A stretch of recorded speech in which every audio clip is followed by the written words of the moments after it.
steps taken by the government in order to move away from the fossil fuel and towards the green energy, but it's a long process and it's going to take years. Till then, Pakistan's economy largely depends on the oil, although we fulfill the majority of our needs from the Saudi Arabia, from Gulf countries.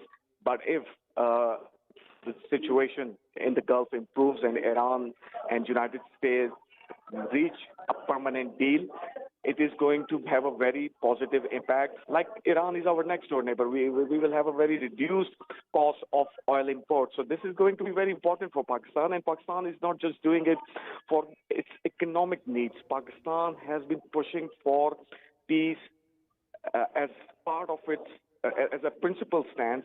Right, right. Ali, thank you very much for all these updates that you just gave us regarding this very important visit of the Iranian President, Dr. Masoud Pezeshkian, as this visit follows the key direct talks that perturbed the Lake Lucerne summit and were held between the US and Iran in the Bergenstock resort of the Switzerland. Of course, Pakistan contributed its significant efforts, played a very important role to bring an end to this decades-old animosity between US and Iran. And of course, we know that the world has actually suffered because of this conflict, and Pakistan has played a pivotal role. And now you can watch on your television screens the Pakistani leadership, Prime Minister Shehbaz Sharif, along with President Asif Ali Zardari, both can be seen on the television screens, along with the Deputy Prime Minister and Foreign Minister Ishaq Dar, who are there to receive the Iranian President, His Excellency Dr. Masoud Pezeshkian, who has just arrived in Pakistan, Islamabad, the capital of Pakistan. And of course, the Iranian President earlier, he hailed the leadership of Pakistan, both the military and the political leadership, highlighting the important role which Prime Minister Shehbaz Sharif, along with the Chief of the Defense Forces, Sayyid Asim Munir, Field Marshal Sayyid Asim Munir, has played in diffusing the tensions between both sides of US and Iran. We can see Prime Minister Shehbaz Sharif, along with President Asif Ali Zardari, Deputy Prime Minister Ishaq Dar, walking towards the aircraft of the Iranian President, Dr. Masoud Pezeshkian, to receive him in Islamabad. As the Iranian President, Dr. Masoud Pezeshkian, has arrived, he has landed in Islamabad upon the invitation of the Pakistani Prime Minister Shehbaz Sharif. And this visit is a very important visit, as it is the first visit that the Iranian President, Dr. Masoud Pezeshkian, is undertaking at the invitation of Prime Minister, just after this Lake Lucerne summit, as a follow-up, as it follows the key direct talks that took place between US and Iran. And it is the first official visit of the Iranian President, Dr. Masoud Pezeshkian, to any country after these talks. We can see that the Iranian President, Dr. Masoud Pezeshkian, is being warmly received by the Pakistani leadership. Prime Minister Shehbaz Sharif, President Asif Ali Zardari, along with the Deputy Prime Minister Ishaq Dar, who are present at the moment to receive the Iranian President, Dr. Masoud Pezeshkian, who has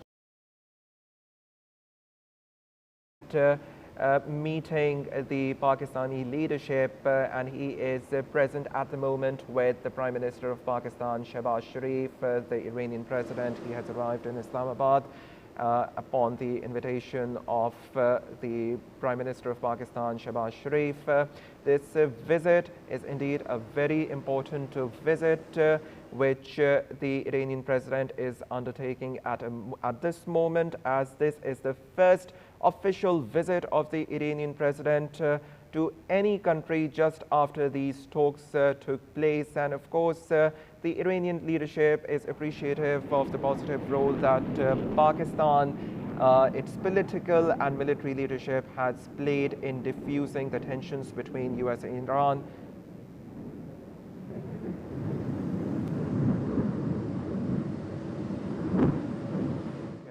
The visuals of flypast that is taking place in honor of the Iranian President Dr. Masoud Pezeshkian. The Iranian President is being escorted with the Pakistani leadership, Prime Minister Shehbaz Sharif, along with the President of Pakistan Asif Ali Zardari. Deputy Prime Minister Ishaq Dar can be seen in the live visuals on your television screens. They're escorting the Iranian President Dr. Masoud Pezeshkian, who has just arrived in Pakistan, and it is indeed a great moment of honor and achievement for us as a Pakistani nation, for the Pakistani leadership, both political and the military leadership, who have played a very positive and a very proactive role in diffusing the tensions between US and Iran, and the efforts, the diplomatic efforts that were put in, that were endeavored by the military leadership, the political leadership, both Prime Minister Shehbaz Sharif and the Chief of the Defense Forces, Field Marshal Syed Asim Munir, having played their important parts to bring an end to this conflict. And this positive role of Pakistan is not just being acknowledged nationally, is not just being acknowledged by Iran and its leadership, but it is being acknowledged by one of the most powerful leaderships of the world, that is the American leadership, as Donald Trump, the US president, on multiple times, he has hailed the efforts of the Chief of the Defense Forces, Field Marshal Syed Asim Munir, and on multiple occasions he has called him as a great man. Also, in the Lake Lucerne talks that took place, US Vice President J.D. Vance, he called the Chief of the Defense Forces, Syed Asim Munir, as a great man, as his favorite person. Of course, he hailed the efforts of the Pakistani leadership and said out and loud that the Pakistani leadership, they have played a very, very positive role. And right now you can view these live visuals on the screens of Pakistan TV, where the Iranian President Dr. Masoud Pezeshkian has arrived in Pakistan. He was warmly received by the Pakistani leadership, by our Prime Minister Shehbaz Sharif, by our President Dr. Asif Ali Zardari, of course by the Deputy Prime Minister Ishaq Dar, who received the Iranian President Dr. Masoud Pezeshkian. He was given a very warm welcome, and it is pertinent to note that this is the first official visit of the Iranian President Dr. Masoud Pezeshkian to any country after these peace talks. They took place, the second round of the negotiations that took place in Bergen-Stock, Switzerland, and Pakistan was the host of these talks that took place in the recent times in Bergen-Stock, Switzerland. The credit goes to the Pakistani leadership, its military and political leadership, having played a very positive and a proactive role, resorting to the channels of dialogue and diplomacy to bring an end to this conflict. As you can see these live visuals on your television screens regarding the arrival of the Iranian President Dr. Masoud Pezeshkian, who has just arrived in Islamabad and was received very warmly by the Pakistani leadership. And of course, to get more insights regarding this arrival of the Iranian President Dr. Masoud Pezeshkian and the importance of the arrival of the Iranian President, we have been joined by Foreign Affairs expert Dr. Munawar Hussain. Sir, thank you very much for your time with Pakistan TV. Of course, we all are witnessing the arrival of the Iranian President Dr. Masoud Pezeshkian in Pakistan, and it is coming just after the key direct talks that took place between US and Iran in Bergen-Stock. How do you see the importance of this visit? Thank you very much for having me. This is very important visit, and I think this is the second visit of President Pezeshkian as a president of Iran to Pakistan. And this is a very important moment because changes at the systemic level, because of the structural changes in the relationship between the US and Iran, because of the fundamental structural changes at the regional level, whether it is security or economic order or political order, as well as this trip is also important as far as bilateral relationship is concerned between Pakistan and Iran. I would like to say that this is an opportunity for two sides to review the full spectrum of the bilateral relationship that covers people to people contact, trade, energy, border security. This is also an opportunity to discuss the ongoing diplomatic engagement between United States of America and Iran following the signing of Memorandum of Understanding, and to discuss the regional and international developments of mutual interest. I think this is very important, and I believe and I'm very optimistic that this interaction would further strengthen the current Pakistani diplomatic efforts to maintain peace and stability at the regional level as well as at the global level. Absolutely, you are very rightly saying, and as you are rightly mentioning about the opportunities for the US and Iran and how both sides can resort to the channels of dialogue and diplomacy to bring a lasting peace to the region. Regarding this very important visit of Dr. Masood Pezeshkian, we know that the US has agreed to release the frozen assets of Iran, $12 billion, which Iran is going to make use of it. So what opportunities are there for Pakistan, its leadership, on the table? How can Pakistan, along with Iran, strengthen further its economy? I'm not economic expert, but there are very positive opportunities and developments for Pakistan's economy. I mean, during this war, we know that Pakistani ports, they entertained almost 11,000 containers, and it is a double in number, in figure. If you see the last year figure of containers, it was about 7,000, I think. Moreover, Pakistan has accessibility to reach to Central Asia, and in this regard, we sent our first trade consignment to Tajikistan through Iran. In addition to that, we have opened up 6 trade borders with Iran.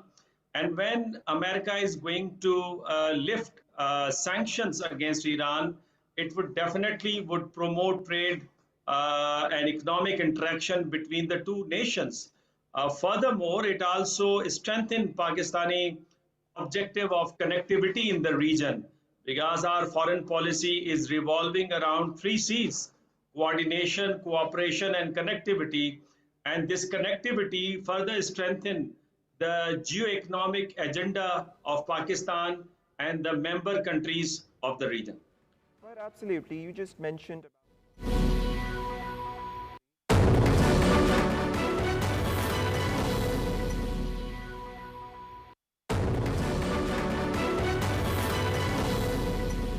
Prime Minister Ishaq Dar also receives the Iranian Foreign Minister Abbas Araghchi, who has just landed in Islamabad as he is taking an official visit to Pakistan upon the invitation of the Pakistani leadership, as the Iranian President Dr. Masood Pezeshkian is in Islamabad, and he's part of the high-level delegation of the Iranian leadership. The Iranian president was earlier received by the Pakistani leadership, Prime Minister of Pakistan, Deputy Prime Minister Ishaq Dar, and the President of Pakistan, Asif Ali Zardari. Right now you can watch that the Iranian Foreign Minister Abbas Araghchi is being warmly received by the Deputy Prime Minister of Pakistan, Ishaq Dar, and also the Chairman of Pakistan People's Party, Bilawal Bhutto Zardari, and Interior Minister Syed Mohsen Naqvi is also present to receive the Iranian Foreign Minister, who has just landed in Islamabad and is part of the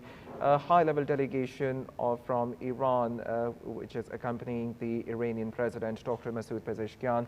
Just moments later, after the arrival of the Iranian President, Dr. Masood Pezeshkian, the Iranian Foreign Minister, Abbas Araghchi, arrives in Islamabad and is being warmly received by the Pakistani leadership. As you can watch these visuals on the screens of your television, Pakistan TV is giving you these visuals of the arrival of the the Foreign Minister of Iran, Abbas Araghchi, who is being received by the Pakistani leadership. The Deputy Prime Minister Ishaq Dar, along with the Chairman Pakistan People's Party and the Interior Minister Mohsin Naqvi, has received the Iranian Foreign Minister, who is undertaking this official visit along with the Iranian President Dr. Masoud Pezeshkian, and is part of the high-level delegation of the Iranian leadership that is accompanying the Iranian President Dr. Masoud Pezeshkian. The Iranian Foreign Minister has landed in Islamabad just moments after the arrival of the Iranian President Dr. Masoud Pezeshkian, who is present in Pakistan. And of course, as we talk of this very important visit of the Iranian leadership to Pakistan,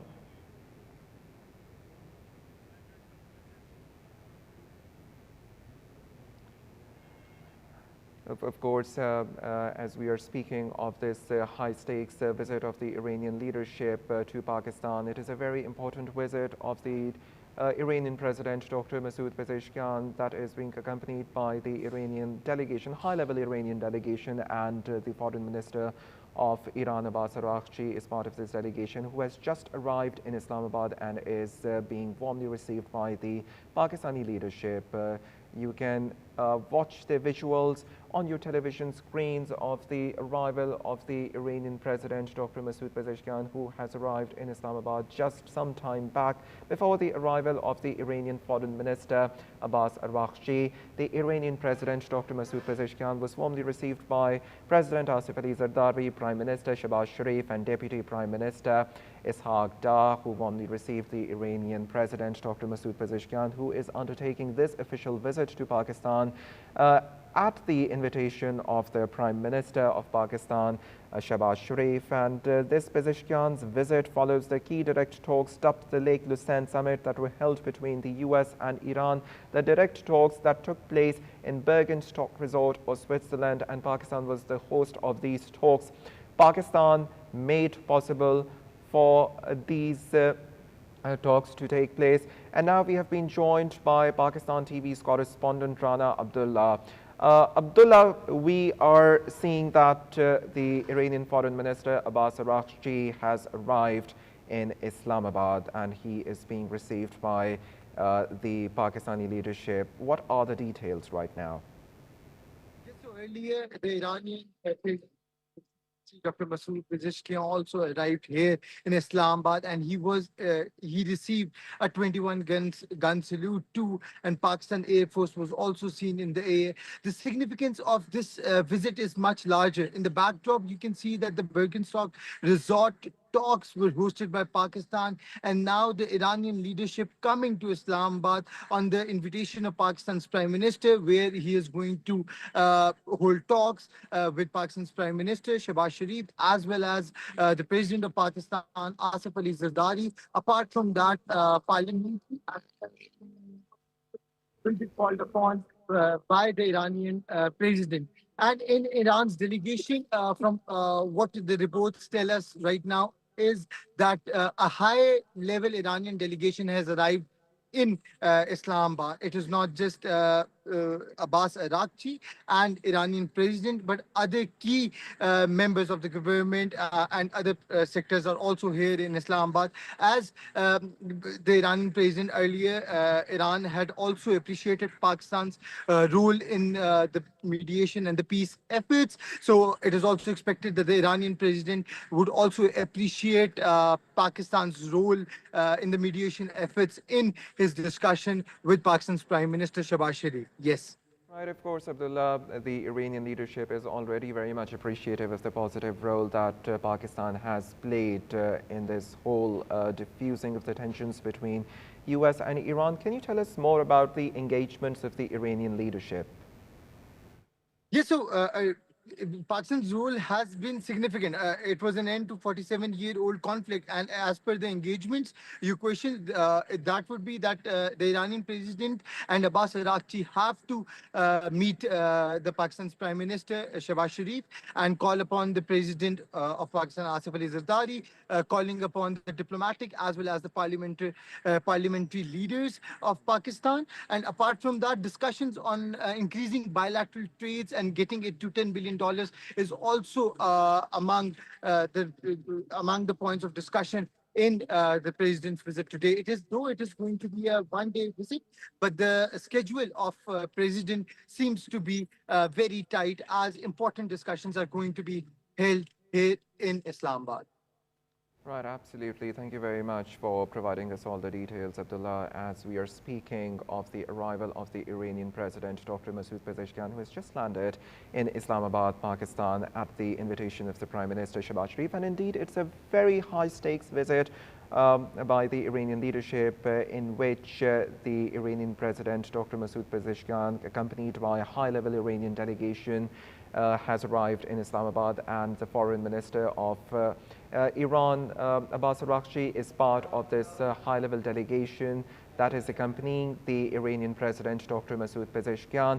Earlier, the Iranian President was warmly received by the Pakistani leadership, the Prime Minister of Pakistan, Shehbaz Sharif, President Asif Ali Zardari, and Deputy Prime Minister Ishaq Dar. And following the arrival of the Iranian President, Dr. Masoud Pezeshkian, in Islamabad, some moments later, the Foreign Minister of Iran, Abbas Araghchi, he arrived in Islamabad and was received at Noor Khan Air Base by the Interior Minister, Mohsen Naqvi, Chairman, Pakistan People's Party, Bilawal Bhutto Zardari, and of course, the Iranian Foreign Minister, he was received very warmly by the Pakistani leadership, and the Iranian leadership is of a very positive view that Pakistan's political and military leadership has played a very proactive and a positive role, and the Chief of the Defense Forces, Field Marshal Syed Asim Munir, has endeavored his best efforts to bring an end to the animosity between US and Iran, the decades-old animosity, and it is indeed a great achievement for Pakistan,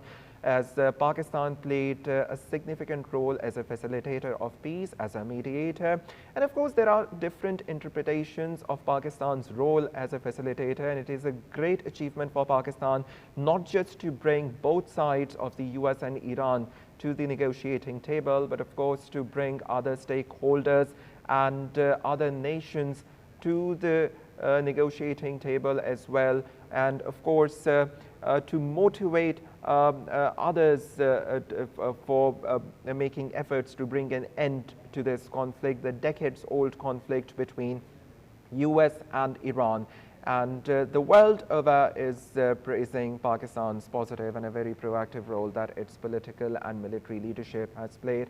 And of course, it is a great achievement for Pakistan to get its efforts acknowledged by one of the most powerful leaderships of the world, that is the American leadership, as the US President Donald Trump and the Vice President J.D. Vance. On multiple occasions, they have, in their clearest words, they have applauded and appreciated the positive role which our Prime Minister Shehbaz Sharif has played, which our Chief of the Defense Forces, Field Marshal Syed Asim Munir, has played, as President Donald Trump, in many of his speeches, he has hailed the role of the Chief of the Defense Forces, Field Marshal Syed Asim Munir, calling him a great man.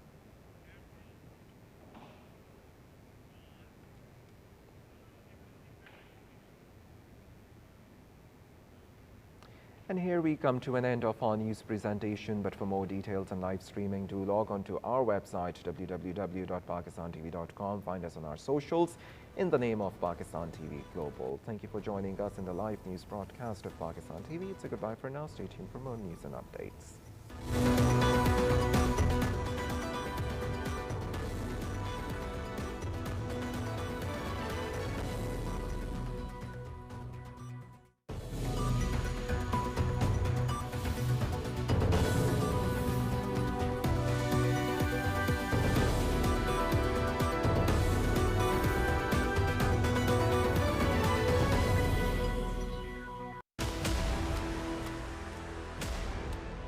A very warm welcome to Pakistan TV. We should have clarity when we are going on air with something, with facts, etc. Pakistan and both live in an easy neighborhood. Ought to work straight away by working They have very successfully transformed PTV world into Park TV. Do a lot, and we've seen that in other countries as well. Here, both in terms was also an opportunity to deliberately froze the most serious threat. Across the state channels. And very late, it should have been. To walk into Pakistan television and see the world-class infrastructure, to see world-class people, and to see the quality of work that is going on. I coined the term AI divide. And just recently, I'm very proud that Pakistan TV is being quoted in international mainstream media. I hope that we will be able to make a huge impact in the future as well, and we will become this region's #1 channel in Inshallah.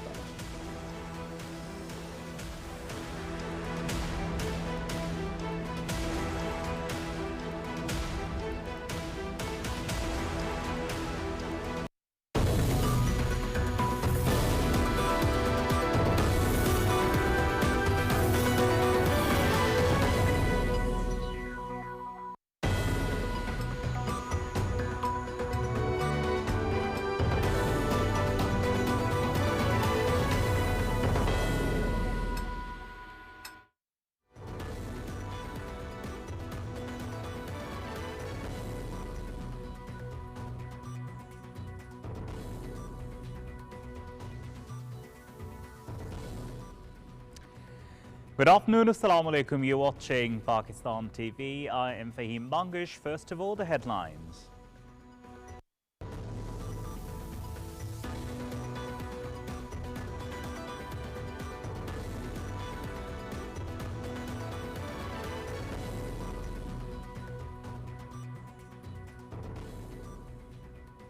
Iranian President Masoud Pezeshkian has arrived in Pakistan for high-level talks on bilateral cooperation, regional issues and follow-up on the Islamabad Memorandum of Understanding. The Iranian president was received by President Asif Ali Zardari, Prime Minister Shehbaz Sharif and Deputy Prime Minister Ishaq Dar. The Iranian president was accorded a 21-gun salute upon his arrival, while a flypast by JF-17 Thunder fighter jets was also conducted in his honor.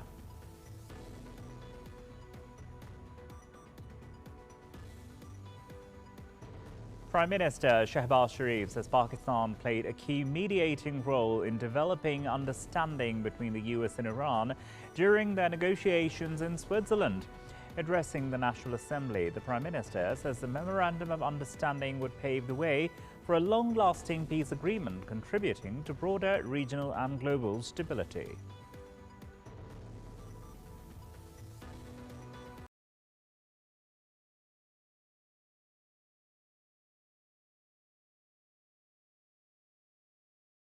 Assets.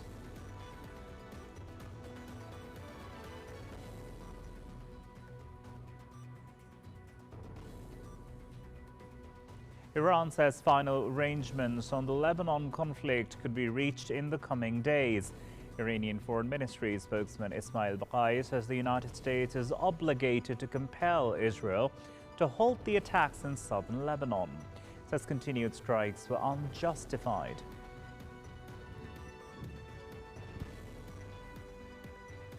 Foreign Minister Ishaq Dar says Israeli attacks on Lebanon nearly derailed efforts to bring the US and Iran to the negotiating table as technical talks begin to implement the recently announced Memorandum of Understanding.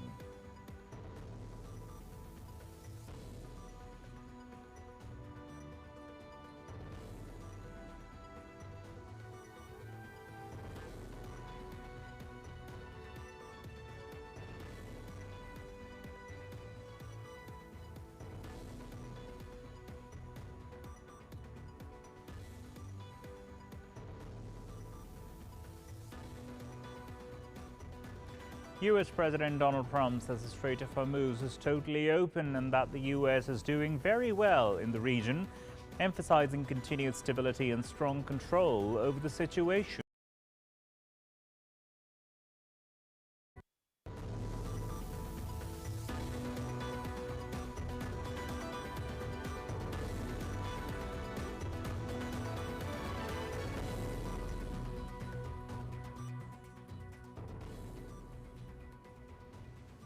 And now for the highlights of the hour. Iranian President Dr. Masoud Pezeshkian has arrived in Pakistan to hold high-level talks on bilateral cooperation, regional issues, and follow up on Islamabad Memorandum of Understanding. The Iranian president was received by President Asif Ali Zardari, Prime Minister Shehbaz Sharif, and Deputy Prime Minister Ishaq Dar. Interior Minister Mohsen Naqvi, PPP Chairman Bilawal Bhutto Zardari, and First Lady Asifa Bhutto Zardari were also present. The Iranian president was accorded a 21-gun salute upon his arrival, while a flypast by JF-17 Thunder fighter jets was also conducted in his honor. President Pezeshkian is visiting Pakistan on the invitation of Prime Minister Sharif. Earlier, Iranian Foreign Minister Abbas Araghchi also reached Pakistan.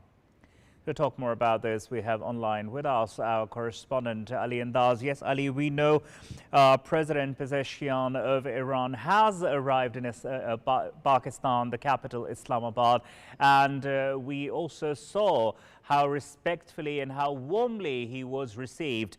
What more can you tell us, Ali? Fahim, you have mentioned that he showed respect when he came out of the plane and met the Pakistani leadership.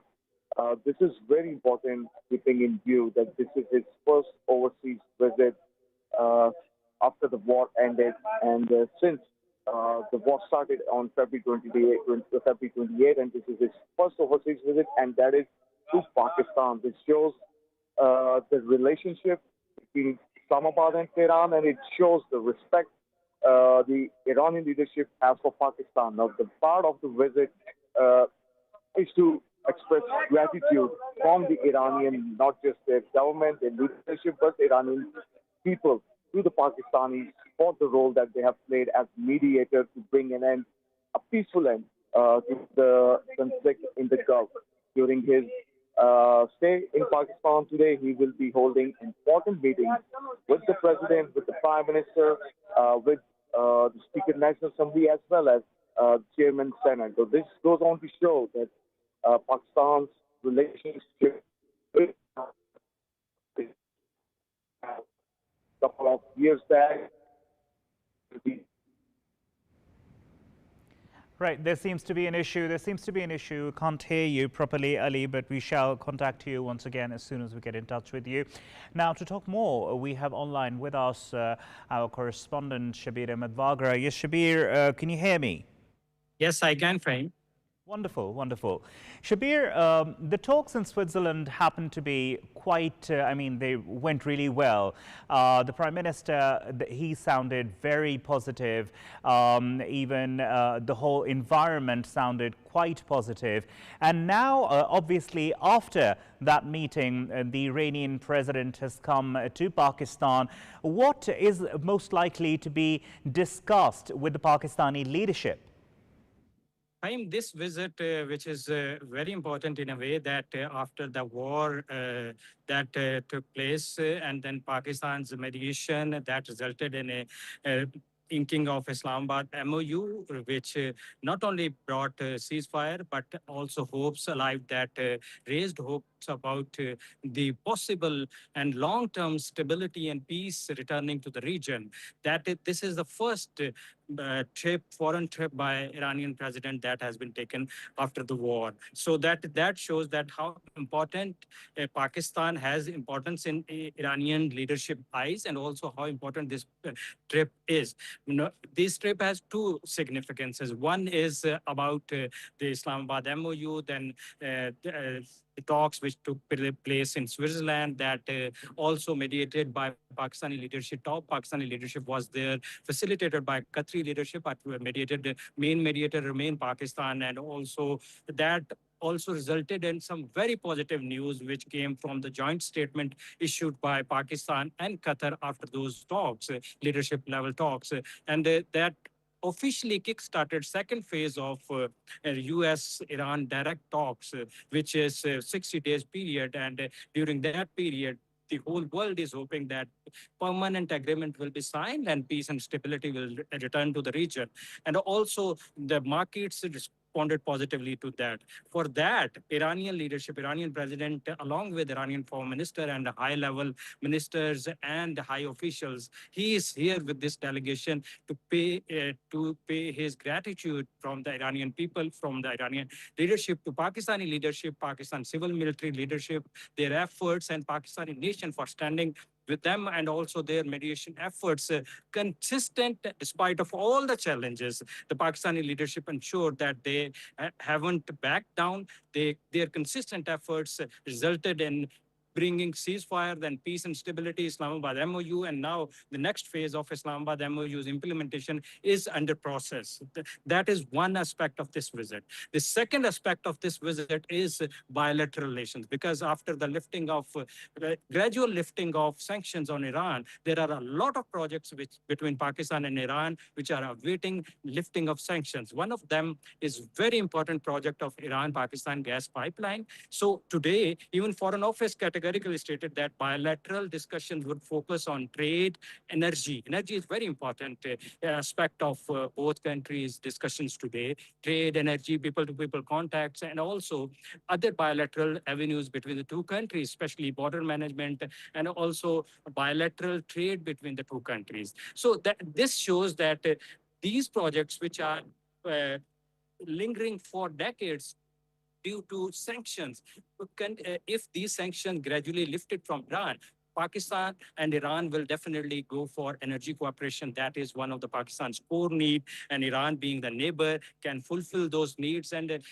this will be beneficial for those on bilateral level as well. So this visit not only will be a visit to discuss future of Islamabad MOU, implementation of Islamabad MOU, and also the 60 days period, direct talks and regional implication and regional benefits, but also the bilateral relation between the two countries, bilateral benefits will also come under discussion. Shabir, you're quite right as far as bilateral benefits are concerned, as far as discussions of, say, for example, energy cooperation is concerned, for example, the Pakistan-Iran gas pipeline. Now, obviously, there was quite a lot of optimism in Switzerland, even while the Prime Minister was talking in the National Assembly as well. He sounded quite optimistic. How soon, Shabir, do you think is it possible for the US to waive off all the sanctions that they have on Iran as far as the economic sanctions are concerned, export sanctions are concerned? Because obviously, if those sanctions are waived off, it's going to have a huge impact on the overall economy, especially the regional economy.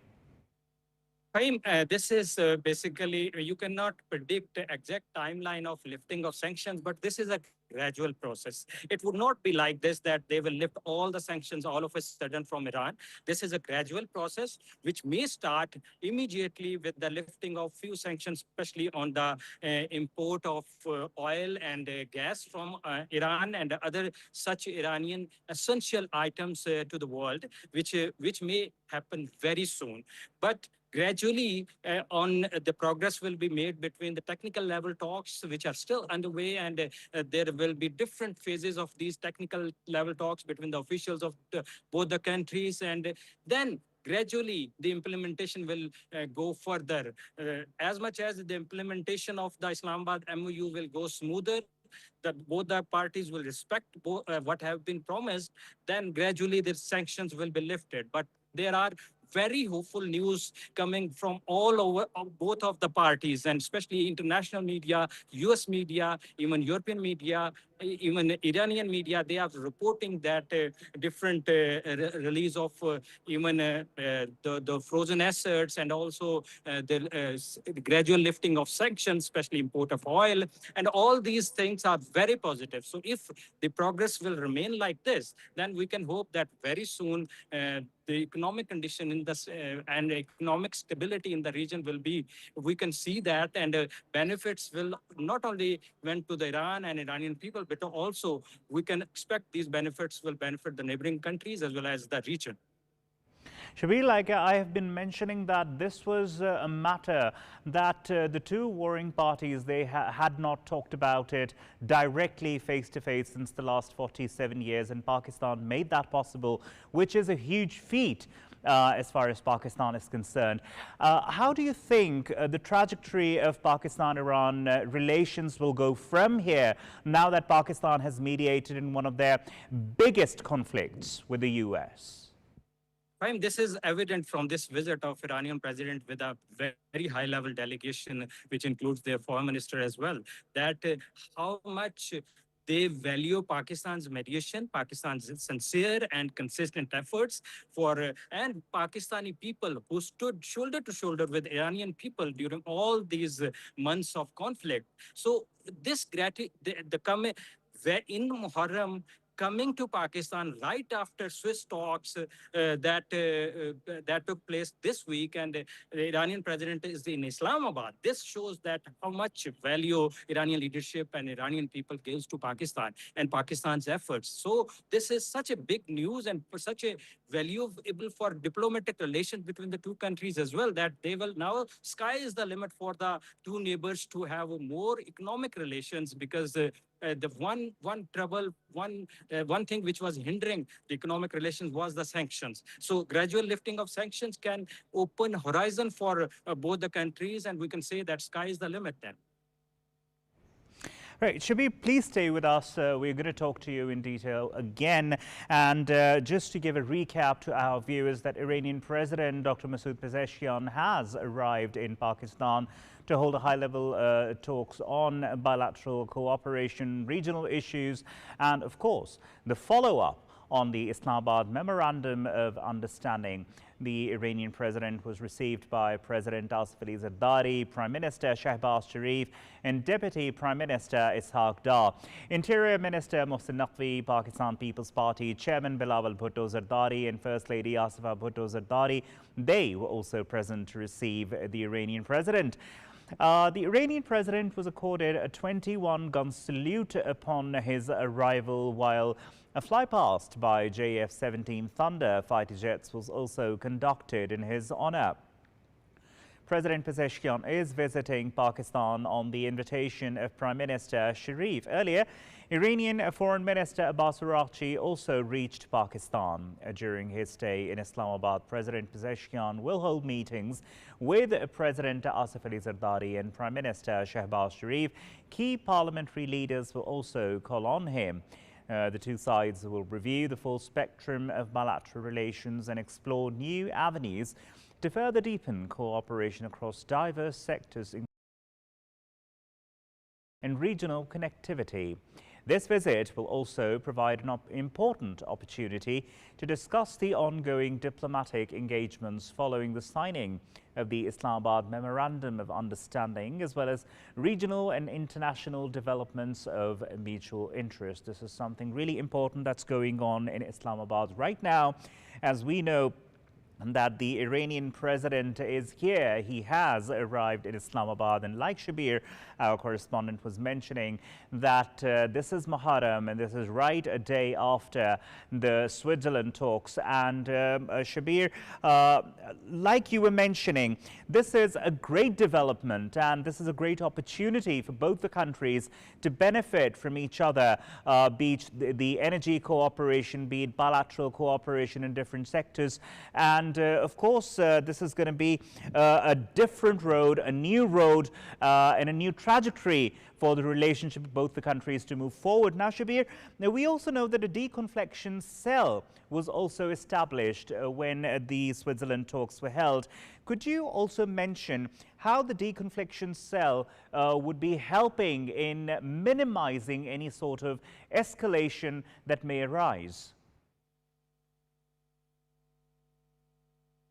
That is one question which is very hard to answer, Fahim, because the situation is such sensitive due to this conflict, and there are so many players involved, especially the role Israel is playing vis-a-vis Lebanon situation is concerned. That is one of the very, very concerning point, and that has been raised during these Switzerland talks, which took place this week. As you know, that was one of the major concern Iranian leadership has raised with the U.S. delegation, as well as the mediator Pakistan and facilitator Qatar as well.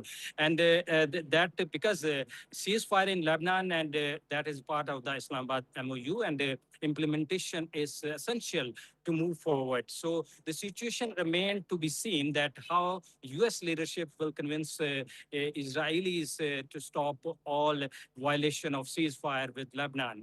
One of those issues that will determine implementation of proper implementation of Islamabad MOU. But hopes are very much there, especially encouraging statements from U.S. Vice President J.D. Vance, as well as U.S. President Donald Trump. They are very much determined. They look from their statements and their actions. Even J.D. Vance, when he talked to press after these talks, they were very hopeful that the second phase of special implementation of Islamabad MOU is moving forward with a quite positive trajectory. So these are very encouraging steps and encouraging elements which are moving forward. So we can hope that they will remain like this, and the situation will not go to the south, so that which can then put this region, the world, peace and stability and economic conditions in danger again. Also, Shabir, we know for a fact that this waiver of the transport of oil and some of the sanctions waiver that has been given for 60 days by the U.S. Treasury. Is Iran sort of being cautious right now, or Iran is sort of, can we say, quite confident that this will be moving to a permanent step by the U.S.? Definitely, that is the ultimate goal of all the parties, including the United States, Iran, Pakistan, and Qatar. All the parties involved, the quadrilateral Quad countries involved in this process and extensively working. That is the ultimate goal of all these parties, that after 60 days, which is the period that has been mentioned in Islamabad MOU, that a permanent agreement will be signed between the two countries, involved countries, with the mediators signing that agreement. That is one of the key and one of the main hope that all these countries, even the world, have these hopes that ultimately after 60 days that a permanent solution will be reached. The issues, especially nuclear issue, the issues of other issues of lifting of sanctions, and also reconstruction of Iran, that $300 billion that has been fund that was part of announced, that the implementation of that particular fund, unfreeze of Iranian assets, all these things will ultimately be implemented in these 60 days. And after 60 days, everybody is hoping that the world will see a permanent agreement between the two countries, which will bring a new wave of economic prosperity, not only in the Middle East, but also the neighboring countries, South Asia, and the world. Because as we have witnessed that last 3 months or so, that this conflict has impacted the whole world economy. So the whole world is hoping that after 60 days, we will see a permanent agreement. This agreement stated that these lifting and these sanctions, relief from the sanction is for 60 days, so that during these 60 days, both parties can have technical level talks, leadership level talks, and then they will ultimately move to a consensus on different points, which will result in a permanent agreement between the two sides after 60 days. You know, Shabir, Pakistan, I would say, experience that Pakistan has had, diplomatic expertise that Pakistan has shown, this is something really unprecedented, something really great that we have seen in our living memory. Now, do you think this is a start of a diplomatic journey for Pakistan, or do you think with the signing of a deal, this would be the end of it?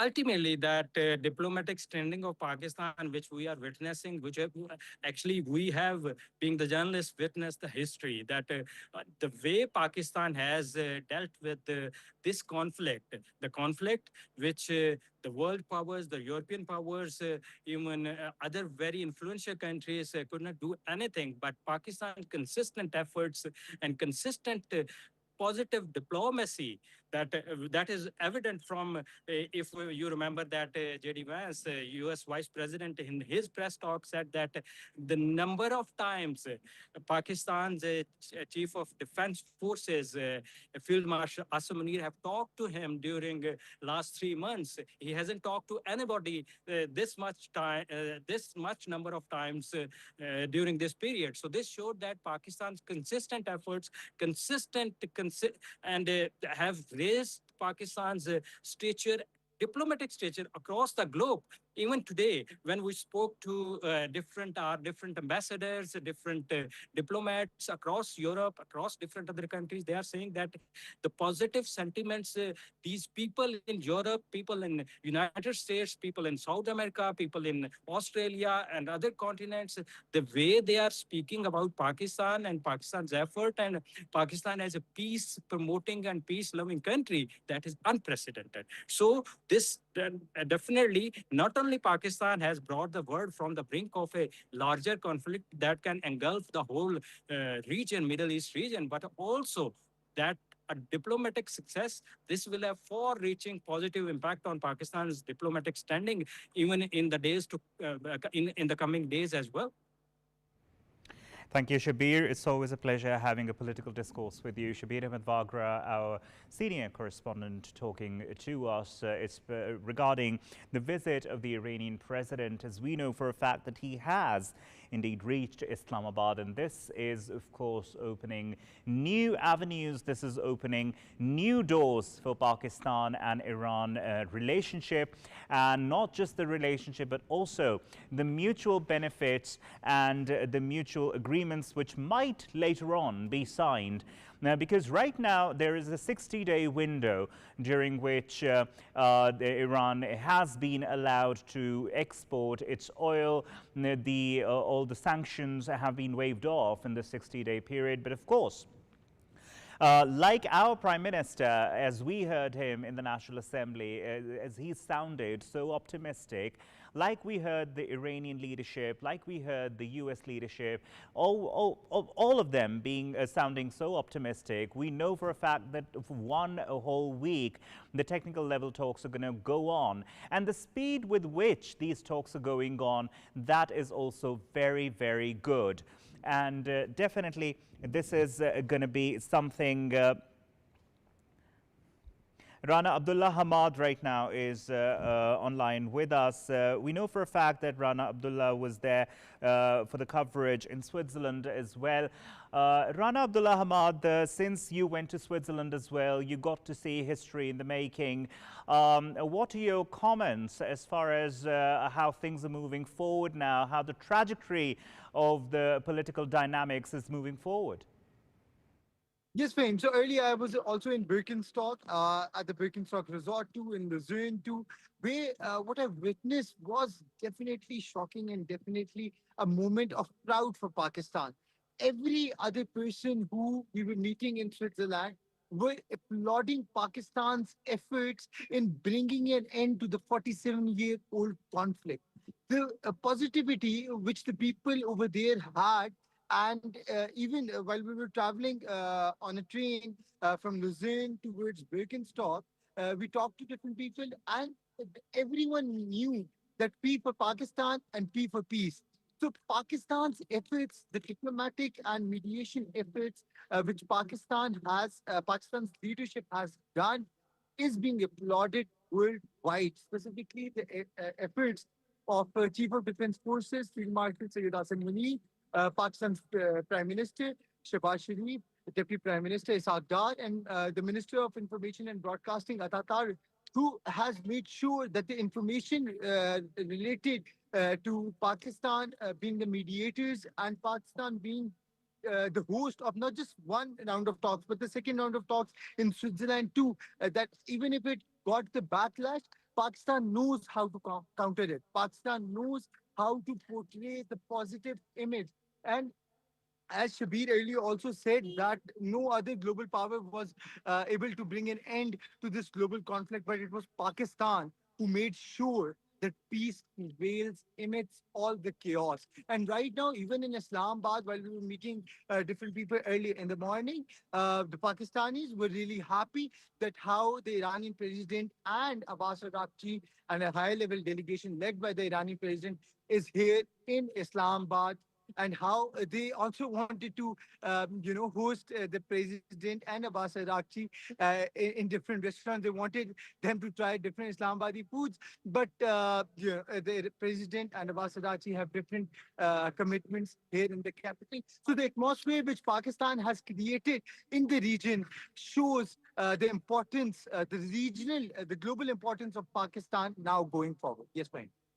Definitely, quite right you are. And what you just said, P for Pakistan, P for peace, that takes me back to the Pakistan because I've been with the state media since a long time and I've covered the war on terror. And now looking at this Pakistan, which the whole world is acknowledging that Pakistan stands for peace, Pakistan is working for peace, and Pakistan wants peace. This is something really, really great that's happening. And I'm sure this must have been a source of pride for you and for all the Pakistanis who are abroad. And this is obviously something that you will remember for the rest of your lives. And I think all of us will remember for the rest of our lives. Now, talking about the 60-day period that we have in which the Iranian oil will be exported, there is a sanctions waiver, talking about the fact that there is ease being created right now. What are your expectations after this 60-day window? Because since you were there in Switzerland, you saw how the meetings were taking place one after the other. The speed of the meetings was quite fast. Things were being discussed one after the other. Do you think, in your opinion, being over there in Switzerland, having been there, that this is going to move on to something which is more positive, more long-lasting, more durable? Yes, definitely.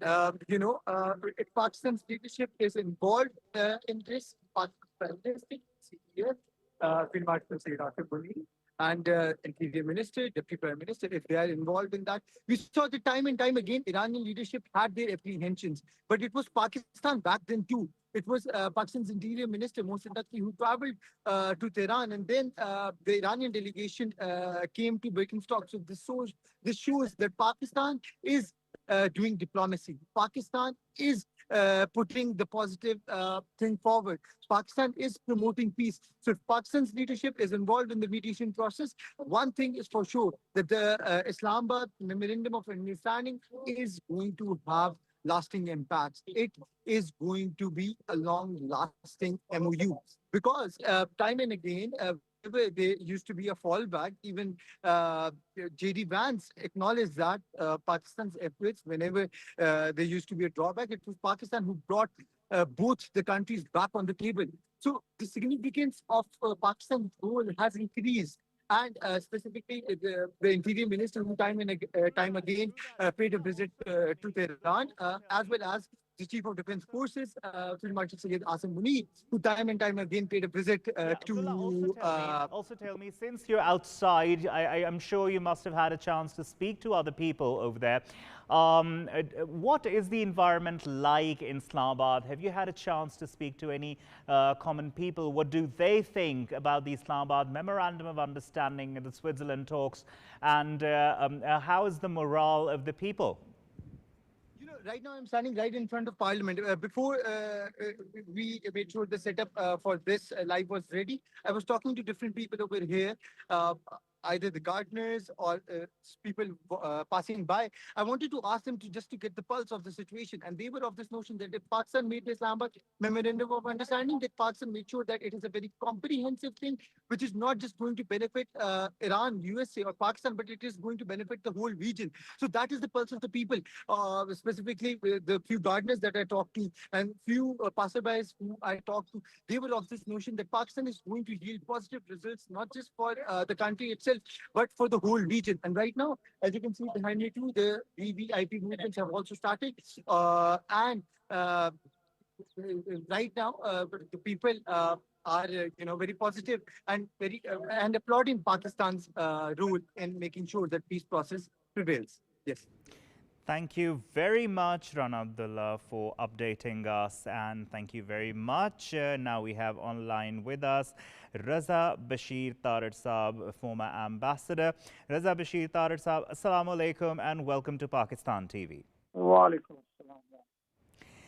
Tarar Saab, this is something huge. I'm sure you will agree with me, because the Iranian president coming to Pakistan in Muharram and right after the Switzerland talks on the invitation of Prime Minister Sharif, this is obviously endorsing the fact that what Pakistan has done is unprecedented. What Pakistan has done is something which is really, really appreciated by the Iranian government. And obviously, more and more talks are going to be held on how to take the relationship of Pakistan and Iran forward. Your comments, sir? Bismillah ar-Rahman ar-Rahim. Assalamu alaikum. I fully agree with you. It's definitely a very ringing endorsement of what Pakistan has done.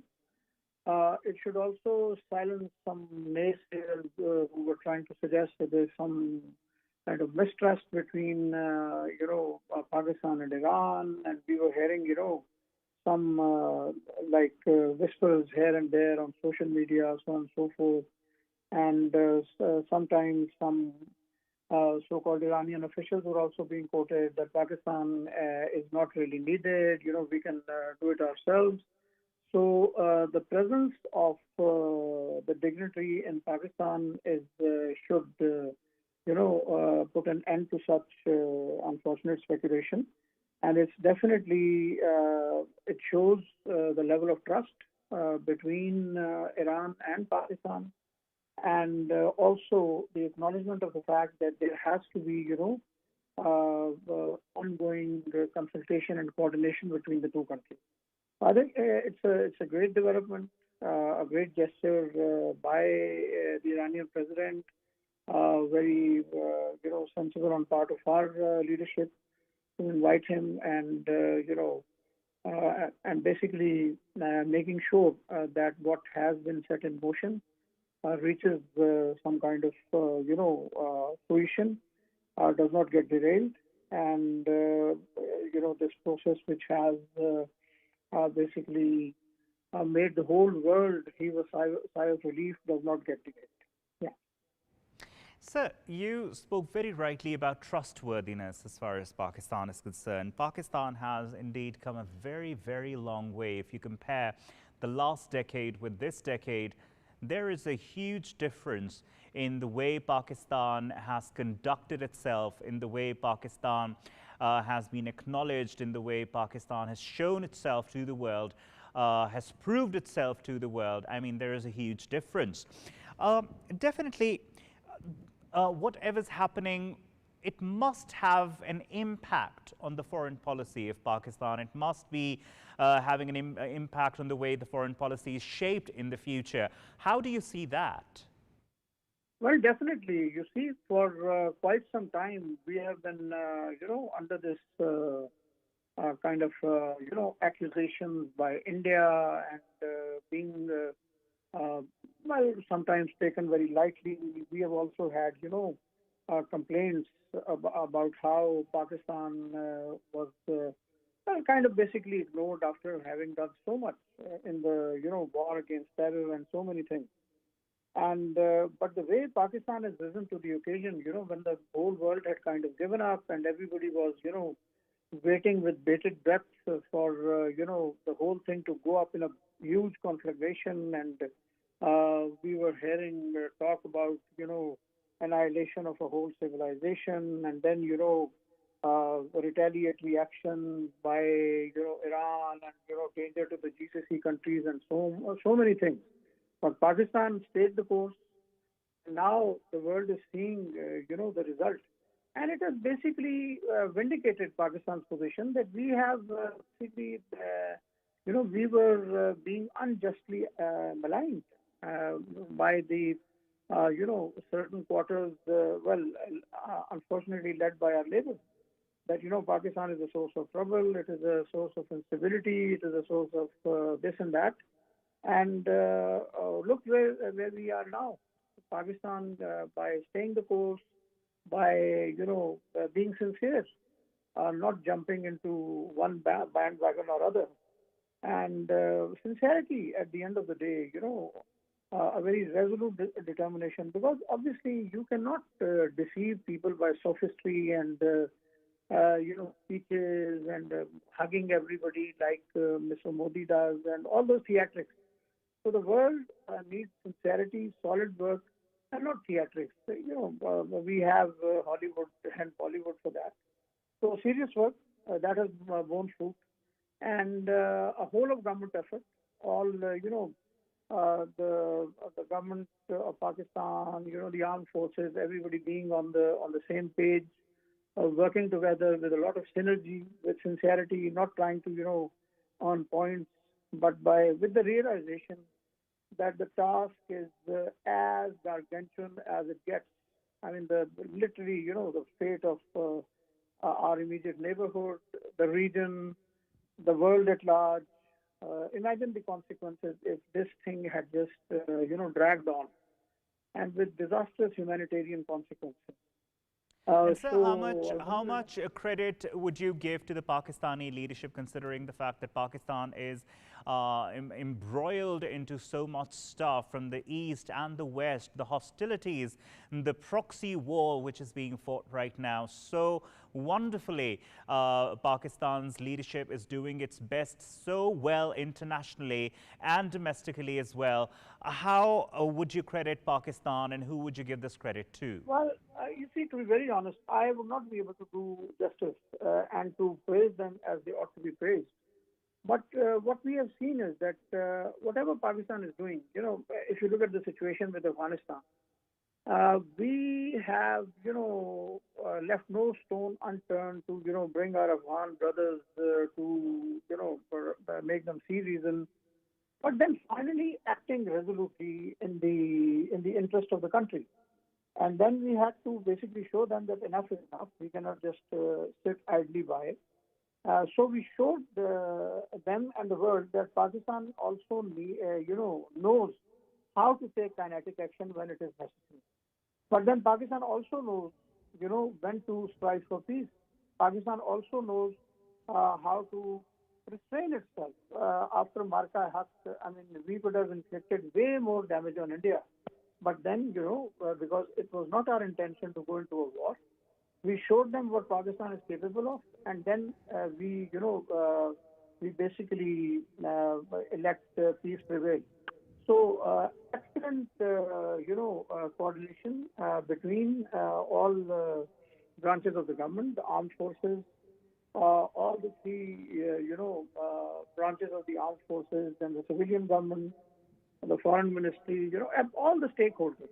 They have done remarkably well, and with their eye on the ball and knowing that it is all in the national interest, it basically is above personal interest and personal image and so on and so forth. The politicking that we see every day, that is besides that, but basically acting in national interest. So it has given a huge boost to the credentials of Pakistan.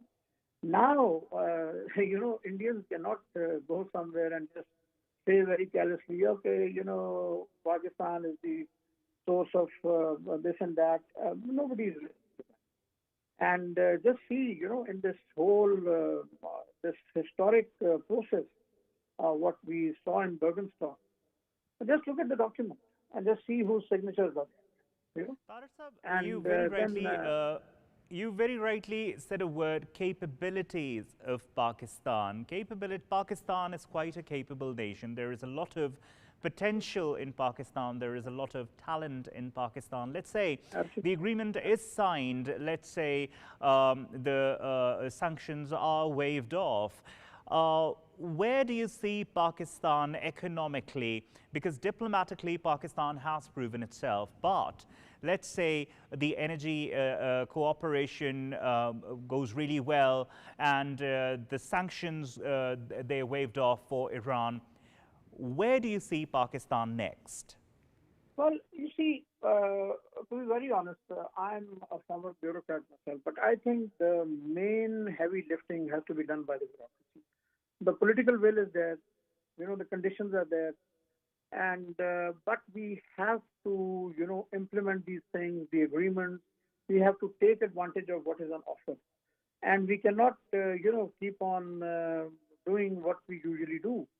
And the bureaucracy has to rise above its perennial, disease, which is what's in it for me. No, we have to work for the betterment of the government. We cannot afford to just go on like this.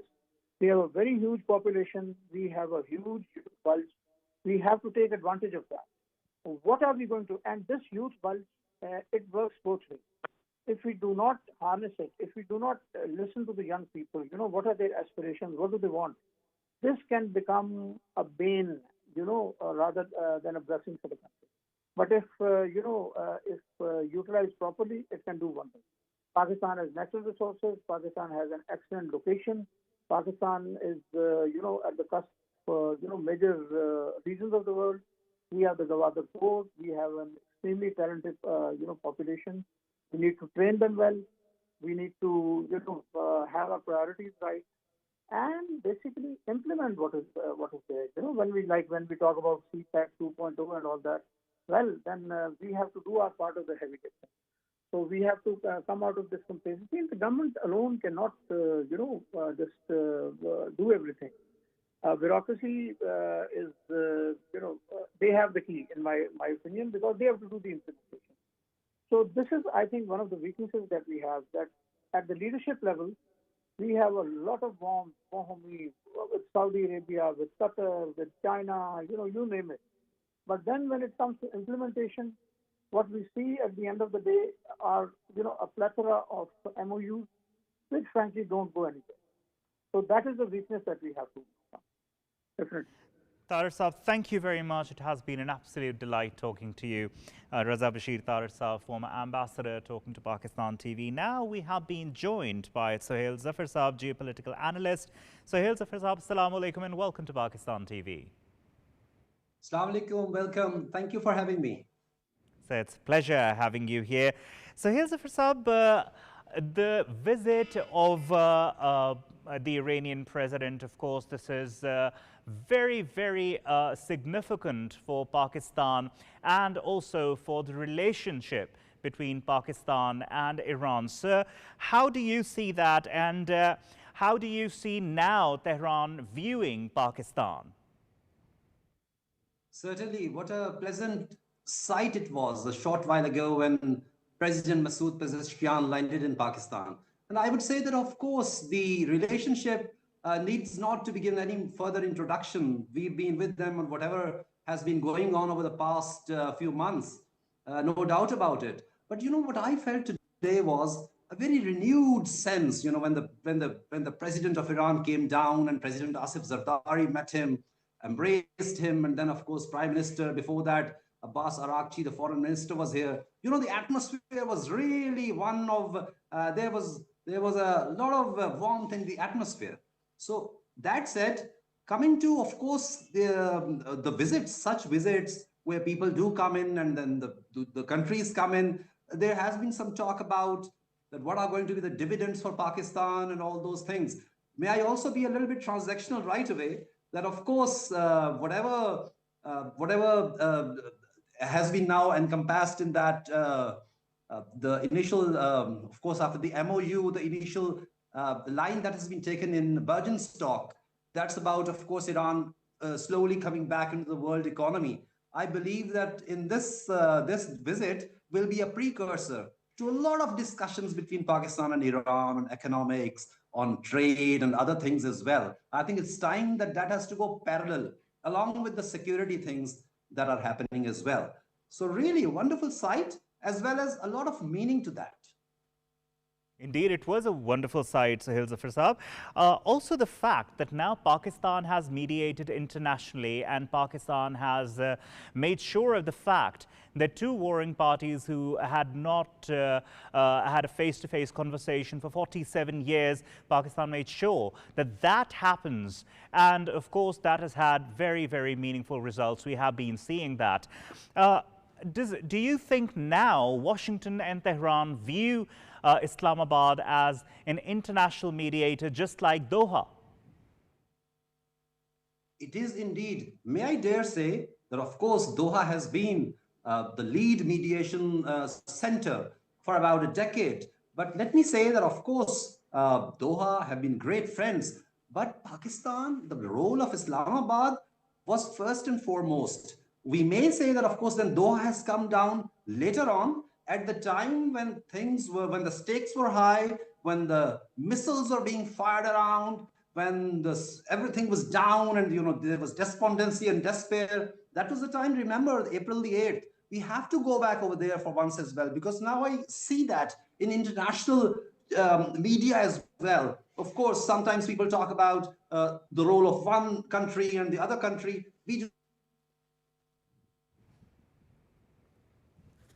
Right, this seems to be an issue. We were talking to Sohail Zafar Saab, a geopolitical analyst, and he was quite positive in what he was mentioning, and it was a very important aspect that he was talking about, but there seems to be a technical glitch. But as soon as that gets solved, we will get in touch with him. Yeah, Sohail Zafar Saab, can you hear me? Right, Sohail Zafar Saab, are you there with us? I'm very much here. Can you hear me? Now I can. So, Sohail Zafar Saab, could you also give us your viewpoint about Pakistan's future foreign policy and Pakistan's future standing in the Committee of Nations? I would take this opportunity really. May I say that there has been some talk about that which bloc Pakistan should be. There's a Eurasian bloc, there's a Western bloc. May I take the opportunity to say that Pakistan has earned this position over the years. Pakistan, I mean, we talk about the balancing act and all these phrases. I do not want to repeat them, but it is indeed a big truism that what Pakistan has done all through the 50s, the 60s, the 70s, even being C2 and CENTO members, Pakistan was never sending its forces onto Vietnam. And now also, the role Pakistan has earned is because it is well respected by Saudi Arabia, by Iran, by everybody, by China. So what I see for Pakistan is that such a position where I try to think, what are the countries where Pakistan would not be able to go and have a, call right away? So what I believe for Pakistan now is that yes, within countries, it is up to the countries. Of course, it's up to us now that we have to get some dividends out of it as well. I'm not saying that we are doing it for that, but the kind of position Pakistan enjoys, the kind of respect Pakistan enjoys, at this moment, if we take some decisions, we simultaneously enter into some other, economic things, the trade things as well, along with our, you mean it, the diplomacy. It was the one hell of a diplomacy, brinkmanship. I believe only the scenes from Burtonstock. I mean, I've been rewinding them again and again and looking at them. I mean, the kind of camaraderie and the companionship between the United States Vice President, between Iran, between Pakistan, Qatar, all this. So I believe there is no doubt about it that Pakistan is at a state of affairs on the world stage. Perhaps this is the only moment Pakistan is there, and this is the glorious moment. And certainly, I mean, the thing is that we have to see also, the point is that, of course, we do praise all that. But may I also say that for countries, these are the times when they get a fillip, when they get a restart. So this is the time for Pakistan to restart for all the departments, for everybody to start thinking afresh, get a flip, and move along in the Committee of Nations and find our best way forward, while at the same time keeping all the balance, keeping the interest of security all around. That's our first and foremost thing. And may I also say, there has been some talk about, well, Pakistan is now with Saudi Arabia in a particular defense agreement. So what will happen? Will Pakistan have to go and fight with anybody else? May I dare say, whatever defense of a nature where Pakistan is providing a kind of a balance. If Pakistan is there, then it means that those countries would be, in a way, talking to each other in a nice manner. Pakistan will be doing the balancing act. Not that Pakistan is going to provide any umbrellas or nuclear umbrellas or all that. All that talk is basically not true. What is true is that Pakistan's presence actually gives those countries confidence, and then, of course, brings about a kind of a feeling in which those countries can go together, work together. So this is great. There couldn't be a greater moment for Pakistan. Definitely, definitely. Also, sir, one question that really pinches me ever since the Switzerland talks have taken place. The deconfliction cell that has been established, right? We know for a fact that Israel is not a signatory to that. How does Iran or the US ensure that there is no escalation or there is no violation of the Islamabad MOU in the future? Absolutely. It has been well said. The names of spoilers and all these names have been given. I do not give all those names. What I would say is that we did manage and control the situation in one theater. I consider it to be a dual theater. One theater was, of course, here in Iran and, of course, all the Gulf countries in front. But we have the Levant. And we had everything going on over there since the 80s. It's something like a deja vu sort of a thing. I mean, many people talk about it that, well, this is happening. It has happened many times before. But yes, deconfliction cell, and of course, President J.D. Vance, Vice President J.D. Vance also spoke about it. Our Prime Minister Shehbaz Sharif, he also spoke about it. Initially, we were thinking about if there's a conflict, then you deconflict it. I believe it's a very good step. If you remember, on the April the 8th, everything was okay, like there was a ceasefire. So what was the issue? The issue was Hezbollah doing some rockets into Lebanon and into the northern Israel, and northern Israel overreacting and bombing southern Lebanon and all that. Yes, I believe this deconfliction cell is going to be a sort of a very key element, because what would happen is that then the talks about the nuclear and the talks about the sanctions and all that, those would be, and of course the Strait of Hormuz as well, those would be really going on in a very nice manner. However, at the same time, there would be no chance. There would be chance. I mean, can I say that President Trump said that perhaps in that part of the world, ceasefire means shooting less. I mean, in a way, although we believe and we really hope that there is no shooting at all, but even shooting less and even a quiet 2 days back, I believe today also, there hasn't been any significant thing. I mean, our heart goes out to all the Lebanese, all the people who, all the shaheeds over there. And also we believe that there should be some way out, that for the moment, may I say that Hezbollah is asked not to really set up any new normal at the moment. Stay where you are, hold the guns, give the diplomacy a fair chance, and I'm sure that Pakistan, of course, it's Islamabad Memorandum of Understanding. Lebanon is at the forefront. Pakistan would not let go the cause of the Palestinians, as well as, of course, Hezbollah over there as well. So give us some chance, give diplomacy some chance. And I think the key is today, President is here, President Pezeshkian is here, Abbas Araghchi Saab is here, isn't it? For Pakistan now to just specially request them that if at all you have the influence over there, let's keep everything where it is. Let's not fall into any trap, perhaps by Israel or anybody. So yes, deconfliction cell certainly holds the key. No, Sohail Saab, all parties are quite positive, quite optimistic as far as the whole process is concerned. Even there has been, I mean, Iran now is allowed to export its oil. The sanctions have been waived off for 60 days. And perhaps we're hoping that that's not going to be just a temporary thing. Perhaps it will move towards permanence, perhaps, because that would bring regional prosperity. Don't you think so? I believe so. I'm a great advocate of, what President Trump had said. And of course, we believe in whatever is being said. I have been a strong advocate. I've been a critic all along on PTV and Pakistan Digital. I've been continuously saying, first of all, of course, I talked about the ships that were already passing through. We heard that one ship is like $400-500 million or something like that. Let's take it $200 million.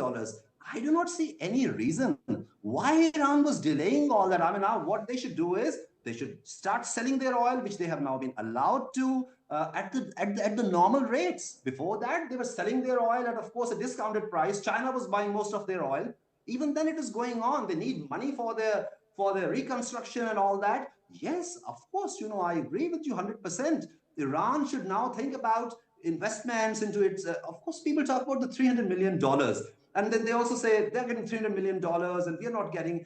$300 million is not to be just doled out from somewhere. It's the name of a package that over a period of time, countries would be investing in Iran. And then, of course, the prosperity coming out. I would say that perhaps, it's time that all the parties really come to terms with that. Let the smooth sailing of the Strait of Hormuz go on, which is actually going on. But of course, there's always a bit of a danger all around. So yes, this is a golden moment. It has to be encashed. It has to be, and of course, what is better? Economics comes afterwards. What is better than peace of mind, peace for the people of Iran, peace for the people of the Gulf? Yes, exactly. And of course, the talks that are going on and the negotiators and the mediators, they have got to keep a strong vigil. Well, thank you so much, Sohail Zafar Saab. It has been an absolute delight talking to you, Sohail Zafar, geopolitical analyst, talking to Pakistan TV and giving his viewpoint and his analyses on different issues which may arise and which have arisen out of the visit of Iranian president and, of course, post the Switzerland talks and the Islamabad MOU. He was giving his viewpoint and his comments regarding the geopolitical situation and the scenario which is currently prevalent right now in the Middle Eastern region. And as we know that the Iranian President Masoud Pezeshkian has arrived in Islamabad today, and he was accorded a very, very warm welcome at the airport. A lot of high-level government officials were there to receive the Iranian president. And now let's move on to the headlines of this hour.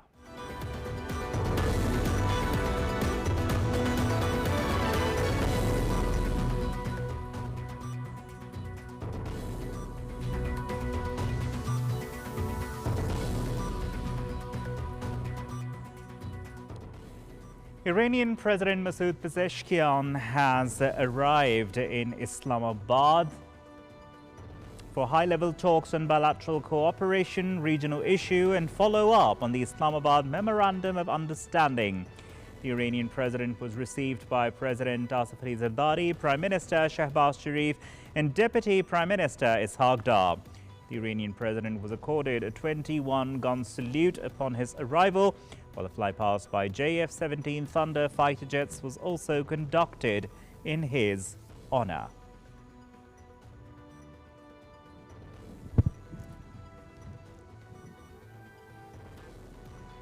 Prime Minister Shehbaz Sharif says Pakistan played a key mediating role in developing understanding between the United States and Iran during their negotiations in Switzerland.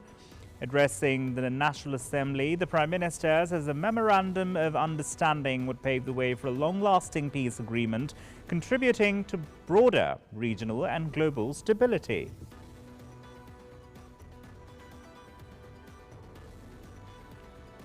Iranian Parliament Speaker Mohammad Baqir Ghalibaf says an agreement has been reached with the US to release $12 billion in frozen Iranian assets.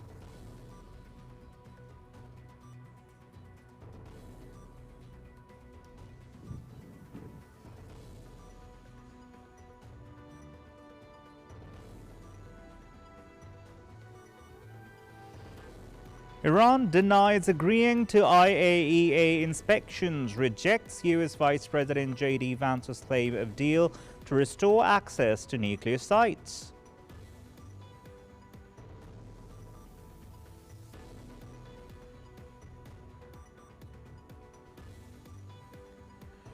Iran says final agreements and arrangements on the Lebanon conflict could be reached in the coming days. Iranian Foreign Ministry spokesman Ismail Baqai says the United States is obligated to compel Israel to halt the attacks in southern Lebanon.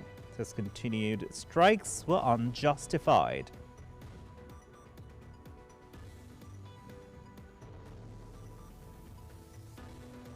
Foreign Minister Ishaq Dar says Israeli attacks on Lebanon nearly derailed efforts to bring the US and Iran to the negotiating table as technical talks begin to implement the recently announced Memorandum of Understanding.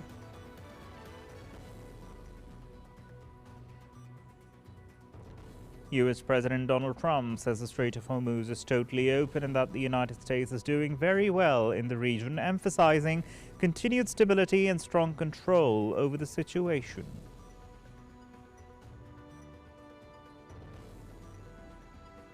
U.S. Secretary of State Marco Rubio will begin a trip to 3 Gulf countries today amid negotiations with Iran to end the war in the Middle East.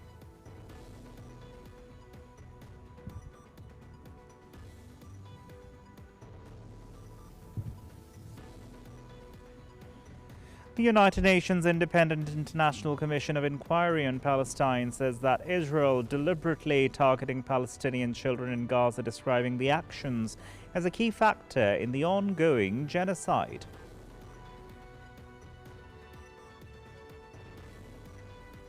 And in the FIFA World Cup 2026, Norway beat Senegal 3-2 to book their place in the World Cup knockout stage. France defeat Iraq 3-0 in Philadelphia, while Argentina beat Austria 2-0 to secure their place in the last 32 of the tournament.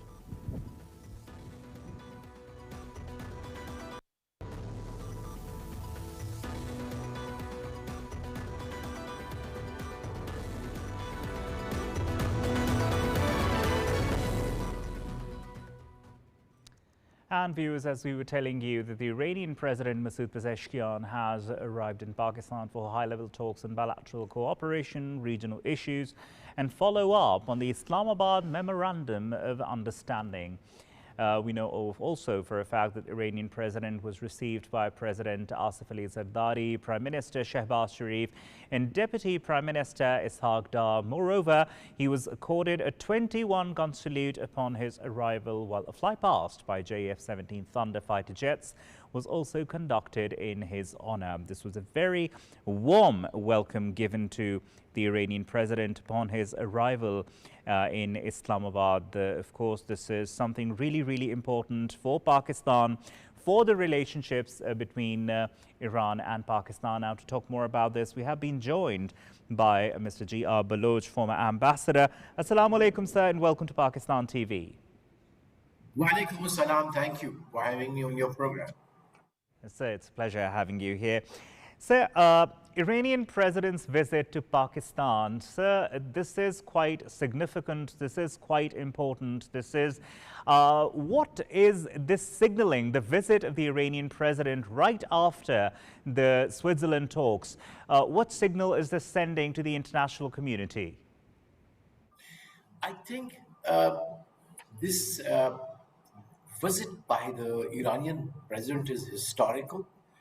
It is definitely primarily, as they themselves have dubbed it, as a visit of gratitude and thank you. So it definitely would have been meant, but we wouldn't seek for that since we are the hosts. We wouldn't say that. But I, as an observer, would see that definitely he would be conveying the gratitude of the people of Iran. Because what Pakistan is done is historic, in the sense we have been discussing in your program too, that here was a country which was being attacked by one of the mightiest military power of the world and of the region, and there was none to come out and say this is wrong. So the first thing Pakistan did was said and told the world that this is wrong, it must be stopped. So I think Pakistan's this historic, moral, legal, brave policy of standing on the right side of the history by saying that this war was wrong is something which would be remembered, I hope, by many generations of Iranians. And also that there's so much of potential between the two countries. In fact, we are late by many decades. This cooperation should have been established long ago. But nonetheless, as they say, whatever begins today is never late. So now we really have to double down and kind of get onto a very, very fast track in developing those economic relations with each other, on developing business to business relationship, and most of all, I say that we should open up each other's universities, research labs, whether it is agriculture, whether it's medical, stem cells, whatever it is. And also, it is significant because the geostrategic map of the Middle East is changing. Now is the time of MP5, Middle Power 5, which I term them: Pakistan, Iran, Saudi Arabia, Egypt, and Turkey. Inshallah, they will shape the geopolitical map of West Asia. And I think Iran and Pakistan are the vital link of this new MP5. Well, we do hope so. So you did mention gratitude from the Iranian side. Gratitude on one hand, correct. But on the other, does Iran have any concrete expectations from Pakistan in the future? You know what? This is the dilemma of the, because I've been in the Ministry of Foreign Affairs. This is the dilemma. There's so much of reservoir of goodwill at the popular level. What was missing because of structural issues in both the countries, that the states did not perform.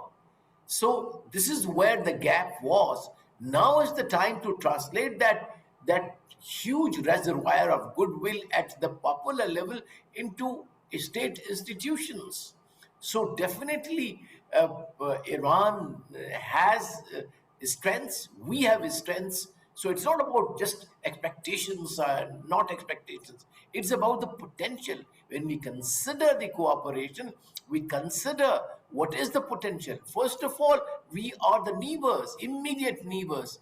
We have a reservoir of energy. In fact, it's a global hub of energy in a way. The second largest gas reservoirs are in Iran.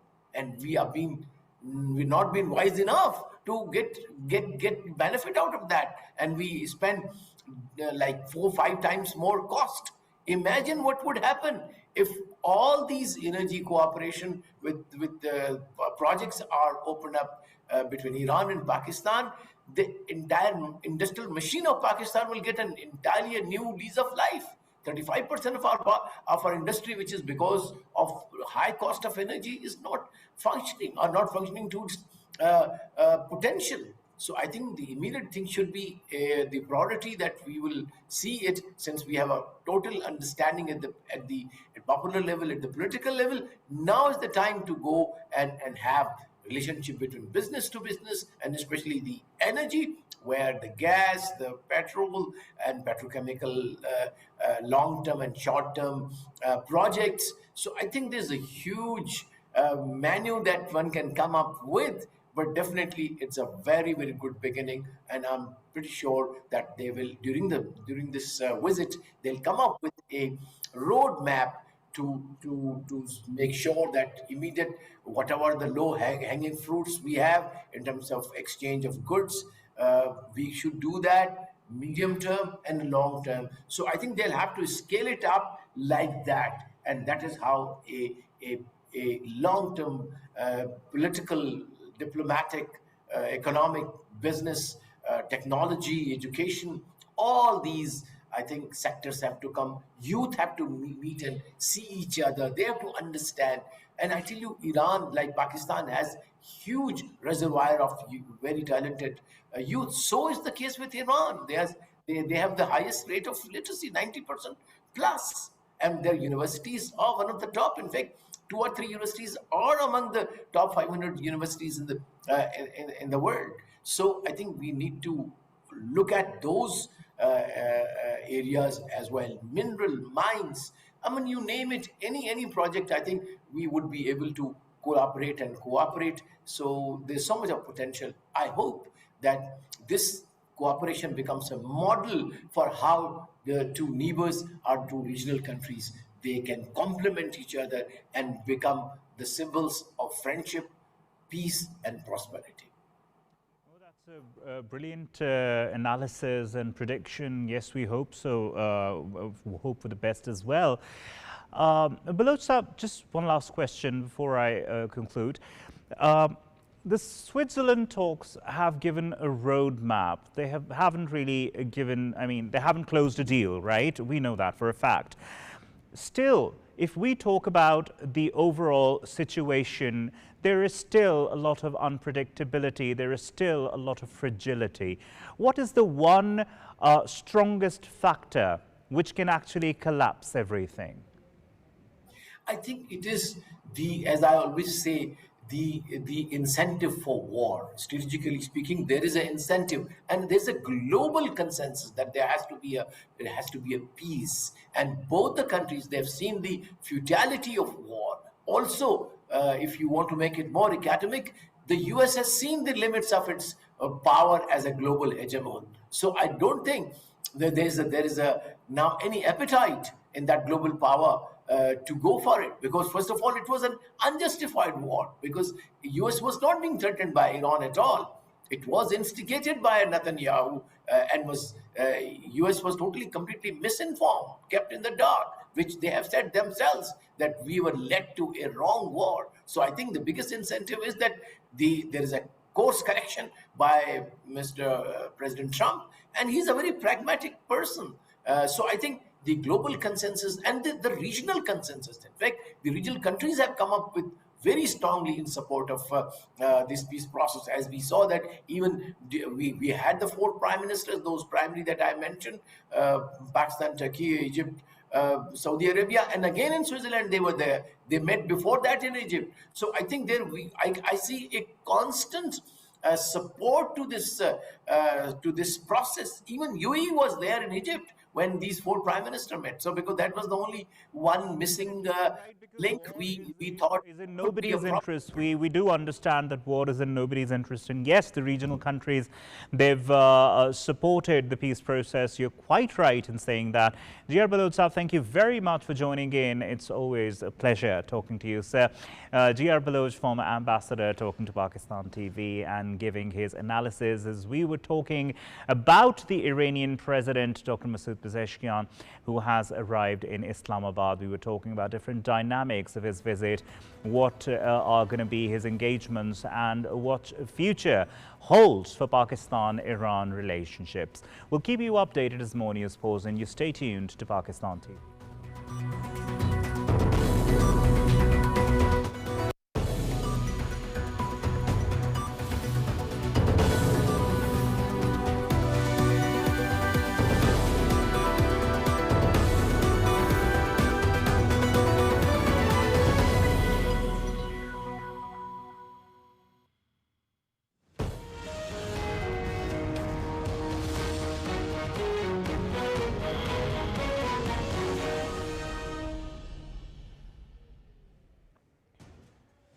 Hello and welcome to the newsroom with Sana. We're going to be taking a look at the latest developments taking place, particularly after the historic Islamabad MOU and the technical level talks that have begun in Switzerland. Of course, the Lake Lucerne Summit, which has been dubbed. This is, of course, very important to how exactly the situation will progress further. The important aspects, of course, still remain, and we have about 60 days for that, possibly an extension too. But at the same time, we see that a lot of the major aspects are now being discussed, and the negotiations are being taken very, very very seriously, of course, with the help of mediation efforts by Pakistan that was once again lauded by both Iran and the United States, has for those in order to chalk out details with regards to what it is that the future holds, particularly at the very core of the issues, including Iran's nuclear enrichment programs, and of course, in what ways will that be handled, and then moving forward, the mechanisms that are going to be put in place in the larger Middle Eastern region vis-a-vis the situation in Lebanon, and then of course to keep the vital Strait of Hormuz open.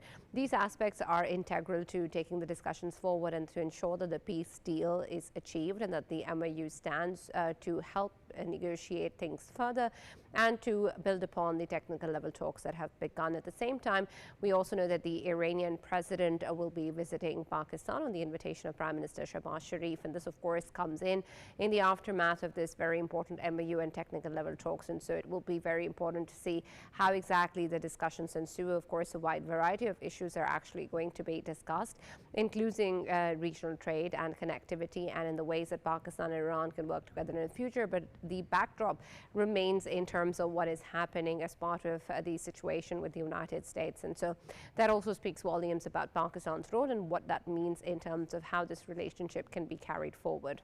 That will be our focus on the first segment of the show today. Our next one is going to take a look at what is happening in UK with, of course, the PM actually stepping down after having the weekend to think to himself.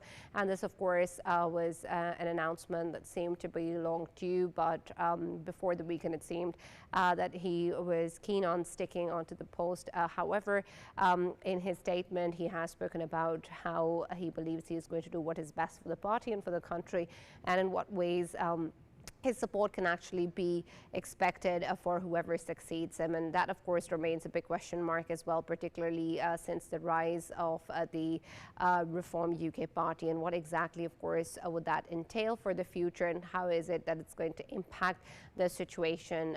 As Tama was also having a lot of praise with regards to what the Labour Party has achieved, how they have handled change and reform, and perhaps rhetoric that many in the UK may not agree with, but of course is part of what the Labour Party and he himself is representing. So we're going to take a closer look at the key aspects that went into this decision. What would that mean now for whoever succeeds him, and who is the likely candidate? And lastly, we're also going to be taking a look at what that means in terms of the developments taking place in the EU, particularly around the situation in Ukraine and Russia, and exactly how this development is now going to take place, especially with regional developments to at least a certain extent being resolved in the Middle East. And then, of course, the Ukrainian relationship with the EU will be an important one as well, including with countries like UK and others, such as Poland, which seem to have, we've seen, experience a rift with the Ukrainian side, however, being a staunch supporter of the country. And so that, of course, is an important angle as well in terms of what that means for Zelensky and the kind of support that he expects. And this, of course, will then have far-reaching consequences for the conflict in general. So the EU's decision in that regard will be important to discuss further as well. To start off with our first segment as to what it is, the current position in the aftermath of the Lake Lucerne summit, and of course the ways in which this will then impact the relationship between different countries. We've been joined by Dr. Dania Raisi from the Middle East and geopolitical strategist from Washington, D.C. We've also been joined by Dr. Matthew Mohammed Farzani, who's a professor and chair of history at the Northeastern Illinois University. Thank you very much, Professor Matthew, for joining us and being a part of the show. Dr. Dania, let me begin with you in terms of how you're viewing what has happened at the Lake Lucerne summit and what that means essentially in terms of how it has set the tone for the discussions that will now further ensue. Many have been talking about how the real negotiations have begun with the technical talks, and that this will be an important aspect to ensure that whatever has been achieved in the MOU actually results in something substantial and meaningful for all the parties involved. Yeah, so I think thank you so much for having me. I think the meetings that are scheduled to take place and the conversation right now taking place really set the ground for the next stage of this negotiations, right? The technical details, the whether and how the rich uranium will be moved and where would it be disposed, the actual implementation of the MOU and the actual enforcement. So this is really the technical details that we are really at that stage. But I think it's important to highlight also, as we're discussing those technical details and the need to, cooperate on this from both parties to really work together on this plan. It's important to ensure, consistency in the policy making.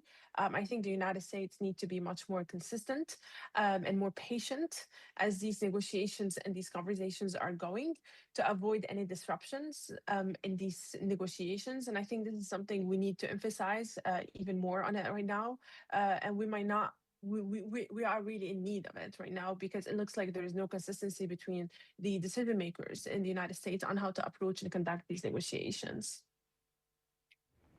Right. Professor Matthew, in your perspective, how exactly do you think that the technical level talks have proceeded further? And earlier, of course, we've discussed how perhaps many have argued that the MOU actually favors Iran. But in terms of the aftermath of the Lake Lucerne summit, what do you think is the general understanding of both the sides and how they're taking the issues that now are at the core of their relationship? Well, I think the viewers, if they remember, when the JCPOA was signed under the Obama administration back in 2015, it addressed all the technical issues that apparently they are now going to go over again. I think partly what may happen, I have no information from inside Iran, but rationality says that if they're smart and if they want to be efficient, they would probably follow the same technical manual that was written and was agreed upon by P5+1 and Iran back in 2015, because that technical guideline, which stopped Iran's nuclear program or its wishing to get to anywhere close to a nuclear weapons program, which has not been proven by any entity since Iran is an NPT a signatory. I think that what we're looking at right now is going over the same technical stuff that they already went over. So in essence, I'm kind of hopeful that this will not be a lengthy process, although historically speaking, that negotiation that led to the JCPOA and the deal that was made in Nuclear Agreement 1 essentially took almost 2 years or exactly 20 months to complete. Whether or not this is going to take that long, this administration, this American administration has no patience for that.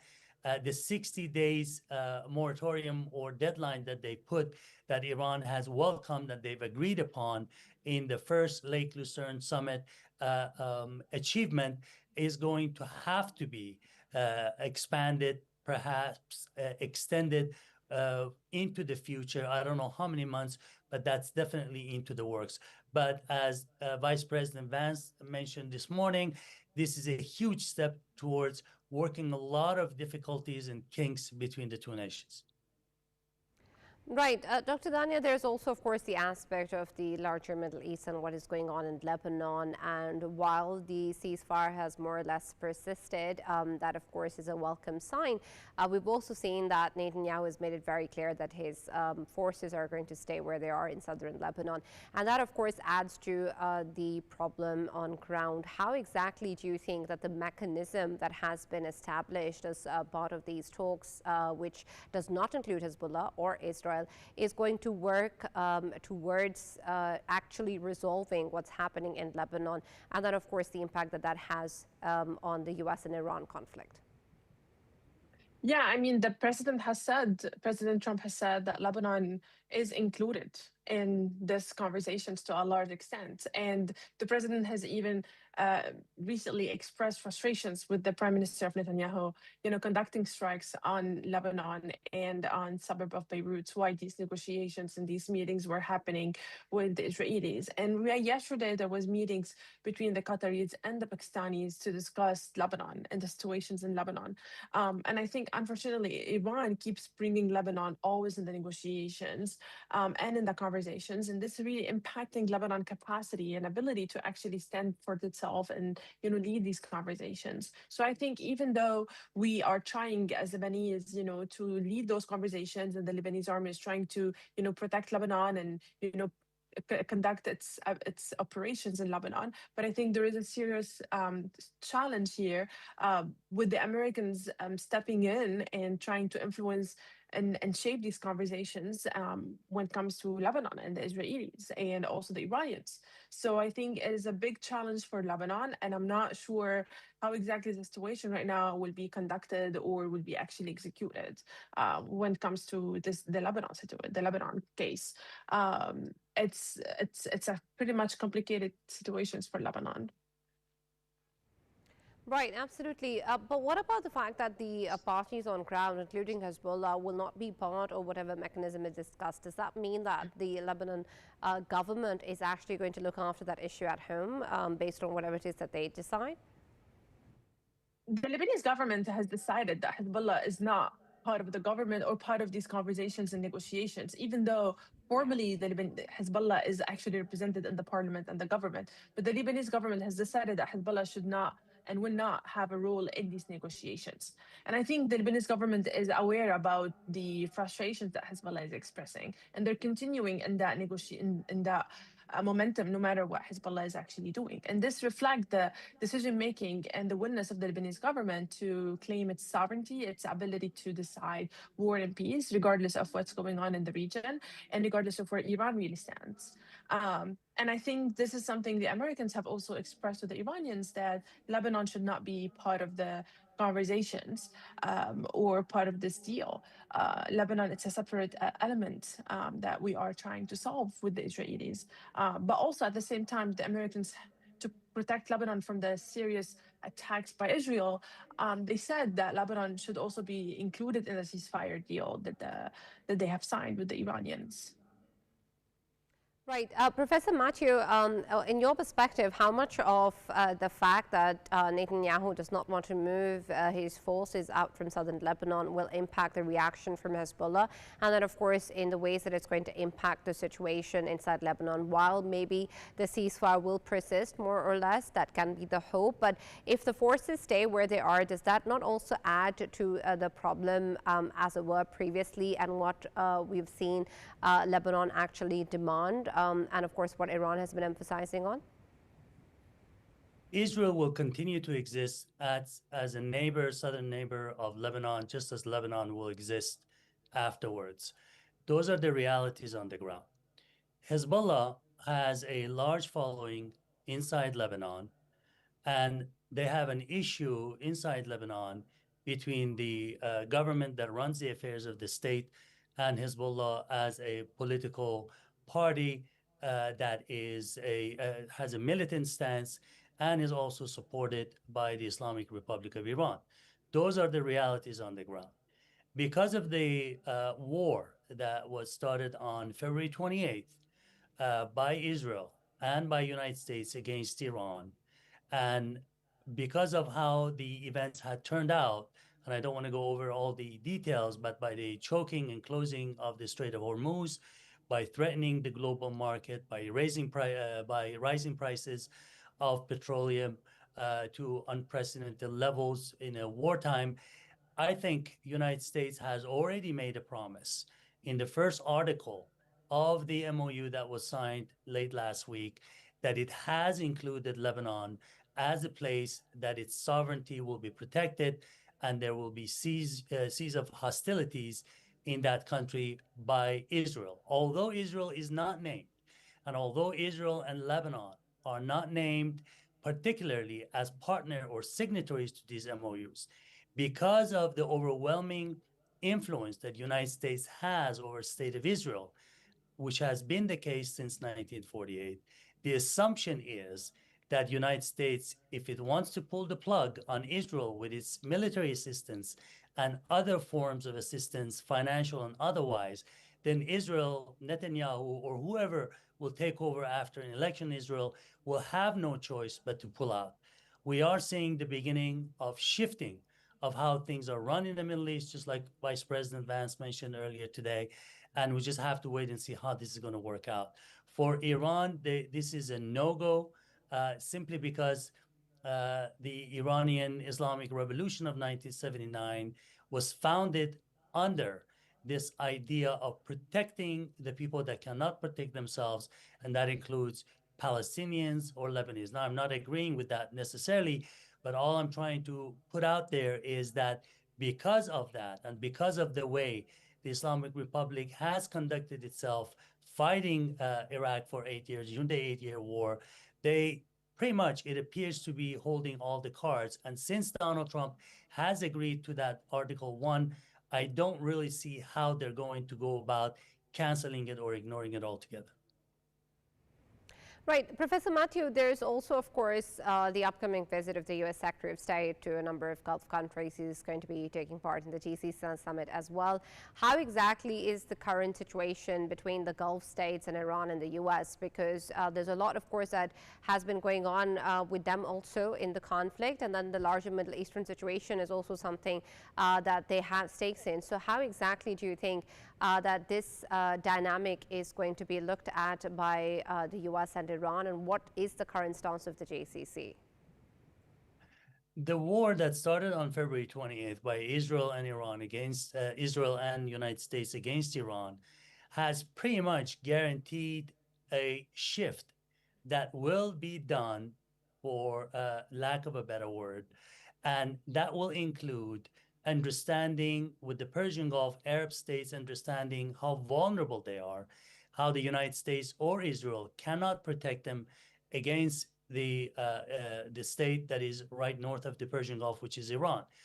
So with Secretary Rubio traveling, I think the essence of the travel might be, and this is what we should expect in the long haul, that there has to be some sort of an understanding how to deal with Iran as a superpower in the region, simply because it has proven that it can defend itself. And despite the fact that it has a lot of domestic challenges inside, but internationally, there is a huge support for Iran, as we've seen on the Arab state, in South Asian states, in their streets, with the common people that are supporting that. And if it were not because of that, I don't think the United States and this administration would have agreed to sit down with the Islamic Republic under any circumstances. The 14-article MOU is historically significant because it pretty much gives everything that Iran has been asking since 1979 and much more. We just have to wait and see if Americans are going to renege on this promise as they have on others. Right. Dr. Dania, how is the sentiment within the United States in terms of what that MOU has actually done for the United States, and especially in terms of how Mr. Trump has handled the entire conflict, and now with the MOU in place, the next step with the technical level talks, what is the current understanding of the American public in terms of what they have won out of this, and what exactly has Mr. Trump been able to deliver? Yeah, so I guess in general, I would say there is a mass frustrations with the economic situations here. There is a serious inflations when it comes to gas and other commodities. There's also a mass frustration that this war was not really needed, and the way we conducted ourselves in that war and we started this war was not very much needed, or even efficient in the efficient or successful policy. And so there is a mass public frustration really driven by the economic conditions. We've seen this happening with the public opinion data overall with on the Trump administration and how he's being in office overall. So this is just in general right now. I think in general, I've seen and I've heard a lot from even Republicans themselves, considering that we lost the war to Iran and we are actually, this deal does not really brings any difference compared to what the previous deal under the Obama administrations brought. And so the general frustrations is we dragged ourselves into a war we never needed. It really impacted the economy significantly, and even it will impact, and it has implications on the midterm elections coming up this fall. So it's really the economic situations that play a very important role in shaping the mass public opinion here. Right. Professor Matthew, there's a concern, of course, in terms of how this conflict is now going to proceed further, especially in terms of the Strait of Hormuz. While, of course, there has been immediate steps that have been taken to achieve some sort of certainty. There's also, of course, the upcoming interactions between Iran and Oman in terms of how exactly that will be handled. While there is a 60-day toll-free passage that has been agreed upon, how do you think that this will be then taken further as a future aspect that can possibly come up with Iran, of course, learning the fact that this is a very essential tool that it has used as leverage in the equation? The interesting thing about the MOU, I don't know what number it is, but it does mention that Iran will not be charging a toll, something to that effect, and I'm paraphrasing here. But in fact, it talks about technical fees that will be charged. Some people might think that that's a toll, but essentially, from what I understand from Iranian sources, is that Iran and Oman have essentially paid for the services for this free flow of oil tankers and what have you from the Persian Gulf into the free waters of the world, into the Sea of Oman. And what they want to do, they want to charge for that in order to recoup some of that cost. Now, if this war hadn't happened, it's a big if it hadn't happened, then chances are Iran and Oman would have never brought this up. It would have been very difficult to have done that on the international stage. But now we're in a post-war or a ceasefire mode right now, and Iran has demonstrated that if it wants to, it can shut it down. Of course, it's going to get affected economically because the Americans had a blockade of the blockade, which was not helpful for anyone. So in that regard, historically also, people need to understand that the Strait of Hormuz has been a talk or a point of threat by the Iranians going back to the Iran-Iraq war in 1981, I believe, or 1980 when the war started. In 81, 82, the discussion was that they wanted to close the Strait of Hormuz. At that time, that's over 40 years ago, but that did not transpire simply because the world was a whole different place. Now, with this attack against Iran, I think the Iranians are emboldened, and I think there is a certain amount of confidence that we can use and say that Iran and Oman will be charging some sort of technical fee, not necessarily $2 million per carrier, which Iran had charged apparently for a few times, but it will be some sort of technical assistance or fee that the whoever wants to go through the strait would have to pay for. Right. Thank you very much, Professor Matthew, for joining us and being a part of the newsroom today. Dr. Dania, let me get back to you. Speaking of course, these numbers, there's another very important number as part of the MOU, which is the $300 billion that will go into investment for rehabilitating the situation in Iran. But the U.S. president has made it very clear numerous times that the U.S. will pay nothing out of it. So how exactly will that work, and who will be paying and for what exactly? Yeah, I mean, this is one of the biggest criticism of this MOU is like we are actually funding the reconstructions of the reconstructions of the Iranian infrastructure. There has been conversations going on, and the European partners will be part of this. The European partner will be part of this funding, and they will be providing this funding. But also, a lot of the money that the Iranians had in numerous banks, particularly in China, it will be unfreezed. So the Iranians can have access to their funding, and particularly Iran has the largest money funding that the Iranians have is in the Chinese, but all of this money is being unfreeze. So the major source of funding going to be coming from the banks where the Iranians' money is frozen, which is not in the United States, obviously, but it's in China. So the Chinese banks, this is one of the largest criticism for this MOU is where the money is coming from and how are we working with the Chinese or other actors to get this money funded and distributed back or channeled back to the Iranians. Yes, and Dr. Dania, how exactly do you think that this money, if unfrozen, is going to be used by Iran? I believe there are a number of restrictions and conditions as to how it will be spent. Yes, so the current administration is arguing that this funding would be spent on building the infrastructures that was destroyed or blown out with the attacks. There are more restrictions also on how, what kind of infrastructure should be built and what kind of actors should be involved in this. We are still waiting on more information to be, distributed to the public and to the media. But I think the major is there will be a lot of oversight from the Americans and the Europeans on the spending and the investments of the spending of this money and how these investments are being conducted. Right, and Dania, there's also reports with regards to the U.S. Granting a general license for Iran's crude oil and petroleum products. How will that essentially work along with a number of sanctions that are still in place? Yeah, so that would require significant lifting for many of the sanctions that the United States has already, has already had on Iran to get those activities or commercial activities conducted. So it would require lifting a lot of the sanctions to initiate those activities and those commercial relationships. But I think everything right now depends on how the technical how the conversations and the meetings over the technical details when it comes to the the nuclear plan is gonna plays out, because that will determine how much the United States is going to be lifting the sanctions and how much money will be unfreeze. And so all these technical details really kind of are still waiting on how the meetings and the negotiations are going before we actually discuss the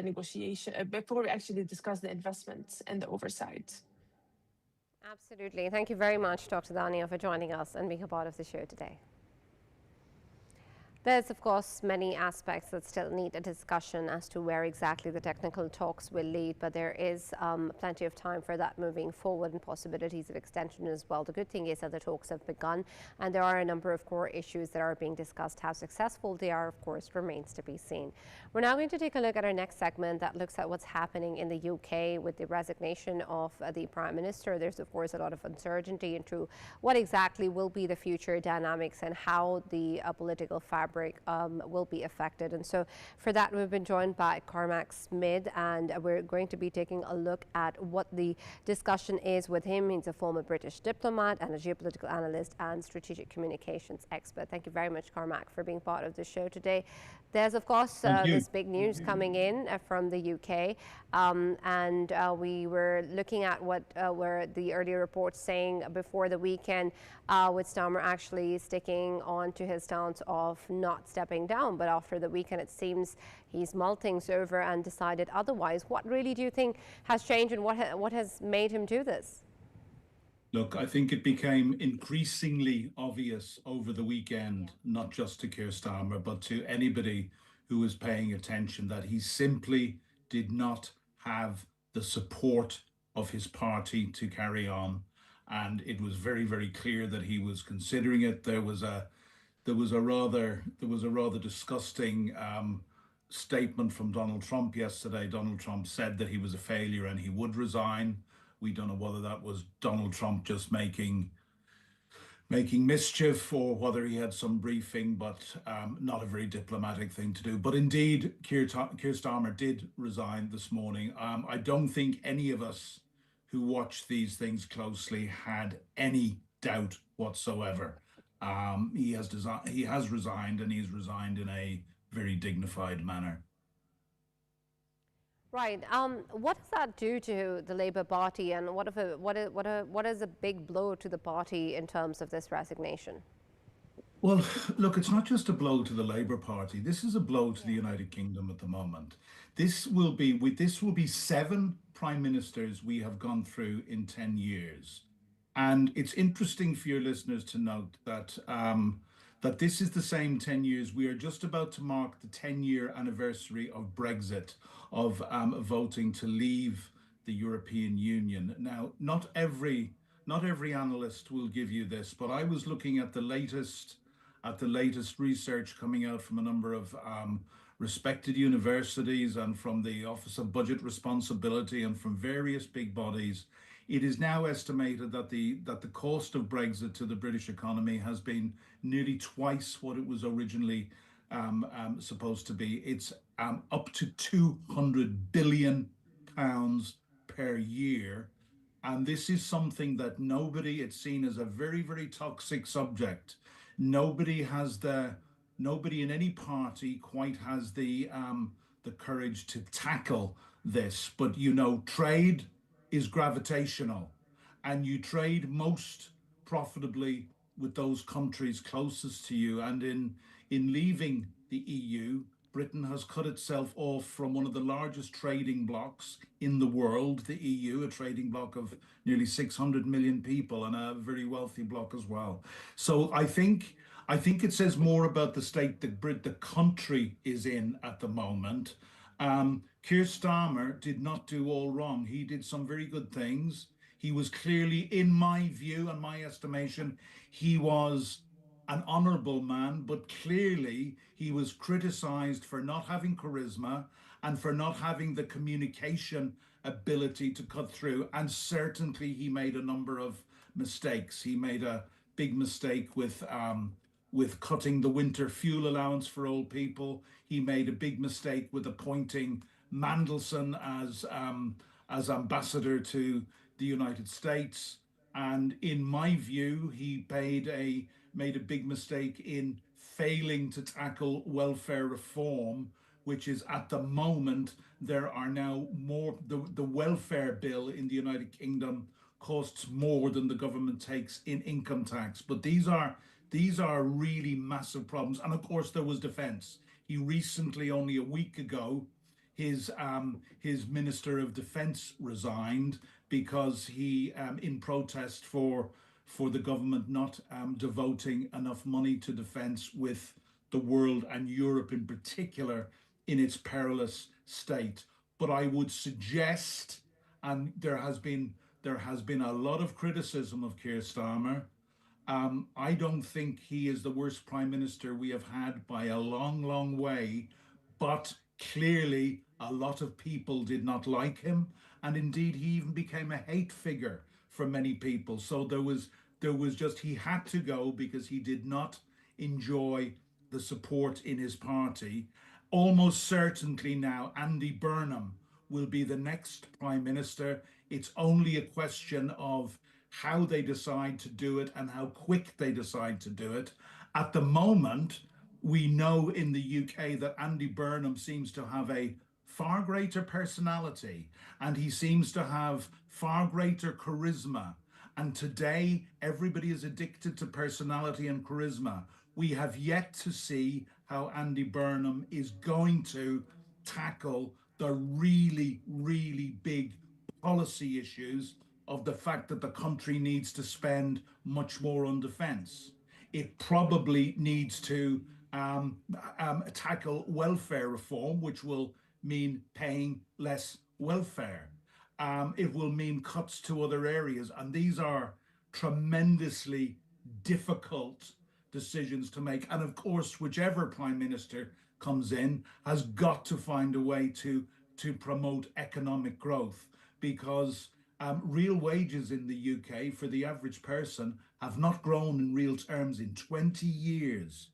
And this is hurting an awful lot of people. And as I say, the latest estimate of the cost of Brexit is £200 billion a year to the British economy. They estimate that the British economy is now between 6 and 8% smaller than it would have been had we not left the European Union. Now, I know there will be a lot of people on the pro-leave side who will disagree with me vehemently, but I'm quoting figures from the latest research, and clearly the British economy has not been growing. So whoever comes in, and I can almost tell you with some certainty it will be Andy Burnham. It's just a matter of how quick they decide to appoint him as prime minister, or whether some people are saying there should be a general election. I don't see that happening. I think he will be made prime minister with the overwhelming majority of MPs in the Labour Party. But he inherits a poison chalice. And as yet, we know that he has great charisma, it seems, but as yet we are to see his policies that will make the changes that this country needs. Absolutely, and that's very essential in terms of the direction that Andy Burnham will take, and what exactly will that mean in terms of the impact that it will have on the Labour Party situation. But there's also, of course, another aspect outside of the Labour Party that also caused problems for Starmer, and that is the far-right anti-immigration Reform UK party that seemed to also be on the rise. How exactly do you think this resignation and the Labour Party's problems have impacted the Reform UK party, and whether or not they will be the ones that will gain more momentum and popularity as time goes by? Well, you know, it doesn't look like they will. Some people are saying that maybe Reform have peaked, and you know, it was the competition in the by-election last week in Makerfield was between Andy Burnham, who didn't have a seat, and the first thing he has to do to challenge to be Prime Minister is get a seat. So that seat in Makerfield was vacated deliberately to make room for Andy Burnham to run. His main competition was Reform, and it was also another even further right-wing party, Restore UK, who we thought would split the Reform vote. Actually, when you added both Reform and Restore UK votes together, they did not come anywhere near to beating Andy Burnham. He won that election by a far greater margin than most people, including myself, expected he would. So I am not sure. And the other thing, of course, that's very important to point out about immigration, under the last 2 years, immigration rose under the last Tory government from 2010. Under the Labour government, under Keir Starmer's leadership in the last 2 years, immigration figures have fallen very significantly and continue to fall. The problem, or a part of the problem with Keir Starmer, and I'm a communications professional all of my life, and I have said that part of the problem with Keir Starmer was one of communication. He simply didn't manage to communicate effectively enough to the British people to actually get credit for the fact that he was bringing down immigration figures and he was improving the service of the NHS, our National Health Service, which is an almost sacred cow here in the UK. So the things also, I think, what he was proven to be very, very correct and strong in keeping Britain out of the war with Iran. Donald Trump obviously put a lot of pressure on him to go into the Iran war, as he put pressure on a lot of other European countries. This is Donald Trump simply not understanding the way NATO works, that it's an attack on one is an attack on all. You don't decide to prosecute an illegal war and then insist that your allies come in with you. So I think that we owe a lot of credit to Keir Starmer for keeping the United Kingdom out of what has been an absolutely disastrous war. And of course, it would have caused great reputational damage to the UK on the world stage, but it would also have cost us billions of pounds that our country simply cannot afford at the moment. So, you know, Keir Starmer, not all bad. He had some really good achievements, but he never seemed to get the credit for them. Let's see what Andy Burnham does and how much better. As I was going to say a British citizen, I'm an Irish citizen, but I live in the UK. The United Kingdom is my home and it's where I vote. And I hope very much that Andy Burnham can fix things, but it's a very tall order. He has a huge mountain to climb, and personality alone is not going to achieve it for him. Absolutely, and I totally understand that. Cormac, let's also shift focus on what's happening within the region to the Ukrainian-Russian conflict, and in that, of course, the relationship that Ukraine has with the EU. In a recent incident, we have seen that there has been the revocation of the Order of the White Eagle that was awarded to Mr. Zelensky back in 2023 by the Polish leadership. And in terms of what that does to the relationship between Ukraine and Poland, how do you think it will impact the support that Zelensky has had from Poland all these years? Well, you know, I don't know. This has been one of the most unfortunate instances that I have seen. And a man who I met, former President Viktor Yushchenko, handed his medal back, as did two other former presidents. There was a recognition in the past that there had been wrong done on both sides, and that the two nations needed to come together in partnership. There is a strong far-right movement in Poland at the moment, including the current president. It's making it very, very difficult for the current prime minister of Poland, but Poland at the moment is in crisis. This says much more about Poland than it does about Ukraine. Ukraine has turned the tide of this war at the moment.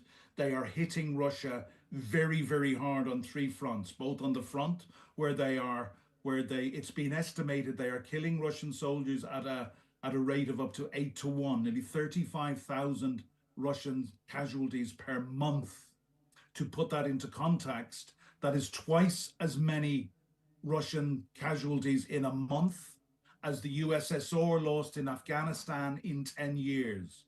Then the second thing they're doing, they are daily with their own manufactured missiles and drones, they are decimating Russia's logistics chain. So their supply trucks of fuel and food and medical equipment, and also for evacuating injured troops out and rotating troops. They are affecting very badly Russia's ability to do this, and we hear increasing stories about really dire morale. And of course, the third thing the whole world has seen is their deep strikes where they are decimating Russia's oil industry. And oil, you know, Russia has been described as a gas station with nukes. They don't have anything else. They rely on their oil to pay for the war that they are prosecuting. And of course, last week we saw massive attacks on Moscow. And of course, this is important not just for the damage it does to Russia's oil, by the way, which is a legitimate target according to international law, but this is bringing the war home for the first time probably to the wealthy middle classes who live in St. Petersburg and Moscow. And they have an unwritten deal with their czar, who is Putin at the moment, that they don't get too involved in politics because Russia is not a democracy. They do not get too involved in politics, and their leader, Vladimir Putin, will look after them and ensure them a commodious and a comfortable life. Well, that is clearly starting to break down. These people have never had their sons conscripted to be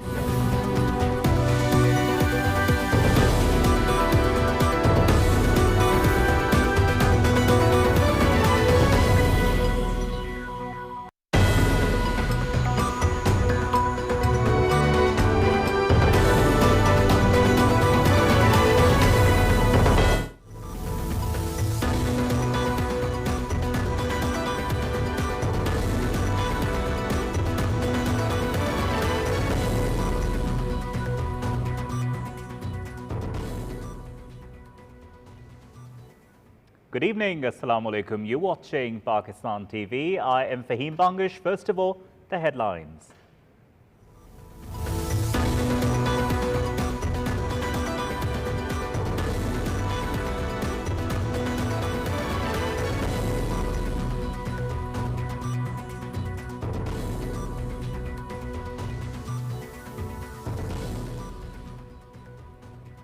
Iranian President Masoud Pezeshkian has arrived in Pakistan for high-level talks on bilateral cooperation, regional issues and follow-up on the Islamabad Memorandum of Understanding.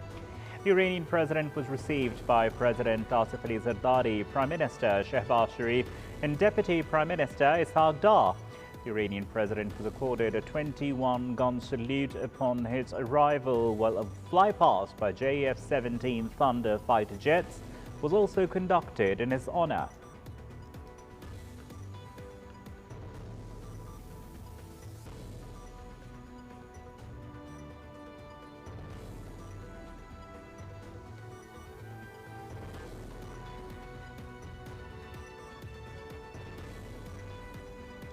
Prime Minister Shehbaz Sharif says Pakistan played a key mediating role in developing understanding between the US and Iran during their negotiations in Switzerland.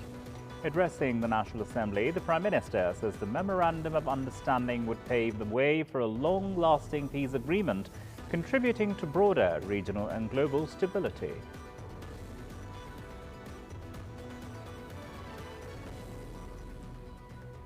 Iran denies agreeing to IAEA inspections, rejects US Vice President J.D. Vance's claim of deal to restore access to nuclear sites.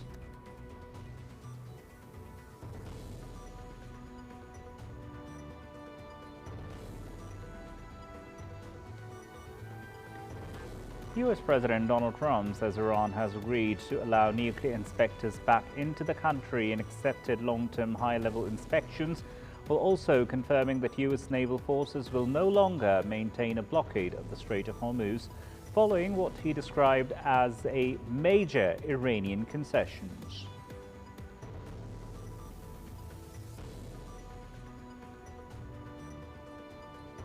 Oman and Iran hold high-level talks in Muscat focusing on regional dialogue, maritime cooperation and security and navigation in the Strait of Hormuz, with both sides agreeing to strengthen coordination and ensuring the waterway remains safe, open and stable for international shipping.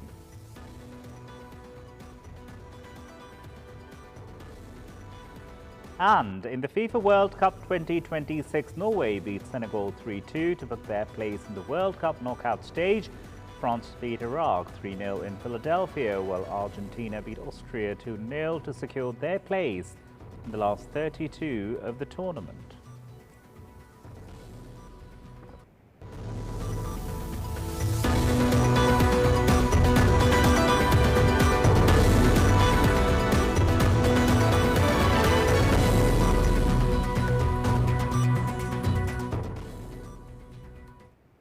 You're watching Pakistan TV live from Islamabad studios. I am Fahim Bangush, and now for the news in detail.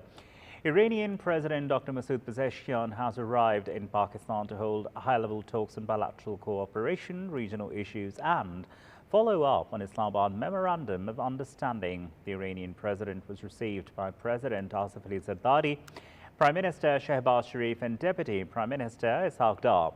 Interior Minister Mohsin Naqvi, Pakistan People's Party Chairman Bilawal Bhutto Zardari and First Lady Asifa Bhutto Zardari were also present.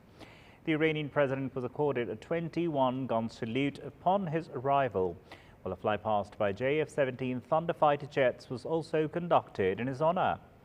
President Pezeshkian is visiting Pakistan on the invitation of Prime Minister Sharif.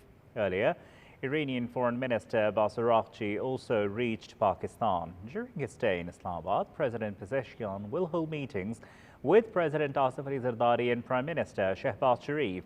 Key parliamentary leaders will also call on him. The two sides will review the full spectrum of bilateral relations and explore new avenues to further deepen cooperation across diverse sectors, including trade, energy, border security, people-to-people exchanges and regional connectivity. The visit will also provide an important opportunity to discuss the ongoing diplomatic engagements following the signing of the Islamabad Memorandum of Understanding, as well as regional and international developments of mutual interest.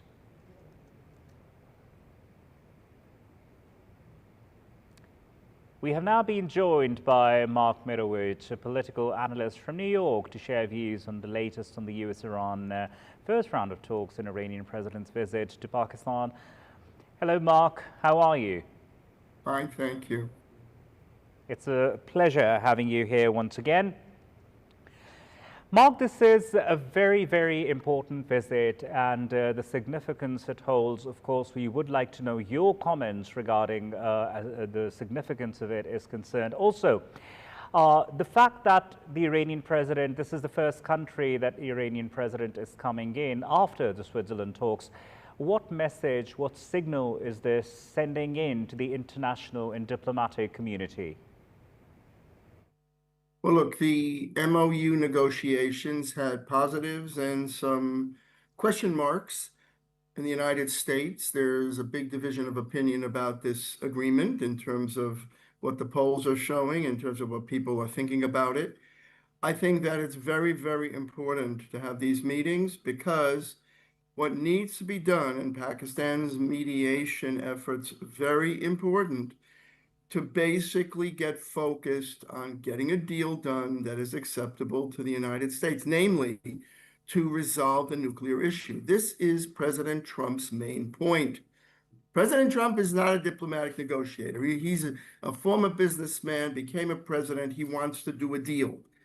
But, you know, as you reported, all these questions about what did Iran agree to about the nuclear, what they didn't agree to, they don't agree, what people are saying and so forth, is not constructive.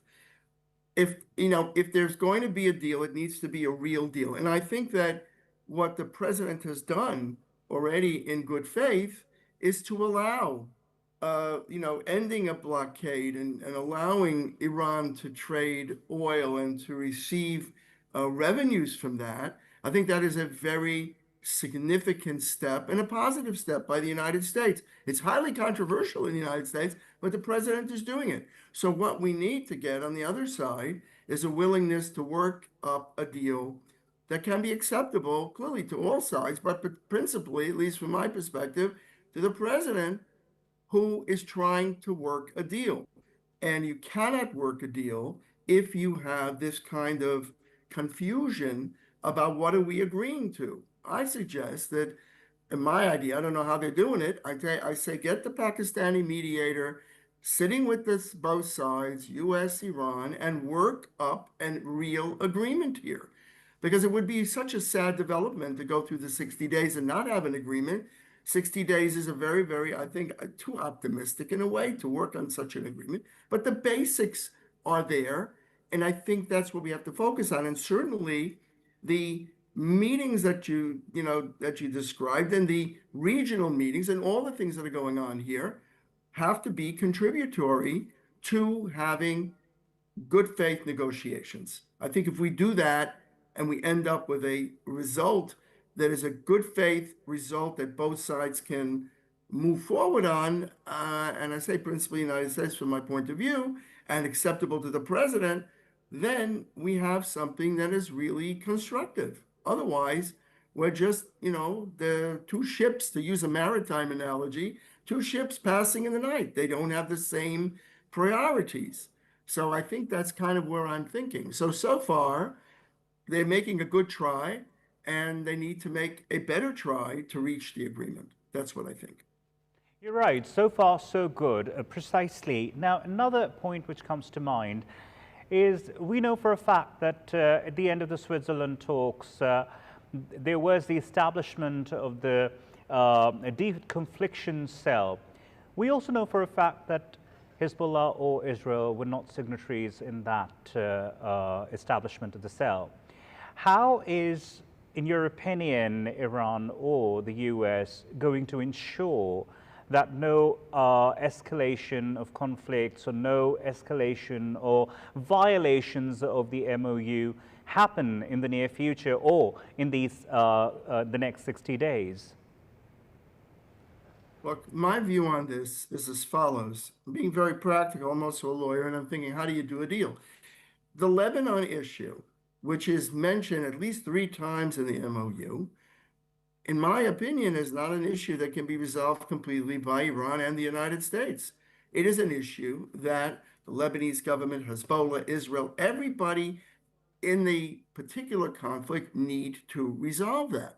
And they're not at the table, and they're not in the negotiating process. By the way, neither are the Gulf states. where I think the Gulf states are now trying to have a way to have more input into the deal.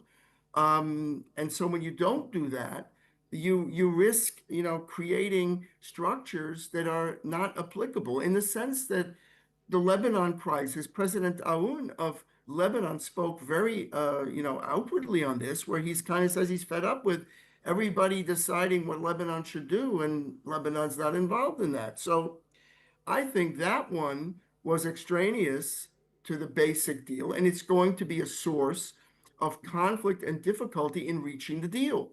The other issue, the Strait of Hormuz, that's another one where you reported that Oman and Iran are going to meet on maritime cooperation and so forth. Well, maritime cooperation is a great thing, but the Iranian idea that they seem to imply in the MOU that they're not going to charge any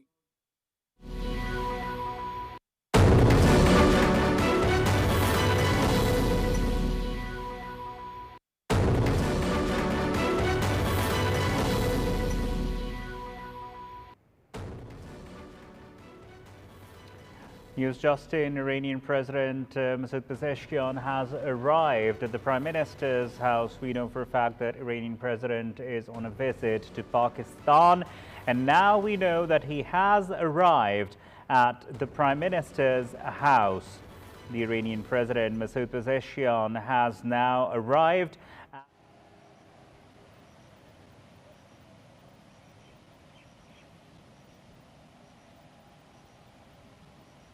These are live visuals, as you can see on your television screens, showing the Iranian President Masoud Pezeshkian as he arrives at the Prime Minister's house. We know for a fact that he was quite warmly and cordially welcomed at the airport when he arrived on the airplane. And now we are watching these images from the Prime Minister's house.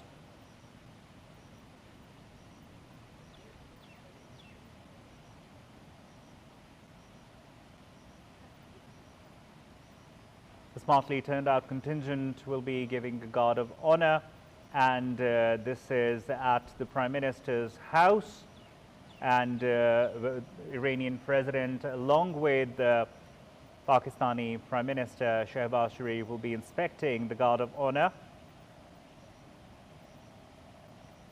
This will be happening inside the premises of the Prime Minister's house. There we are, another very cordial gesture of a warm handshake between the Iranian President and Pakistani Prime Minister.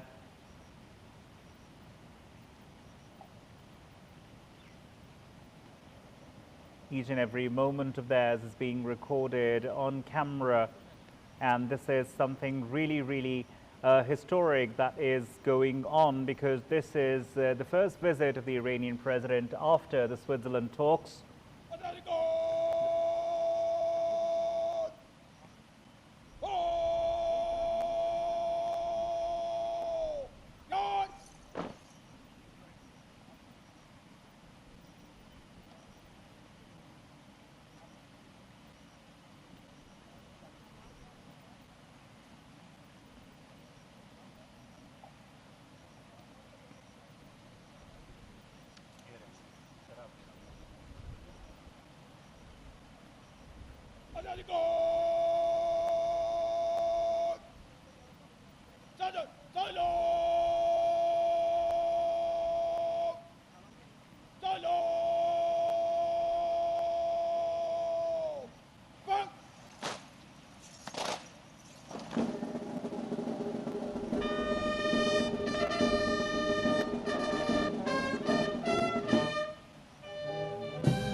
Well, you were just watching images from the Prime Minister's house, where first the Guard of Honor was presented to the leaders of both the countries, and now later on you watched both the leaders, the Prime Minister of Pakistan and the President of Iran, inspecting the Guard of Honor, and now Iranian President is meeting and shaking hands with the Pakistani leadership and the delegation who is with the Prime Minister.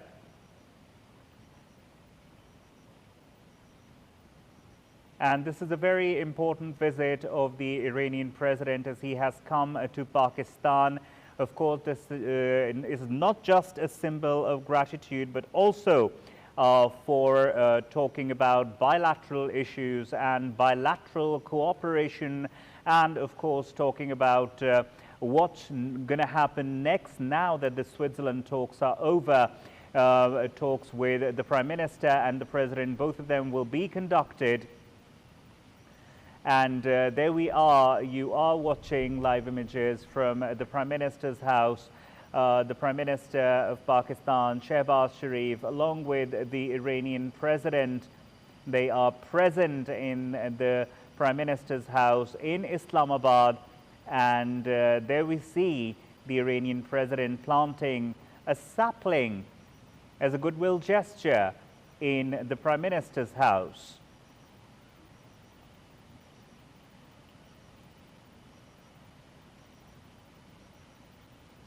This is happening as a goodwill gesture, planting of a sapling in the Prime Minister's house as a goodwill gesture by the Iranian president. Something huge has happened, and Pakistan has done something really, really amazing. That is international mediation, that is peace brokering between two warring parties. These were the warring parties who had not talked to each other face to face since more than 4 decades. And through Pakistan's mediation efforts, through Pakistan's diplomacy, they sat together face to face and talked about their differences. First, the Islamabad MOU was signed electronically, after which the Switzerland talks were held, after which we now see that the Iranian president is visiting Islamabad. Talks will be held with the Pakistani leadership regarding many bilateral issues, issues of bilateral interest, of course, which can benefit both Iran and Pakistan in the future, as we also know for a fact that all sorts of waivers have been given to Iran from the US Treasury for 60 days. All sorts of sanctions have been waived off from Iran for 60 days. And this is a huge opportunity for Iran to do something meaningful, to do something positive. And not just Iran, this is an opportunity for the US as well, for both the warring parties to prove themselves that they want peace, because not just them, but all the countries in the region, they want peace. They are desirous of peace, because obviously this was one of those wars due to which the whole world had come to a standstill, due to which the energy prices had soared, they had rocketed up, and definitely they were affecting each and every person who consumes any sort of thing available in the market which is directly or indirectly related to the petroleum products. And definitely each and everything that we consume these days that is related to that, and each and every person was affected by that. Definitely this is a huge achievement that Pakistan has made. The mediation between the two warring parties, the brokering of a peace arrangement between the two warring parties. Obviously, we know that a roadmap has been decided upon now, but no agreement has been reached. We know for a fact that we still have about 60 days. The clock is ticking towards those 60 days, and in these 60 days there are many gray areas obviously which need to be talked about, which need to be made black and white. There are issues which need to be resolved. There are issues which need to be talked about between the US and Iran.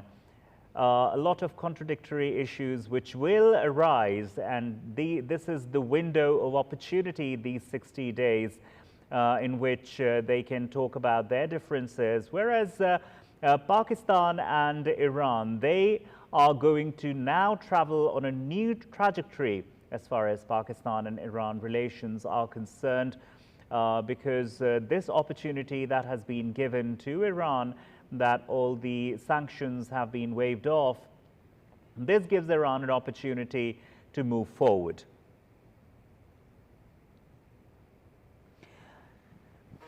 Now, we have been joined by Mr. Ashraf Siddiqui, senior journalist from Doha, to talk more about this. Ashraf Siddiqui Sahab, Assalamu alaikum and welcome to Pakistan TV. Walaikum assalam, and thanks for taking me. Ashraf Siddiqui Sahab, it's a pleasure having you, first of all. And now, second of all, starting off with the discussion, obviously there are a lot of layers in this conversation which need to be delayered and which need to be talked about, which need to be debated upon. First of all, the visit of the Iranian president, it shows some level of gratitude, of course, that Pakistan was there in international mediation between this huge war that was happening since the last 100 days.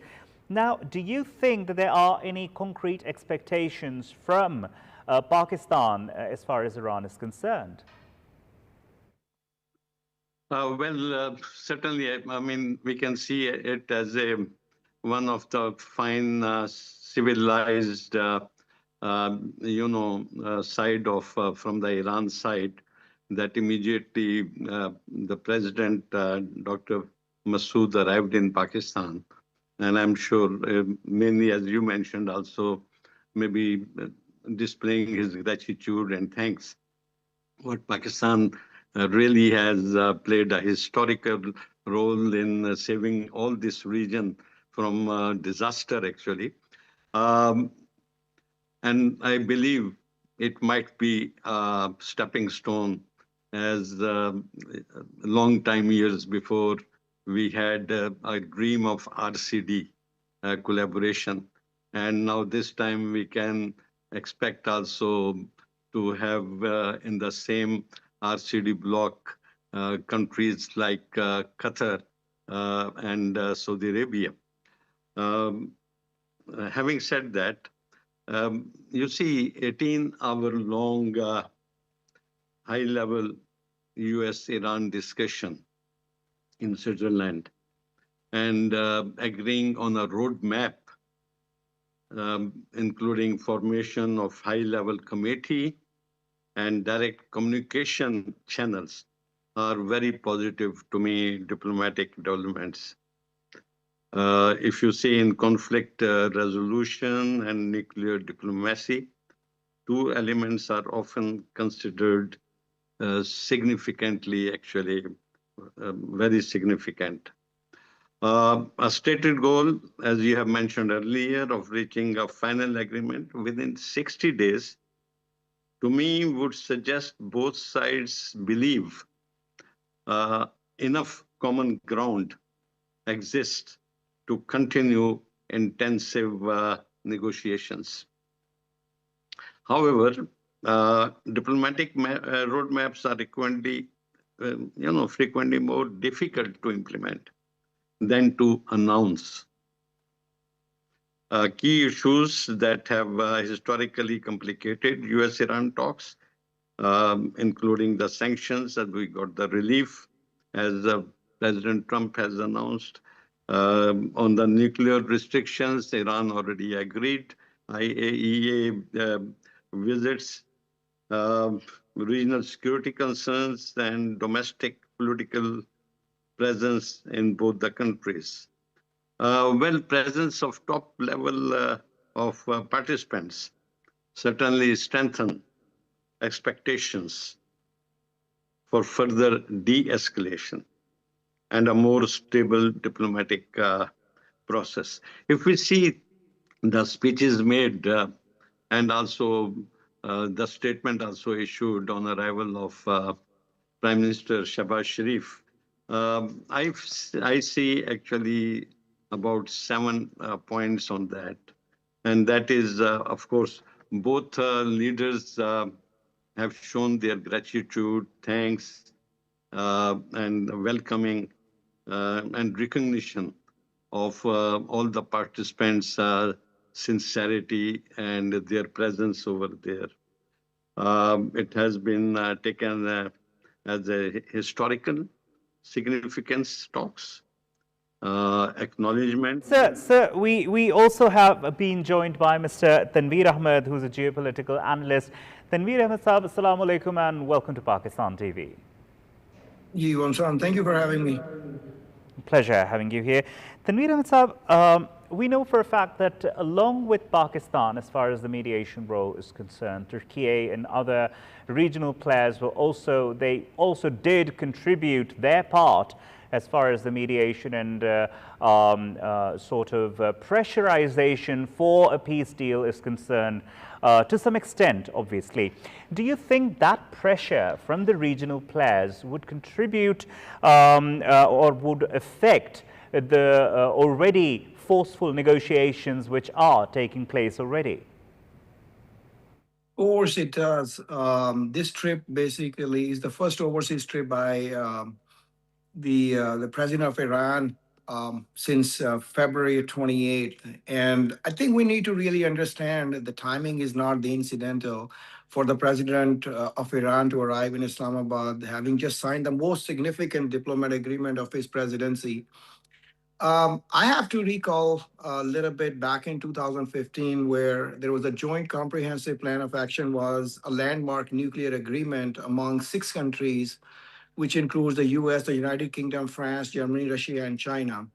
And according to that deal, Tehran agreed to limit his nuclear program in exchange for relief from international sanction. However, US withdrew from the deal back in 2018 during the Mr. Trump's first presidency. Now, the other facts for the president of Iran is going to come to Islamabad immediately after signing this MOU tells us that he needs to convert this fragile agreement into political capital at home and within a state, across the region, and internationally. This can have a lot of implications. Now, one of the other implications that I could see is back in 2024, when Iran attacked Pakistan and then Pakistan retaliated within 48 hours. And I strongly believe, with the help of Field Marshal General Asim Munir and the Prime Minister Shehbaz Sharif, the way they mediated and they brought the peace in the region, Iran does not want to lose this opportunity to strengthen the ties between Pakistan and Iran. And obviously, if the ties are strengthened between these two countries, this will send a strong message to the West as well as to Israel and United States. The roadmap of the 60 days agreement becomes much easier, not a fragile agreement, like I said earlier. So my strong belief is Iran probably needs Pakistan more than Pakistan needs them. However, my wishful thinking is that Pakistan must take advantage of this situation and try to open the gas pipeline, which has been closed for years. So this will allow a lot of economical stability in Pakistan as well.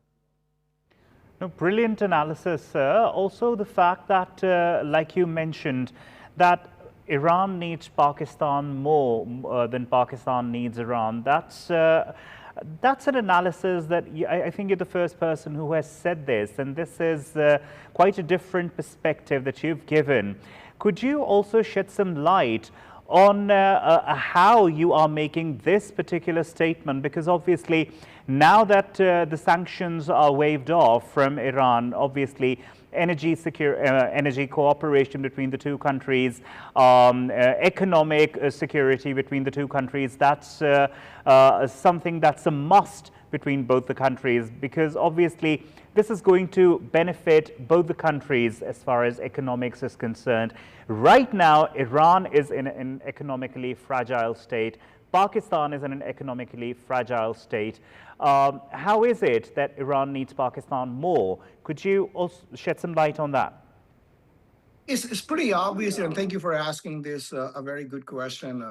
It's pretty obvious that when this deal was basically made during the presidency of Mr. Obama in 2015 and then withdrew by President Trump during his first presidency, among 6 countries, no one was able to really hold Iran accountable what was made back in 2015, or even United States. And I believe Pakistan being in the middle of this crisis, Pakistan being in the middle of this mediation, has the capacity and the capability of holding not only the Iran on this agreement, but also has some sort of the political and the regional advantage to request and hold U.S. accountable to make sure that the roadmap to the peace is materialized. This is the reason I strongly believe Iran needs more. And the second thing is the way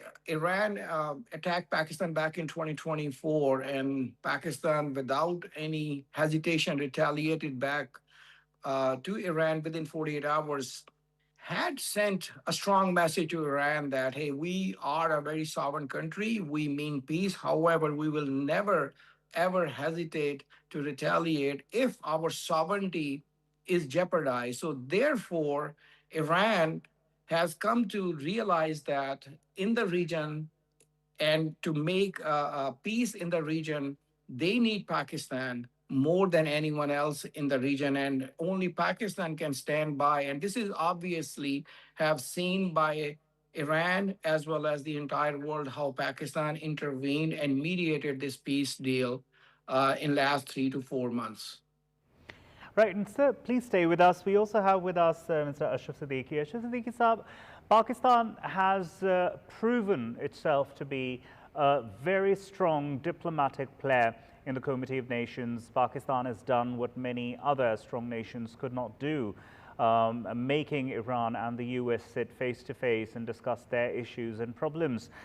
How are you watching Pakistan as far as diplomacy is concerned and Pakistan's diplomatic journey is concerned ahead? Is this just the start or is this the end of that journey? I will take you back in 70s. And at that time, that was the time when Pakistan government, during that Soviet-Afghan war, displayed their integrity and also courage. Same way, I take it now, this is another government came after that. We are lucky to have, to me, as far as I'm concerned, the leadership in Pakistan has proven in different ways integrity of the nation. As one of our colleagues was just mentioning about Iran, also same way on Afghanistan. And then if we see on the regional level, when our neighboring country, Iran, came into this difficulty and facing and such major challenges and huge challenges, Pakistan once again entered, and along with other friendly countries like Qatar, Turkey, and Saudi Arabia, and Egypt also this time included in this with all this bloc, or I will say the friends. So we were able to cope with this, and the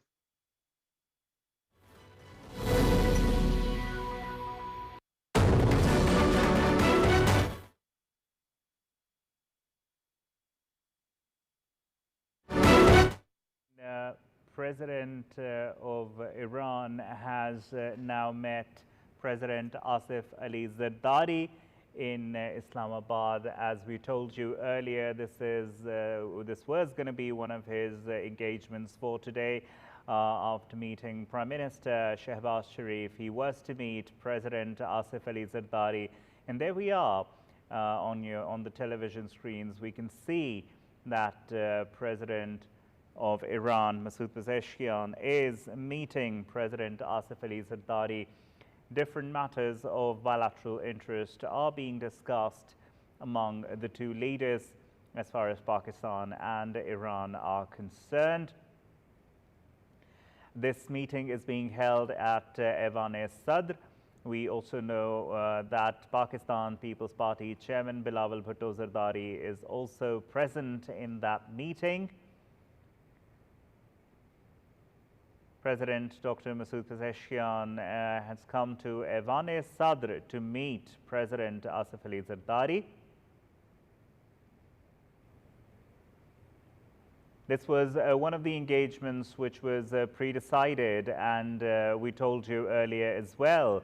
There you are watching the visuals of when President Pezeshkian reached Aiwan-e-Sadr.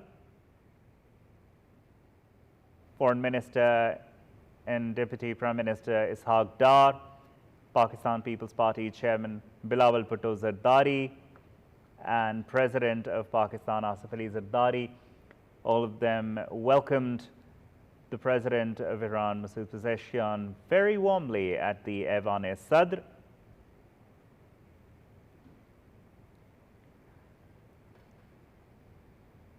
The President of Iran, with the leadership of Pakistan, spoke about matters of bilateral interest and also spoke about promoting and furthering the Pakistan and Iran relations and moving them to new levels and to new heights. And also they spoke about long-term peace in the region, durable peace in the region, and spoke about the aftermath of the Islamabad Memorandum of Understanding, which was signed earlier on the 17th of this month, after which the Switzerland talks took place. Definitely the Switzerland talks gave a roadmap for how to go about the next 60 days, and that is in itself quite a positive development. And there we are, President of Iran, Dr. Masoud Pezeshkian, meeting the President of Pakistan, Asif Ali Zardari, along with other officials who are present over there at the Ayvan-e-Sadr.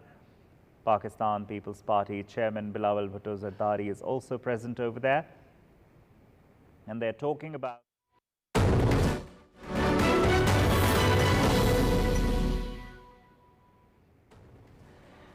Now, Field Marshal Sayed Asim Munir calls on Iranian President Masoud Pezeshkian. This is another development that we have to update you on. Views on regional developments and peace initiatives are being discussed in that meeting.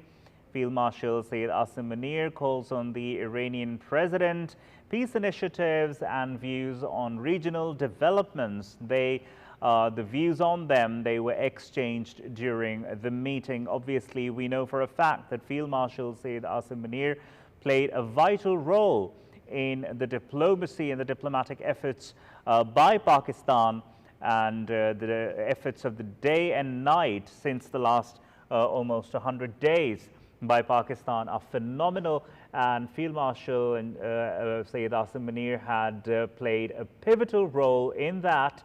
And right now, Field Marshal Sayed Asim Munir is calling upon President of Iran, Dr. Masoud Pezeshkian, and they're talking about the regional issues and how can peace be promoted in the region.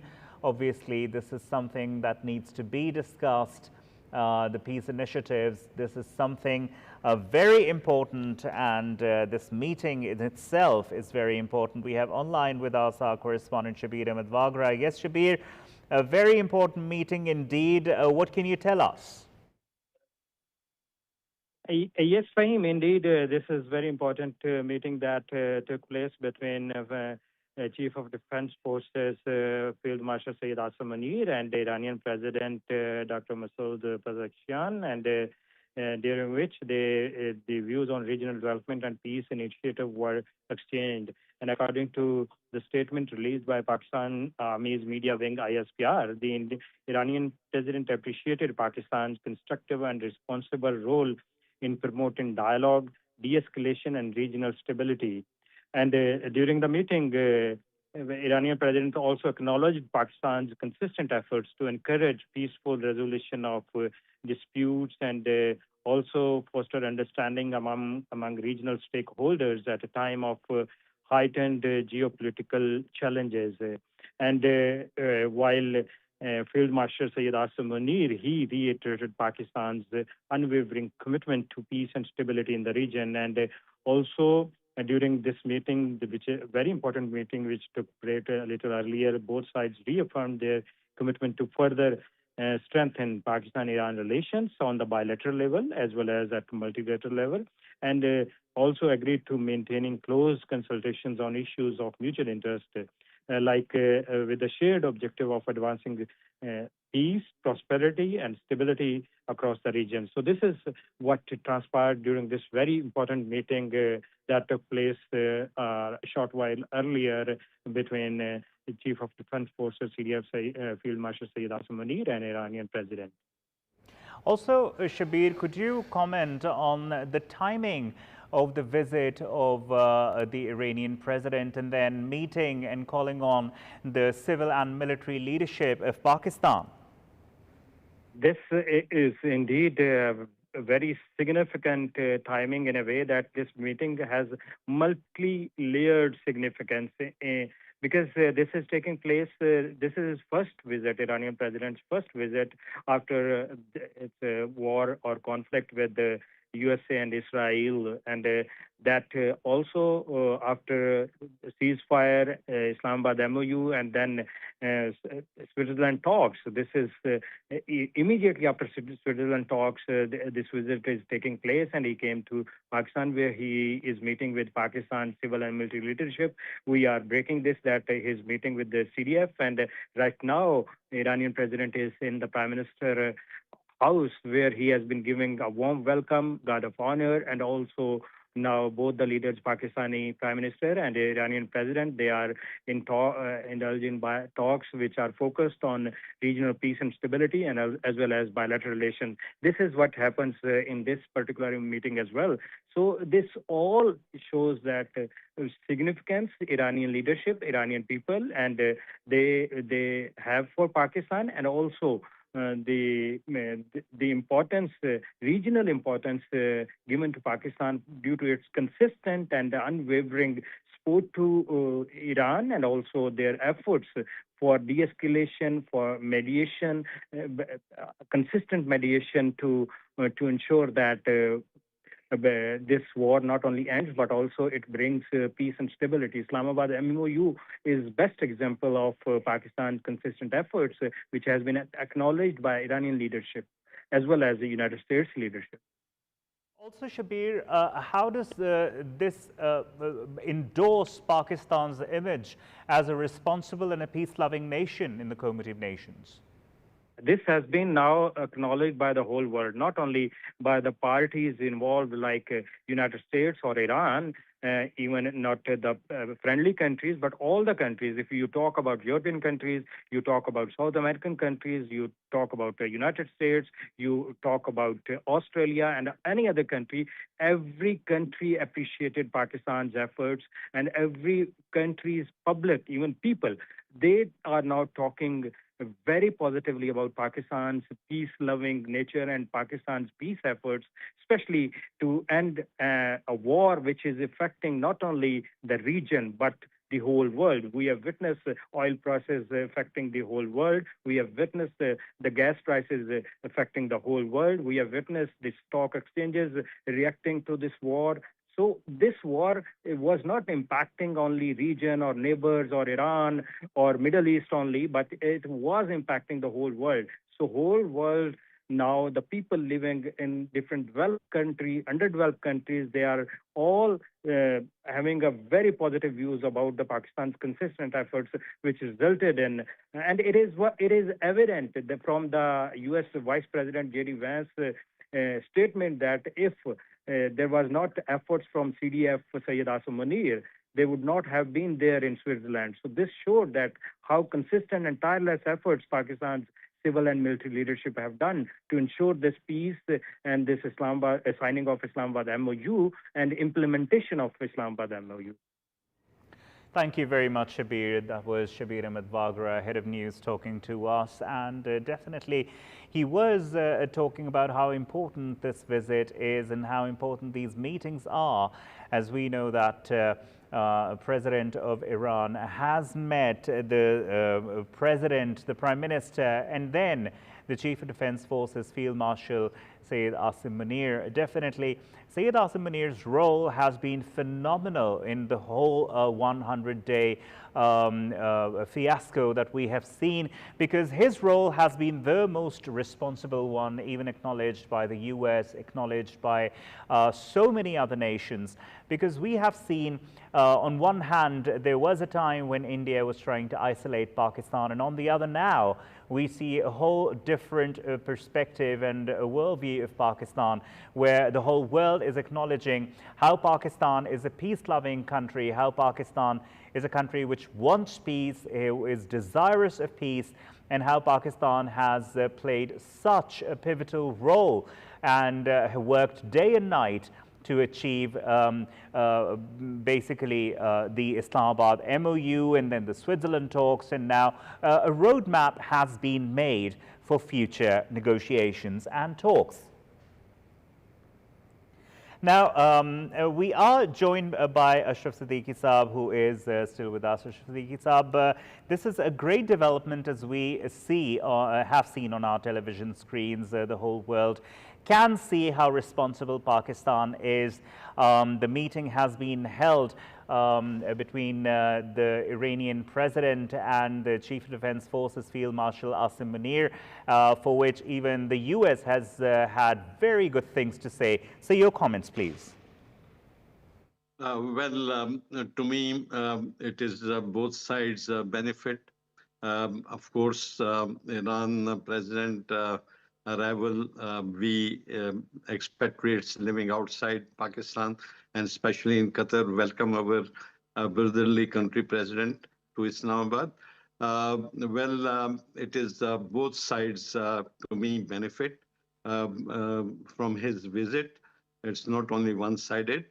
And secondly, we should not forget one thing more about Pakistan's role earlier. I have mentioned a couple of times before also that in 1971, in the Cold War between the Soviet Union and America, and then also China, it was Pakistan who played a great role bringing US near to China.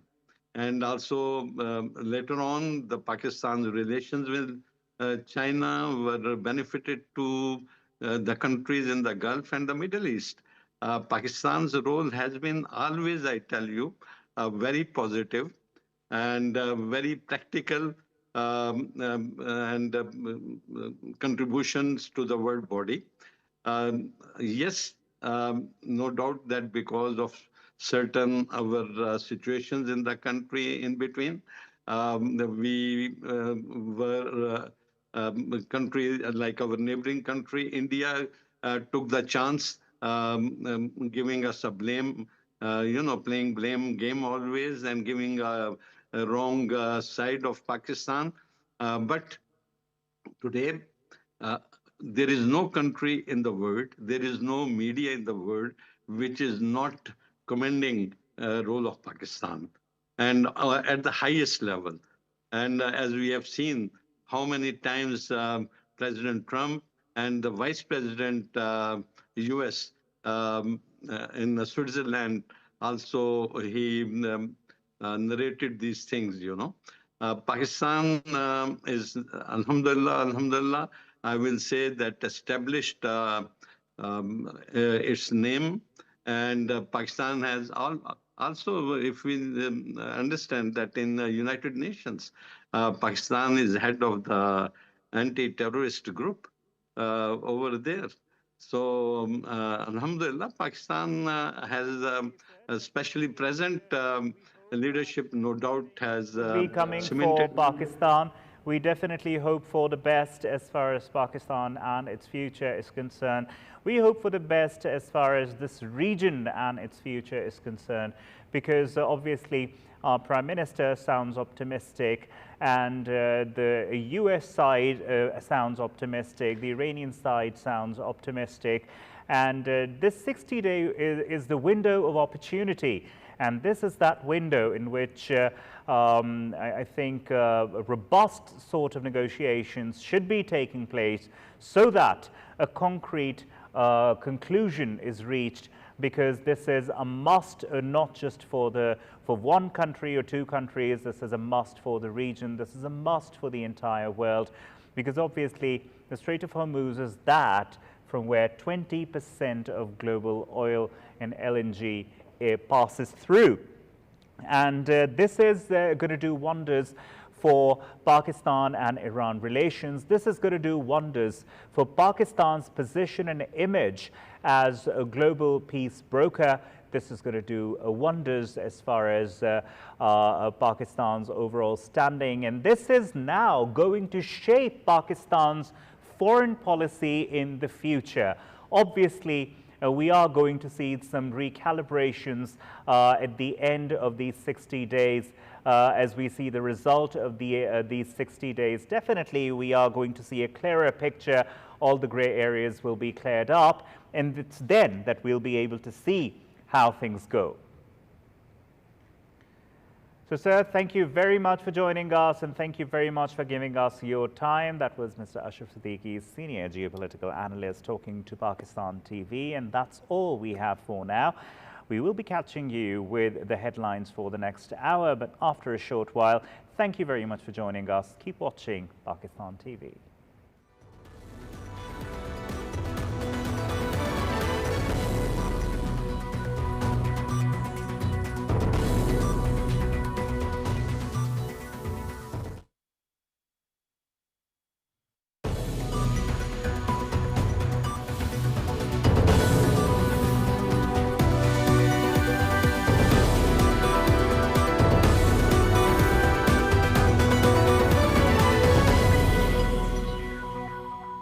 From the heart of South Asia to the crossroads of Central Asia, from the turbulent Middle East and North Africa to the power corridors of the West.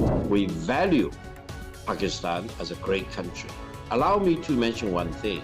People tend to forget that back in 1971, it was Pakistan which brought China and the United States together. For the first time in history, does not have professional diplomats working on this problem.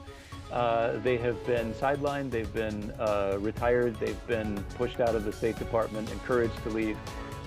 So they're not at the White House, they're not in the State Department. Lebanese, resistance movement, Hezbollah, has been launching a huge amount of drones.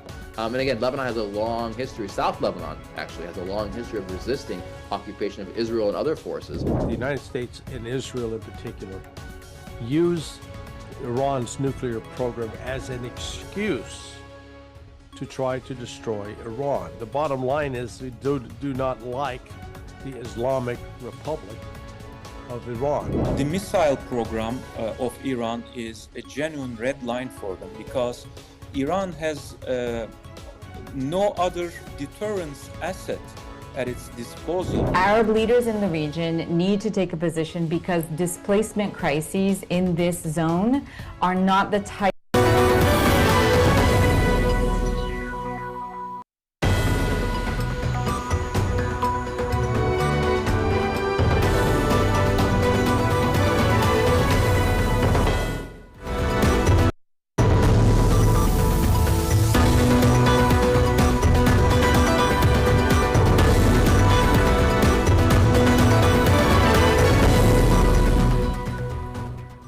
Good evening, you're watching Pakistan TV. Live from Islamabad studios, I am Ali Ahmed bringing you top stories making the headlines.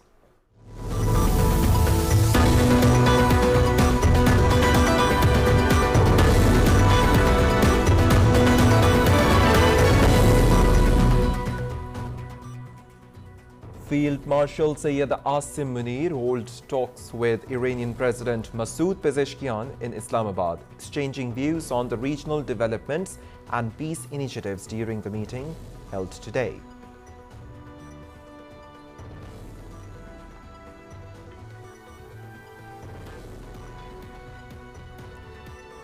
President Asif Ali Zardari holds talks with Iranian President Masoud Pezeshkian in Islamabad, exchanging views on the regional developments and peace initiatives during the meeting today.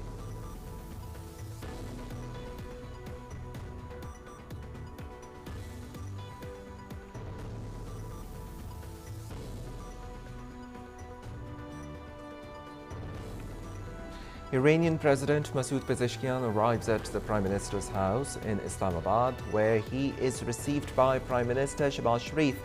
The two leaders are set to hold bilateral talks followed by delegation-level meetings aimed at strengthening the Pakistan-Iran relations.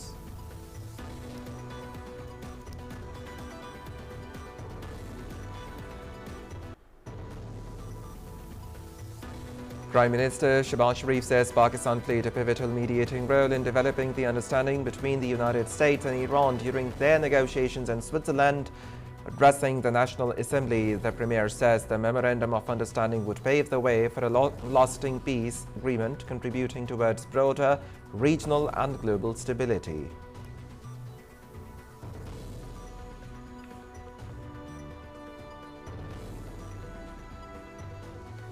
US President Donald Trump says Iran has agreed to allow the nuclear inspectors back into the country and accepted long-term, high-level inspections, while also confirming that US naval forces will no longer maintain a blockade of the Strait of Hormuz, following what he describes as major Iranian concessions.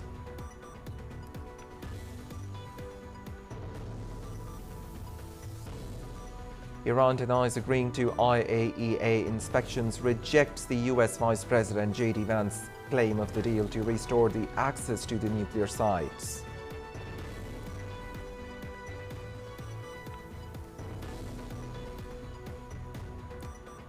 Oman and Iran hold high-level talks in Muscat following on the regional dialogue, maritime cooperation and the security of the navigation in the Strait of Hormuz, with both sides agreeing to strengthen the coordination and ensure the waterway remains safe, open and stable for the international shipping.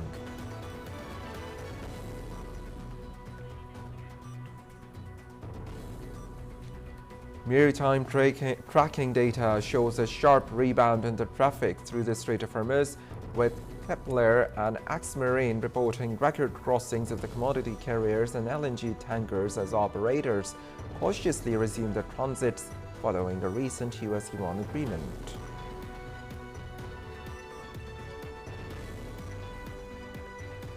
Foreign Minister Ishaq Dar says Israeli attacks on Lebanon nearly derailed efforts to bring the US and Iran to the negotiating table as technical level talks begin to implement the recently announced Memorandum of Understanding.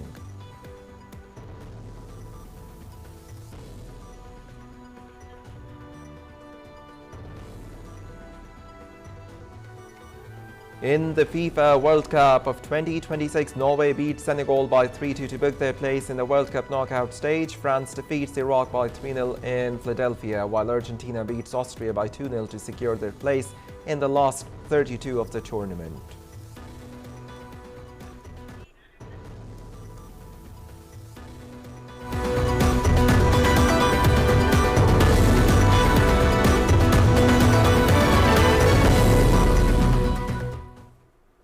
Some details now. Field Marshal Syed Asim Munir Nishani Imtiaz Military, Chief of the Army Staff and Chief of the Defense Forces, called on Iranian President Dr. Masoud Pezeshkian, where both sides exchanged views on the regional development and peace initiatives. The Iranian president appreciated Pakistan's constructive and responsible role in promoting dialogue, de-escalation and regional stability. He also acknowledged Pakistan's continued support towards peace, full resolution of the disputes and foster understanding among the regional stakeholders amid the ongoing geopolitical challenges. Field Marshal Syed Asim Munir reaffirmed Pakistan's unwavering commitment to peace and stability in the region. Both sides agreed to further strengthen Pakistan-Iran relations and maintain close consultations on issues of the mutual interest, with a shared objective of advancing peace, prosperity and regional stability.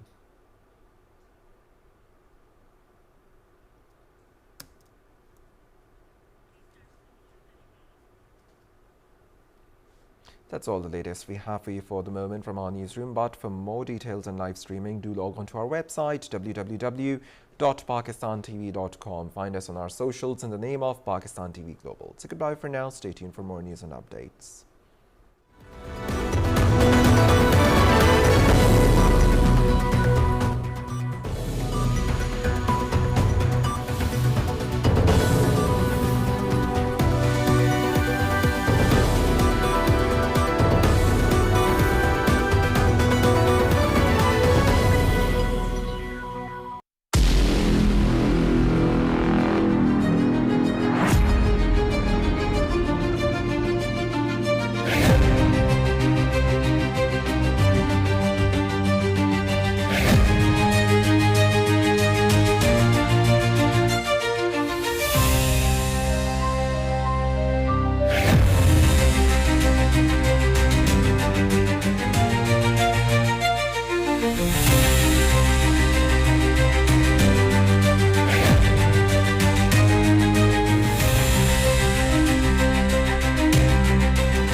nation speaks to the world.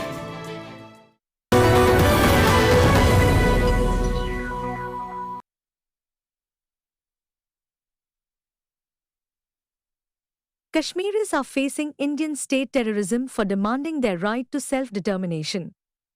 Indian troops are conducting widespread raids and arrests to stop Kashmiris from demanding freedom. Kashmiris have rendered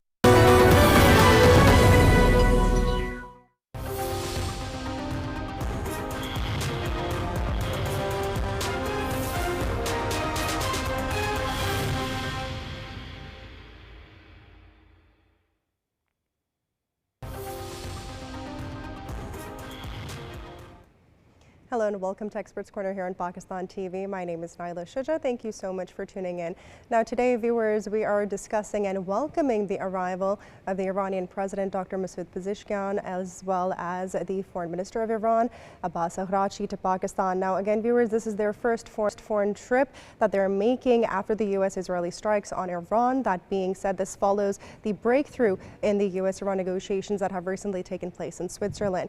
Now, viewers, this visit is basically seen as a pivotal diplomatic thank you to Pakistan, and it shows a sign of deeper strategic cooperation between Pakistan and Iran.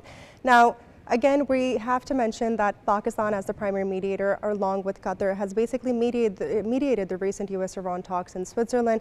That being said, the recent signing of the Islamabad MOU and the 60-day roadmap towards this broader U.S.-Iran agreement has taken place that we will be discussing today as well.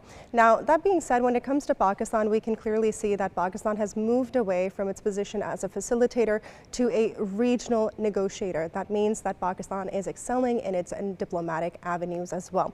Now, when we come to the U.S.-Iran talks, we have to mention that the agreement primarily is based on this framework which discusses the strategic Strait of Hormuz, as we're all well aware of, the end of hostilities. Furthermore, in terms of the technical negotiations that are primarily focused on sanctions and the nuclear program.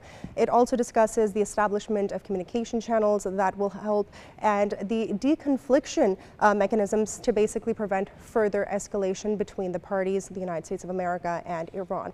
Now, furthermore, we are going to be discussing the elements that the Prime Minister of Pakistan and the President of Iran are going to be discussing in terms of trade expansion, people-to-people exchanges, regional peace and stability, and so forth. But I won't give too much away because I'd like to actually welcome our panelists for the hour here at Experts Corner. I'd like to start off with our in-house analyst, Farokh Batafi, as well as former Ambassador Ayaz Mohammad Khan, going to be joining us. Thank you so much, gentlemen, for providing us with your time and your expertise. It's going to be a very interesting conversation that we're going to be having. So first and foremost, Ambassador Ayaz, I want to come to you and just really talk about this. Pakistan's diplomacy has basically scaled, I'm going to say, Mount K2. So that being said, how are we moving towards basically providing Pakistan with more opportunities to benefit the entire region? And furthermore, I want to talk about what kind of messaging does this send to the entire world that President Pezeshkian basically chose Pakistan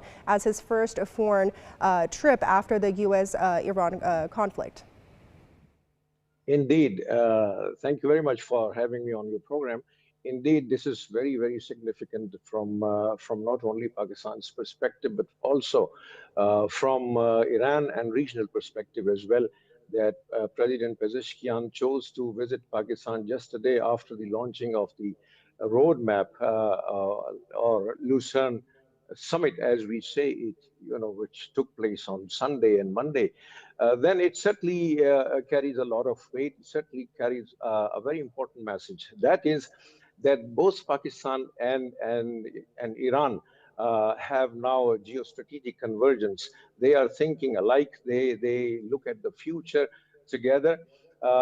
They want to get past the troubled past that we had between ourselves, where we had some border clashes, etc., some mutual mistrust, which was taken advantage of by our eastern neighbor, and they tried to fill the gap. But I think that this was a God-sent opportunity when Pakistan played its role as a key mediator between United States and Iran in the war.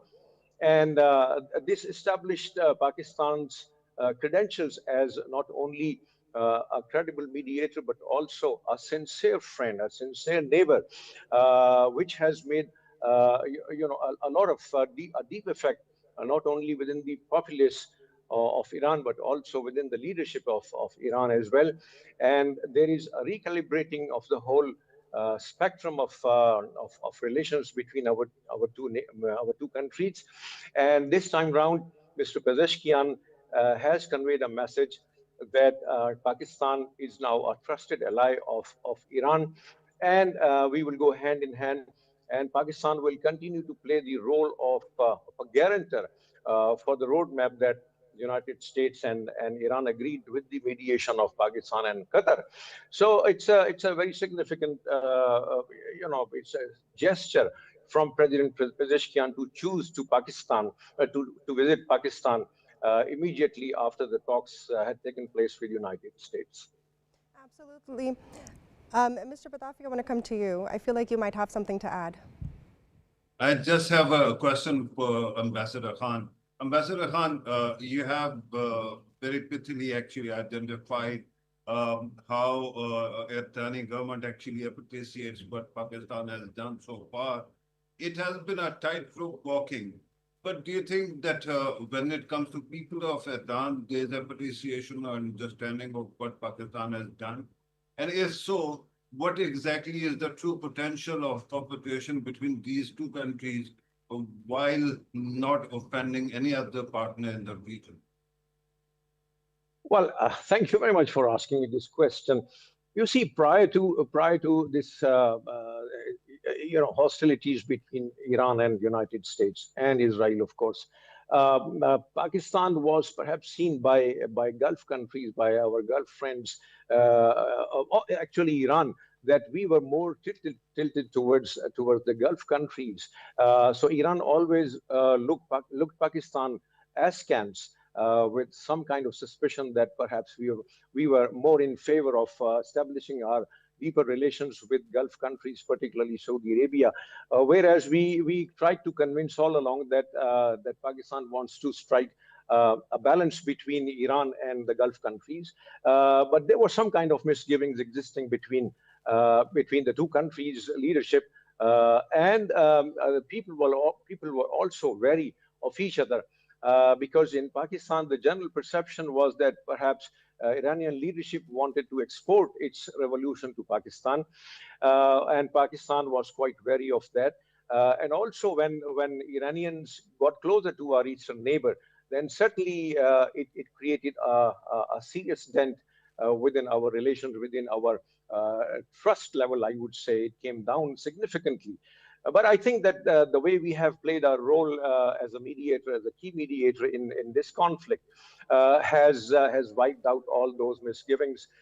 It's a clean slate now. We are starting our relationship afresh, and there's a lot of potential.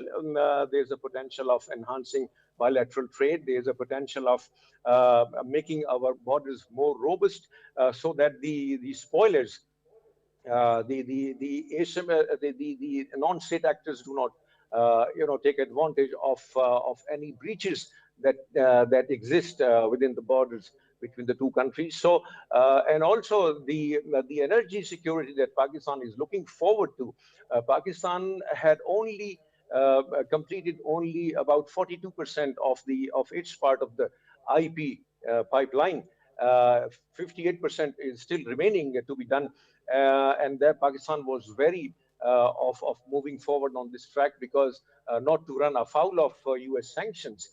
So I think that now, when United States itself is treating Iran not as a pariah state, but as a country which can be done business with, and which can be brought into the fold of international community, I think that the sanctions will be eased gradually as both the countries move forward on the track, on the roadmap. So Pakistan and Iran can now vigorously pursue this particular project as well. And also the regional connectivity is one important area where the two countries have to move really forward, so that they could take advantage of the immense trade potential that exists with the Central Asian states, particularly. So a lot is to be done, a lot can be done. And I think this is the starting point for both the countries. I hope I have answered sufficiently to your question. Absolutely, Ambassador Ayaz, very interesting points you've mentioned, but I want to come a little bit back to the initial conversation. Again, this is a huge moment for Pakistan and Iran, given the fact that the Prime Minister, at the invitation of Prime Minister Shehbaz Sharif, the President of Iran, Dr. Masoud Pezeshkian, as well as the Foreign Minister, Abbas Araghchi, have flown in from Iran to have these conversations with Pakistan. So with these conversations being taken place and now and till the further end of the day, I want to talk about what we can expect from these conversations. What sort of substantive outcomes are we going to be expecting? Well, if you have seen the statement emanating from Foreign Office of Pakistan, it says itself that it's going to be, although the visit is very short, but I think that it will lay down the foundation for a comprehensive relationship between the two countries in all areas of mutual interest, particularly trade, energy, security, I would say, because security has been one of the main concerns, which has been the main, a thorn in the relations between the two countries, has to be overcome. And now, when the trust has been established, the mutual trust has been made sure between the two countries, then I think that cooperation in these fields is now possible. We can move forward on these tracks. There are some other areas. People-to-people contact is one thing where, because Iran was not able to really, Iranian people were not allowed to really travel to different countries because of the sanctions and other problems, travel restrictions, etc. So now it is an opportunity for the two countries' people to come closer to each other. There's a tremendous wealth of cultural heritage existing in Iran, dating back to 3,000, 4,000 years. It's a rich country in terms of culture, etc. So I think that the two countries, because they share also some kind of, language as well. Urdu is, if 50% or less than 50% is Persian, if I may say, although I'm not an expert in languages, but you see, so we consider Persian as our mother language. So there's a lot of potential, and I think that the leadership has now realized that the two countries have to really join hands for mutually beneficial relations in all areas. Absolutely. So, I want to come back to the fact that Pakistan's played this crucial role in terms of bridging this gap between the United States of America and Iran. That being said, this 60-day roadmap, Pakistan has played, again, a crucial role in trying to make sure that both parties stay on the negotiation table. What do you think, given your expertise and your extensive diplomatic career, what could be some of the obstacles that might come across? Well, the biggest obstacle is Israel, of course. Everybody knows that because they have been kept out of the loop. They were not part of the negotiations between the two countries. And Mr. Netanyahu has made it abundantly clear that he would not abide by, and he's not bound by any restrictions, as far as his military campaign against Lebanon is concerned. He is not going to vacate southern Lebanon.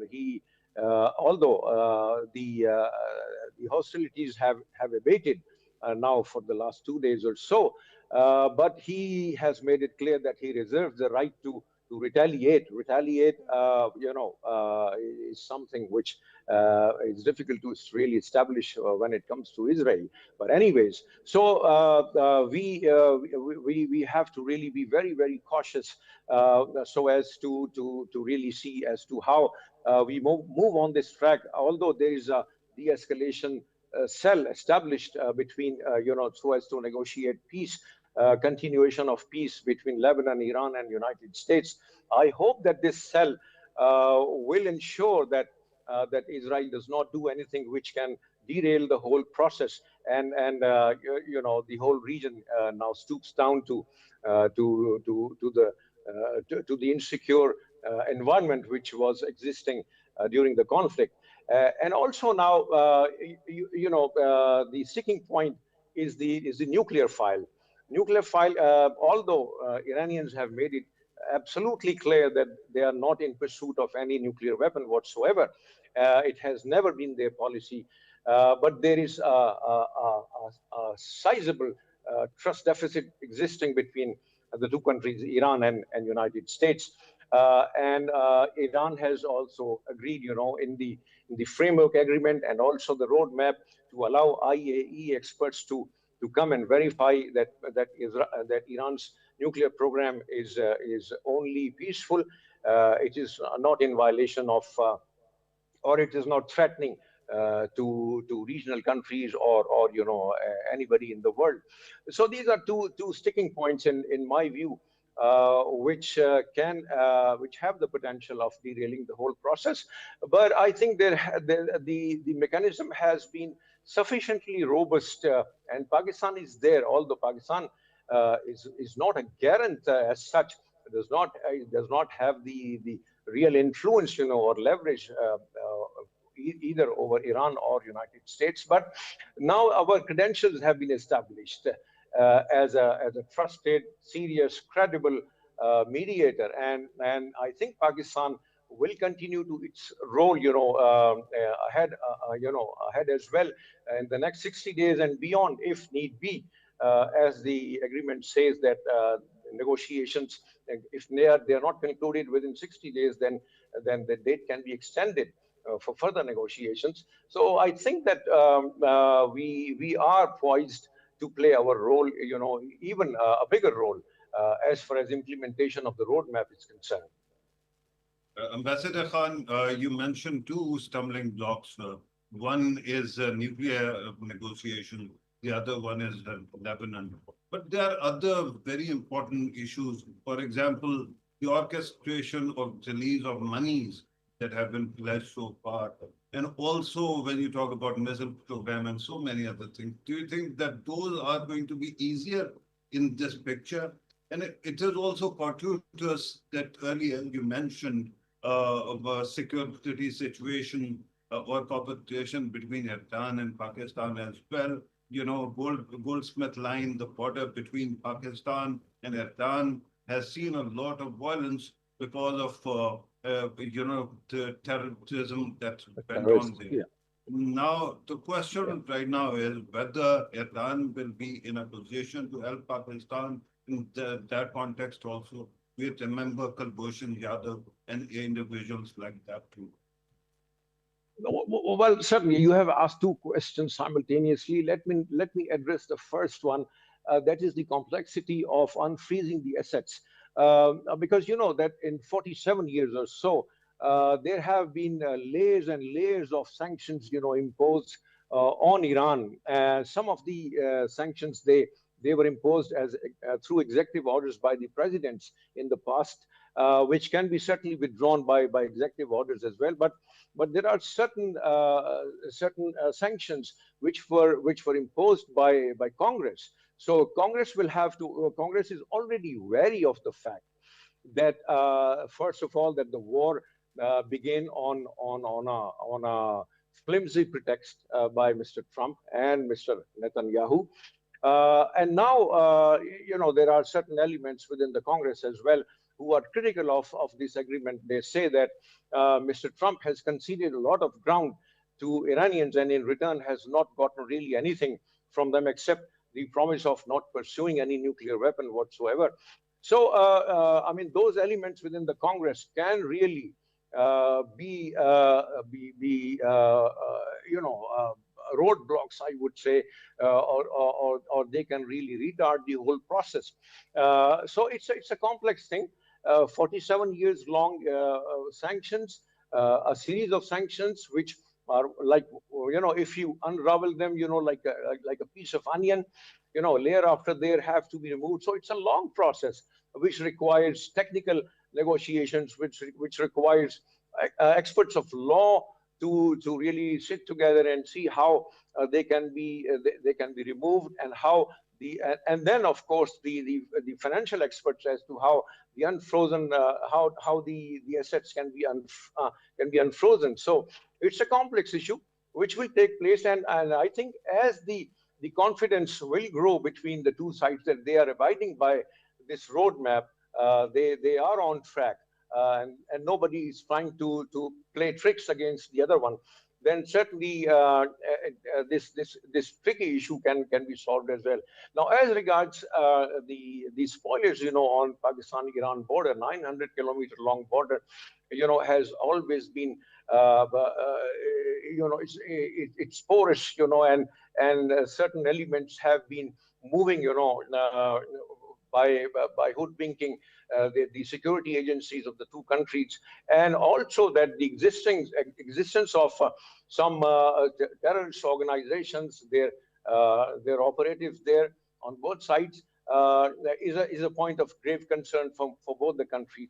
And I think that this particular visit will lay the foundation where the two countries will try and find establish a mechanism whereby they can not only communicate, between the two security agencies of the two countries, but also to make sure that how to seal, how to insulate the border from asymmetrical elements, if I may say, because it's highly vulnerable border between the two countries, and any incident can really create misgivings between the two countries. So I think this is one of the topics of prime importance which will be addressed during these negotiations, and technical details can be worked out by the relevant agencies of the two countries. So that's how I look at the situation. I hope that we will move forward on this track as well. Ambassador Yaz, one thing that does come to my mind, again, given your extensive experience as a career diplomat, I do want to understand how China, as well as other neighboring countries, as well as the GCC, might be viewing Pakistan's position now and going forward. Certainly, yes. All eyes would be on this particular visit as to what is discussed. What comes out, of the discussions is made public. What remains, hidden from the outside world. Everybody is very keen about this particular visit. Everybody wants to know what transpires here. But I think that we have made quite clear to our Gulf countries, brothers and sisters, that Pakistan is certainly not a partisan country. It does not want to be this way or that way. Our policy is to maintain a very delicate balance between Iran and Gulf countries. And I think that so far we have amply demonstrated that we can walk this tightrope very well, because the way we played our role in this conflict, we continue to impress upon the Iranian leadership not to make any moves which can endanger the security of Gulf countries, and then as a result of which Pakistan will have to take position on that. And I think that we should also commend the Iranian leadership that they paid heed to our counseling, and they did not do anything which could really transform into regional conflagration, which was taking place at that time. So I think that we have to be satisfied the way our foreign policy has played out. It has played out well so far, and we will continue to maintain the confidence not only with the Iranian leadership but also with the Gulf countries, and we can also perhaps play a role of bringing the two countries, once the dust settles after the war is over. I think that Iranian leadership, in my view, would appear to be more malleable, more amenable to maintaining better relations with Gulf countries. I think that they will eschew their old posture of threatening the security of their neighbors. And what I see is that experts are also saying that Gulf countries would probably enter into some kind of security agreement with Iran as well, so as to ensure that not only the mistrust does not creep into their relations, but also that the goods and oil, particularly of Gulf countries, continues to flow through sail through the Strait of Hormuz in future as well. Pakistan is in a position right now that its foreign policy has matured enough so as to, which is trusted by both Iran and Gulf countries. So we should take advantage of that. Absolutely. No, thank you so much for providing us with your insights and your expertise. Viewers, this was former Ambassador Ayaz Mohammad Khan for providing us his analysis on the current U.S.-Iran situation, as well as the visit of Dr. Pezeshkian and Foreign Minister Gerachi to Pakistan just after the conclusion of the talks in Switzerland. Now, I want to come to you, Mr. Batafi, just for some closing remarks upon this. Thank you very much for the opportunity, Naila Saiba. I think today with this visit, one thing that I've been arguing for past 11, 12 years seems validated. When Yemen situation actually erupted, at that time, the then Prime Minister Nawaz Sharif, I suggested to him that Pakistan should work as a bridge between Saudi Arabia and Iran. And that seems to have been validated. Later on, when there was another crisis between the US and Iran, and if you remember, a plane was shot down as well. At that time, I argued that Pakistan should play a role in bringing America and Iran together. So thanks to Qatari leadership of Prime Minister Shehbaz Sharif and Chief of Defense Staff, I think that we are there already, and we have already shown that we mean well for the people of Iran, and we also mean well for the people of the world. So the breakthroughs that took place were the trade news for the entire humanity. Otherwise, we could have been heading toward a global recession. Today, with this visit, one hopes that Pakistan is not only able to bridge the gap between Iran and Pakistan and actually create a kind of consensus on major issues, but also the role we played between Saudi Arabia and Iran, we can play that role between other countries of GCC and Iran as well, so that we have a regional security architecture which is so powerful that then these wars cannot take place. Yes, ma'am. Absolutely. Thank you for that, Mr. Batafi. You know, again, viewers, we are discussing the situation that is happening at the moment where the president of Iran, Dr. Masoud Pezeshkian, is in Pakistan along with the foreign minister of Iran, Abbas Araghchi. And that being said, I want to come towards our next guest for the show. He is none other than Harun Sharif. He's an economist speaking to us from Baku, Azerbaijan. His expertise is primarily in economic diplomacy, regional connectivity, and international finance. So that being said, Mr. Sharif, thank you so much for speaking to Experts Corner here on Pakistan TV. Now, I just want to get right into this conversation with you again because of your experience and the vast positions that you've held in various organizations. I want to dive right in and talk about this. How is Pakistan balancing its relations with, Iran, Saudi Arabia, and the Gulf states and the United States simultaneously? And given the fact that this is such a crucial moment that Pakistan is playing, it's a crucial position. Well, thank you very much. First of all, I think the key point, I will take the market approach. The markets are very carefully watching, all these developments. So the sentiment from Pakistan and West Asia, which has been looked with the lens of conflict and hostility and sanctions, that change is occurring, that markets are now looking at the region with some, positivity, with some, hope for peace and stability and opening up of a very influential marketplace, which is Iran, which is far bigger, far richer in endowments as compared to the number of the Gulf states. So that change is, seeping into the system. Now, where Pakistan is positioning, it can open up several avenues, but also there are challenges for Pakistan because we border Iran through Balochistan, and that's where I think number one priority has to be placed in terms of political stability, in terms of security, and in terms of development. because that province is going to be the key in this whole equation. The order, I think the GCC, we have already seen the repositioning and some cracks between countries like UAE and Saudi Arabia. UAE has also parted ways with OPEC. It will take some time to develop some kind of equilibrium. Having said that, the new, in economics term, we call it new economic geography, which is emerging.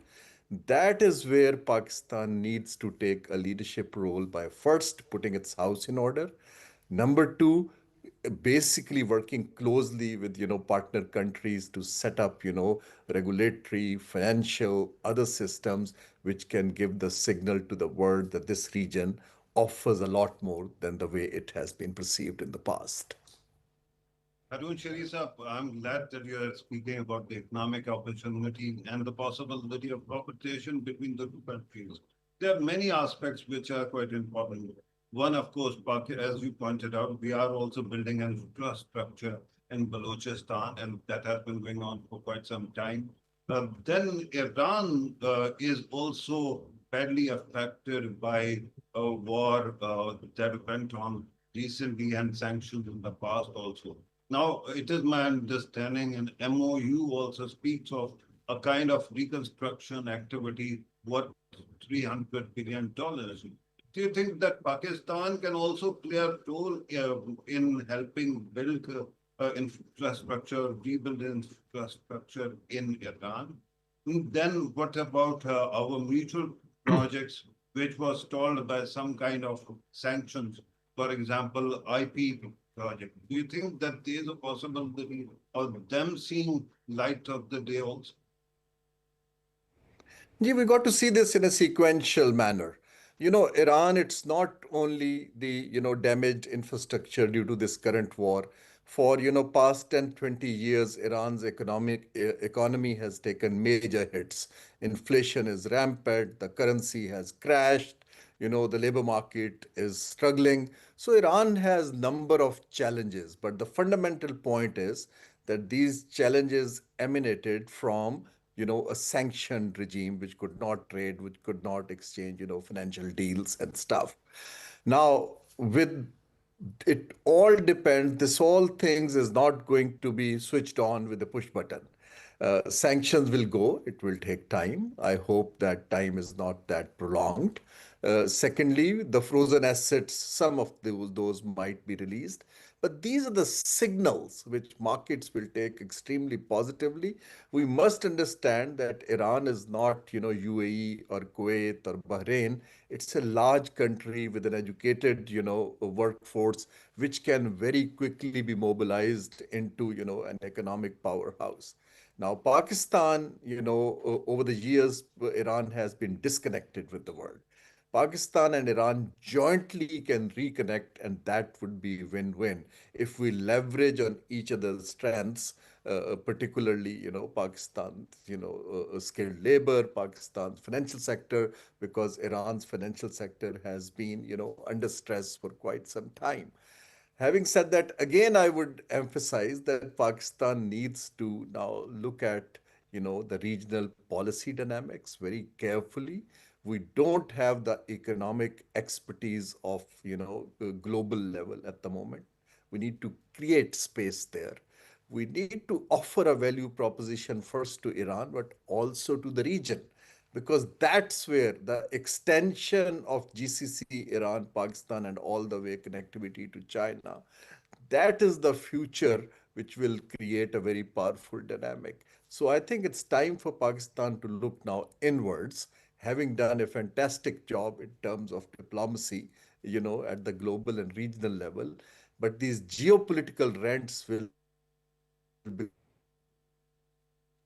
be Absolutely. Only if we can be a win-win.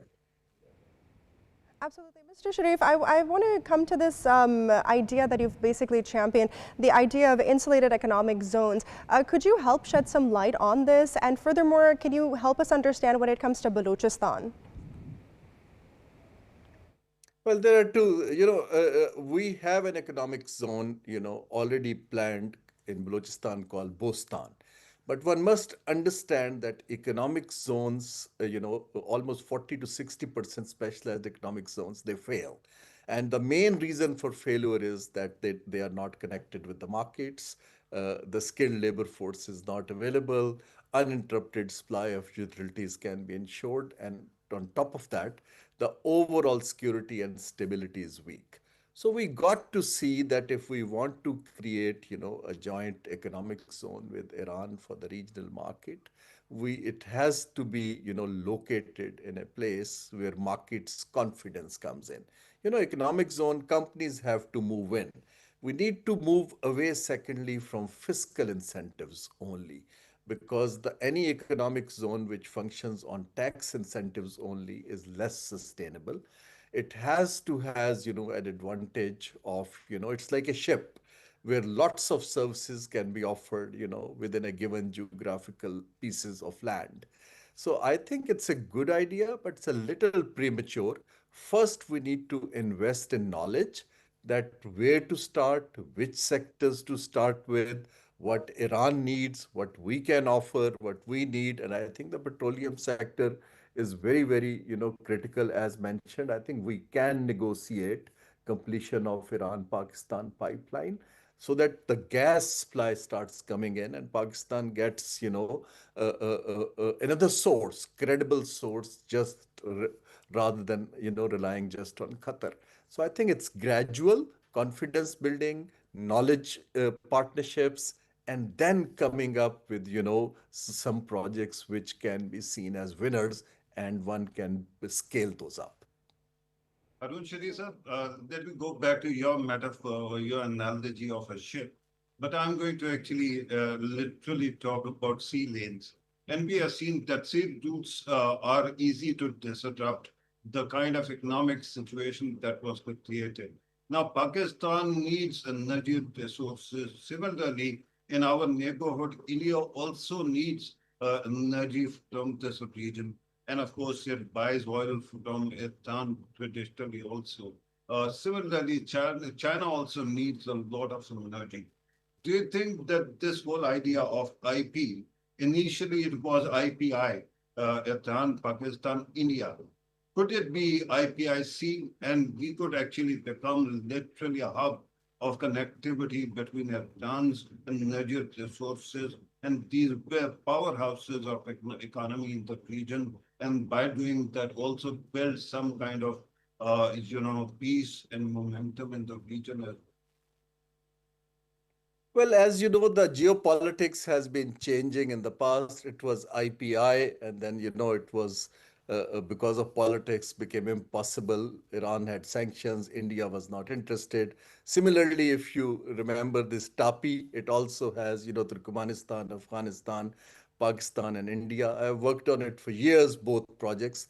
Let me explain. It has to be done one by one. But yes, Iran has the hydrocarbon reserves, 10% of global oil reserves, 15% of gas reserves, which is huge. But their capacity to build, refined oil and capacity to build CNG needs to be enhanced, and that needs investment, that needs time. But the low-hanging fruit is that we connect, IP, Iran and Pakistan gas. It's already connected to Turkmenistan. And once it's there, then because, most of the reliance of Asian powers, not only China and India, but also Japan, it is on, the oil coming from Strait of Hormuz. So a diversification in energy base of any sort could be a win-win in the medium term. But that needs to be planned in a regional level, in a multilateral level with a governance structure, which does not which gives signal to the market that the governance is independent and any political shock will not stop it. This thing will take time. But Pakistan, that's why I'm saying we need to create space for that kind of expertise, which global markets, believe in. To take it forward. I'm afraid our bureaucracy might not be able to do it alone. How much time, sir? Go ahead. How much time, sir? Time for what? You said it might take some time to mature. So my question is, what do you think? How much time will it take for these Okay, projects to okay. mature? Well, any large project of that magnitude, we have seen it takes 5 to 10 years if, 24/7 efforts are done. But since a lot of work on the Iran-Pakistan pipeline has already been done, the feasibilities has been done, it's only 90 more kilometers which you need to connect. If Pakistan can take a comfort from United States and under the sanctions regime, there's a sanctions institute in Geneva that has also done work on that. So very, intense negotiations immediately need to start. I think that can be done in a year or two. But after that is done, people will watch that. Is it an uninterrupted supply of gas? Is it done properly? Then one can look at expansion plans with whoever comes in, and geography and proximity will play, a much bigger role because of pipelines. You can't really lay pipelines for a very far-flung areas. Oil can float through the sea. Similarly, economic zones in the oceans is a concept we have not explored deeper, but globally,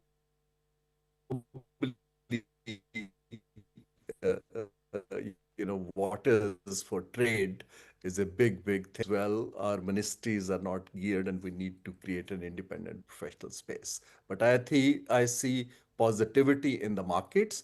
Pakistan, rather than asking West or others to come and help us, we need to partner with countries like China and Iran and others to put together a value proposition. Absolutely, Mr. Sharif. One thing that does come to my mind is what role can Pakistan's banking sector primarily play in terms of acting as an intermediary, given the fact that it can help in these early steps of the transactions? Well, Pakistan has a reasonably, professional and well-developed financial sector. Not only our banking system can, structure transactions with Iran, any window which opens for formal trade, they should come up with currency swaps, they should come up with guarantees, they should come up with, these digital payment systems, because that's where Pakistan has invested. Also, Pakistan's capital market can play a role for infrastructure projects by raising money. Relying on, state resources, I think would be quite foolish at this stage in time. But what I'm trying to say is that's where central bank has to play a role. That's where SCCP has to play a role. It's not that it will happen automatically. Somebody has to start working on, potential of these transactions in Iran, so that Iran also gets confidence that, here's a partner country, 250 million people with, good expertise in financial markets, which is helping us leverage whatever is happening. So internally, as I said, that, life starts at our home ground.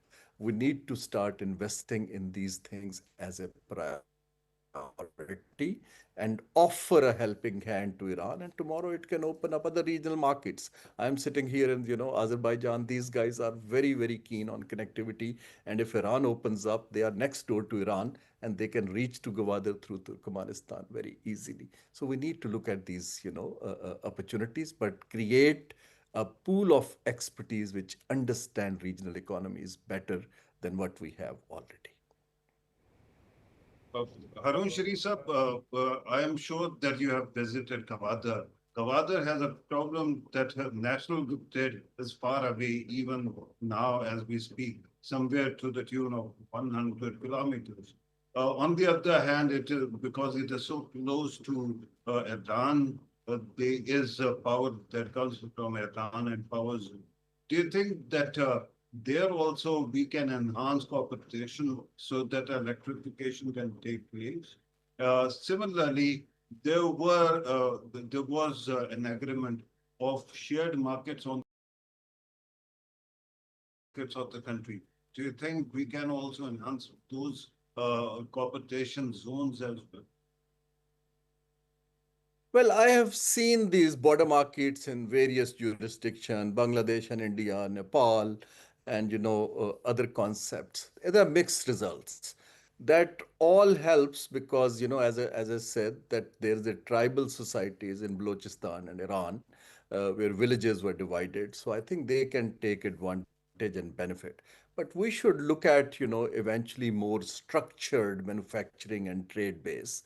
If you recall, before the change of regimes in Iran, some 30, 40 years, Iran was a very modern engineering-wise savvy market. And Pakistan needs to look at that base and jointly start building, because I think with these two countries, a 90 million population, educated, Pakistan and Iran can offer much bigger than just, border markets and border huts and other things. So we need to take a bigger, canvas, but sequence it properly. And we need to gradually build. Excitement is a good thing, but it's time for real hard work now, because we need to convert the geopolitical goodwill into economic gains and building a solid infrastructure for our economies. In the past, unfortunately, we have not done it, but this time the sentiment is regional, also international, and that's the space, we can carve out something for the people of Pakistan and the region as a whole. Thank you so much for providing us with your expertise and your analysis. Viewers, this was Harun Sharif, economist, speaking to us from Baku, Azerbaijan. Now, viewers, I would also like to thank our in-house analyst, Farokh Batafi, for providing his insights and analysis as well. Again, viewers, we were discussing the U.S.-Iran talks that have happened in Switzerland, as well as the Islamabad MOU, as well as the framework that they have agreed upon, as well as the recent visit and the current visit by the President of Iran and the Foreign Minister of Iran to Pakistan, discussing a great deal of topics and trying to work together for future regional stability. So that being said, viewers, we're going to end the show on a positive note and welcome the Iranian delegation to Pakistan once again. My name is Naila Shuja. Have a great day now. Take care.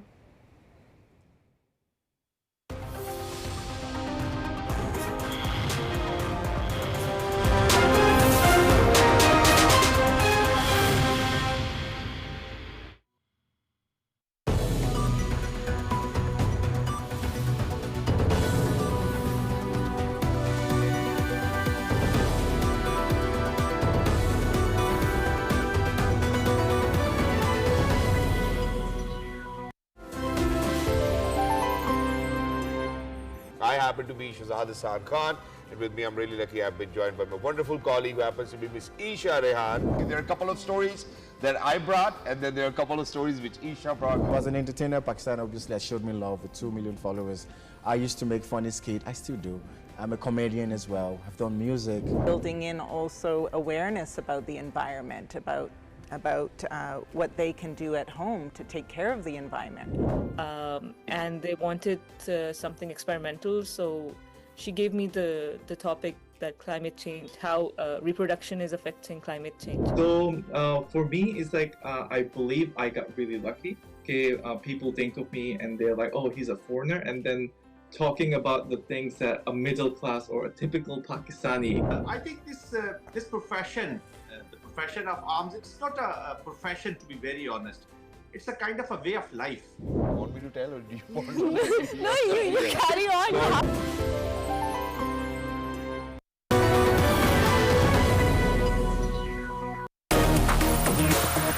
Good evening, assalamu alaikum, and welcome to the scoreboard. I'm your host, Ahmed Nawaz. Proud moment for entire nation, and especially for the Pakistan shooting community. As an England fan, I enjoy the PSL, I enjoy the 100, and obviously the blast we have here in England. When Bangladesh declared the innings, declared their second innings, that's the moment when whole Bangladesh celebrated it. From places like Jordan, Uzbekistan, from Iraq, Haiti, these countries who haven't made it for a long time, Uzbekistan and Jordan debutantes, like that's massive for people from those countries. So when I came here, first there were talks about major league tournament like PSL starting in the United States, and it took a year. And our junior players winning back-to-back 3 ITF junior titles: Abu Bakr Tada, Mikhail Ali Beg, Hamza Rahman, and Sham Mayu winning the doubles titles as well. The plan was just to go for the Canadian Masters. It was my first Masters tournament ever. I've been competing in the international circuit for a long time, and I've, alhamdulillah, by the grace of Almighty, have won many laurels for Pakistan International Series. I've been double crowned. I've been winning UAE Opens, South Asian Games as well. I'm the only female athlete to get a bronze medal in the women's singles category.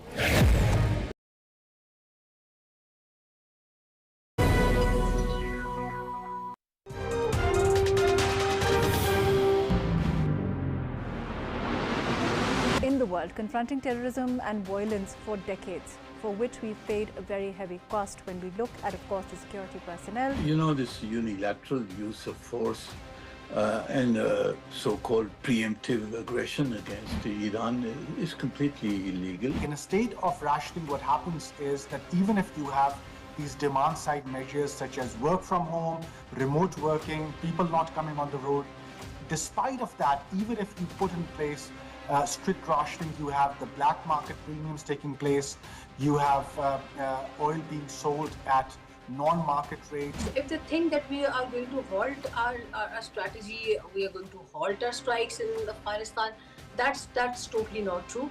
If we get pain, we have to give them pain. Yeah. Since we have tried all other options, that is the only option that is left. The last thing we want is an ungoverned space in our neighborhood, and Afghanistan on autopilot. These attacks were totally unnecessary.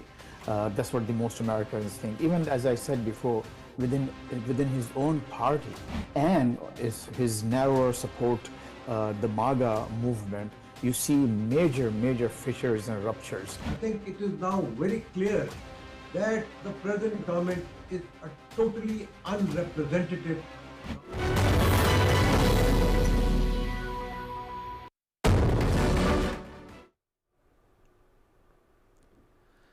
We have the news just in from our newsroom, where bilateral meeting starts between Pakistan's Prime Minister Shehbaz Sharif and Iranian President Masoud Pezeshkian and Deputy Prime Minister Ishaq Dar, along with the Chief of the Defence Forces, Field Marshal Asim Munir, are also in attendance. As you can watch the visuals of the bilateral meeting taking place on your television screens, the Interior Minister Mohsen Naqvi is also in attendance, along with the Deputy Prime Minister of Pakistan Ishaq Dar and Chief of the Defence Forces Field Marshal Syed Asim Munir, and matters pertaining to mutual importance and regional connectivity, along with important bilateral matters and people-to-people exchanges, are being discussed in this meeting.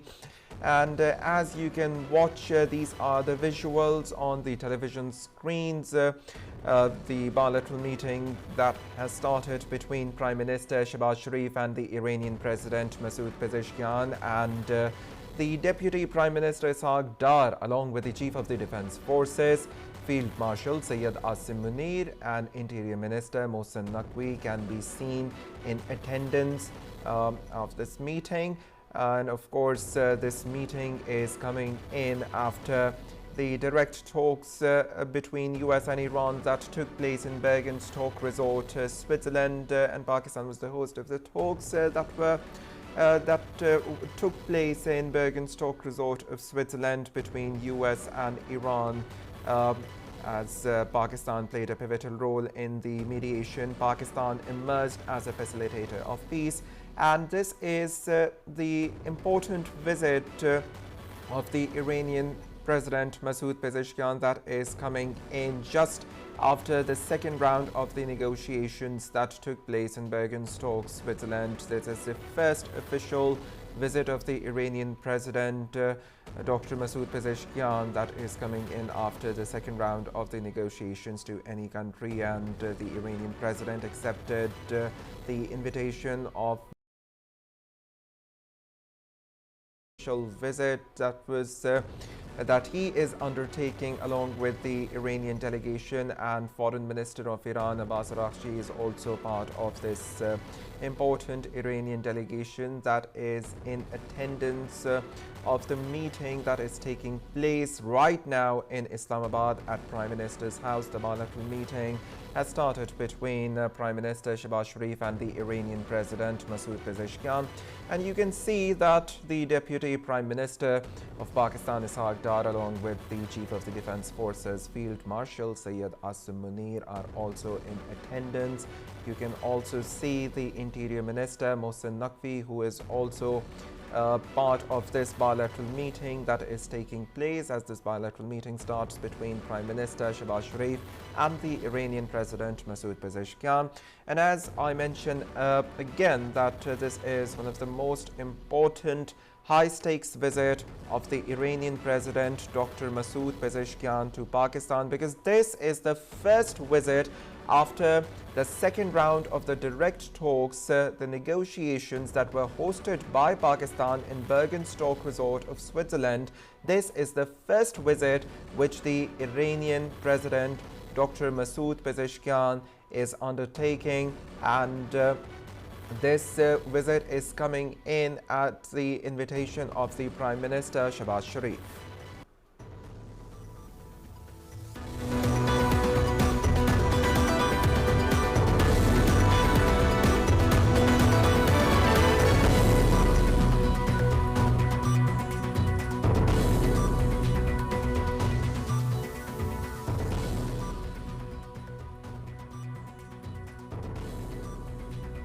High-level bilateral meeting is taking place between Iranian President Dr. Masoud Pezeshkian and Prime Minister Shehbaz Sharif, with top civil and military officials present.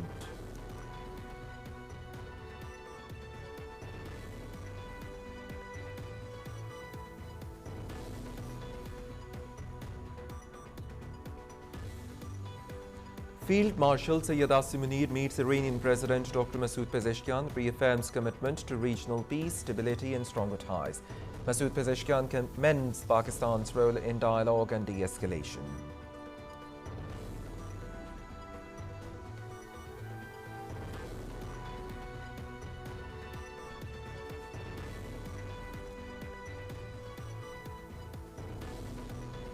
President Asif Ali Zardari holds talks with the Iranian President Masoud Pezeshkian in Islamabad, exchanging views on the regional developments and peace initiatives during the meeting.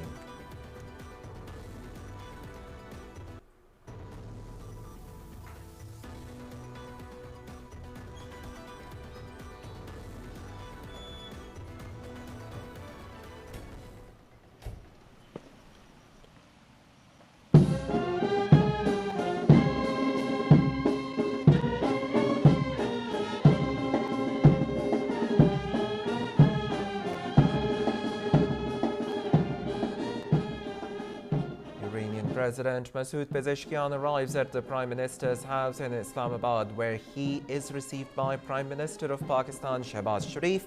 The two leaders are all set to hold bilateral talks, followed by delegation-level meetings aimed at strengthening Pakistan-Iran relations.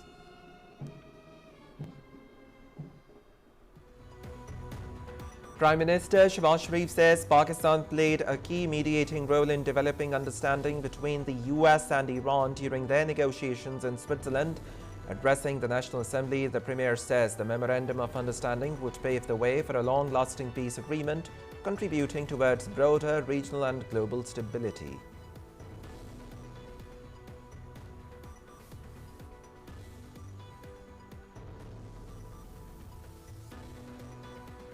US President Donald Trump says Iran has agreed to allow the nuclear inspectors back into the country and accepted long-term high-level inspections, while also confirming that US naval forces will no longer maintain a blockade of the Strait of Hormuz, following what he describes as major Iranian concessions.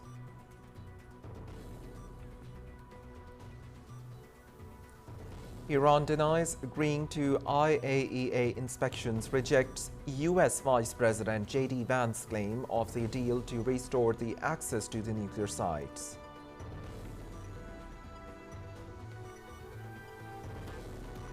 Oman and Iran held high-level talks in Muscat, focusing on the regional dialogue, maritime cooperation and security of the navigation in Strait of Hormuz, with both sides agreeing to strengthen coordination and ensure the waterway remains safe, open and stable for the international shipping.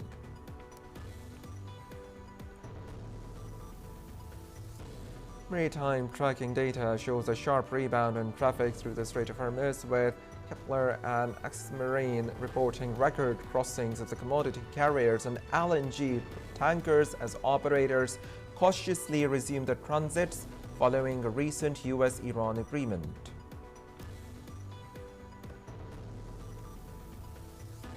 Foreign Minister Ishaq Dar says Israeli attacks on Lebanon nearly derailed efforts to bring the US and Iran to the negotiating table as technical talks begin to implement the recently announced Memorandum of Understanding.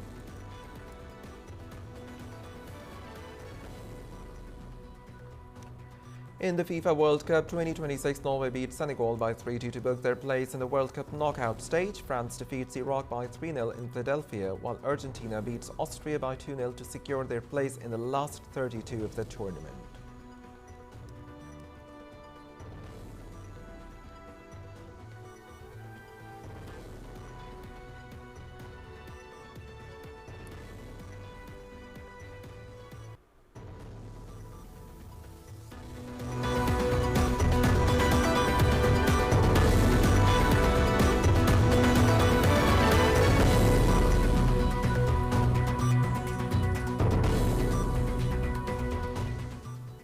You just viewed the top stories making the headlines. I am Ali Ahmed, live from Islamabad studios of Pakistan TV. And as we are speaking of the important visit that has been undertaken by the Iranian leadership, the Iranian President Masoud Pezeshkian, along with his high-level Iranian delegation that is in Islamabad right now.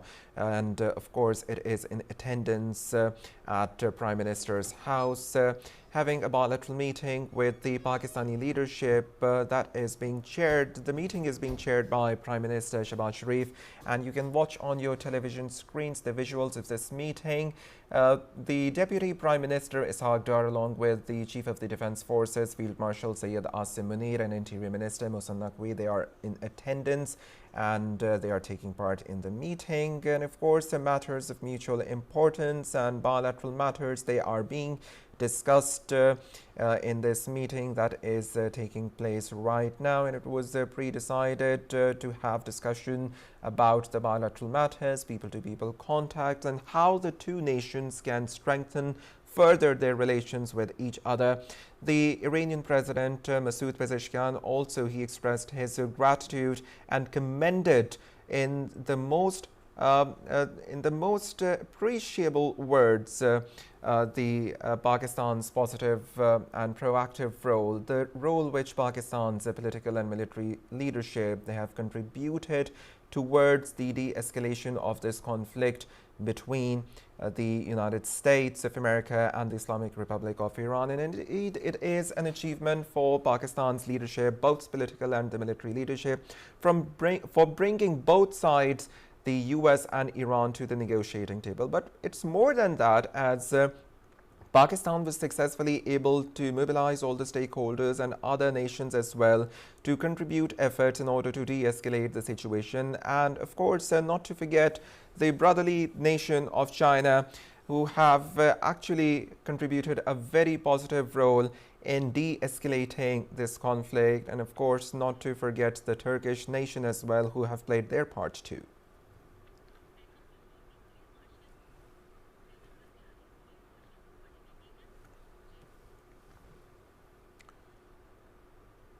Field Marshal Syed Asim Munir, Nishan-e-Imtiaz military Chief of the Army Staff and Chief of the Defence Forces, called on Iranian President Dr. Masoud Pezeshkian, where both sides exchanged on regional developments and peace initiatives. The Iranian President appreciated Pakistan's constructive role and responsible role in promoting dialogue, de-escalation and regional stability. He also acknowledged Pakistan's continued support towards the peaceful resolution of the disputes and foster understanding among the regional stakeholders amid the ongoing geopolitical challenges. Field Marshal Syed Asim Munir reaffirmed Pakistan's unwavering commitment towards peace and stability in the region. Both sides agreed towards further strengthening Pakistan-Iran relations and maintain close consultations on issues of their mutual interest, with a shared objective of advancing peace, prosperity and regional stability.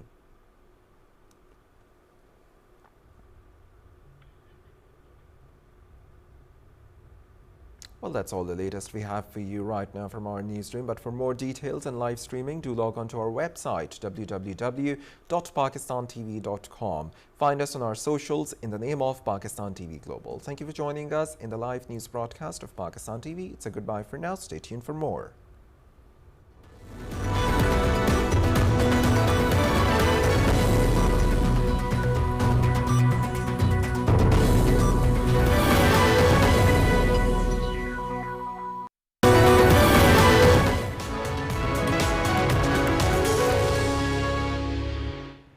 From the heart of South Asia to the crossroads of Central Asia, from the turbulent Middle East and North Africa to the power corridors of the West, where narratives collide, perspectives matter and stories connect. This is Beyond Borders. I'm Omar Khalid Butt. During the course of tonight's show, as is the norm, we'll bring you into a world that we consider without borders or boundaries, and of course discuss stories that are pertinent in this changing 21st century scenario. And you all know which stories they are, but we'll begin with the top stories of the day, or as we call them, region lines.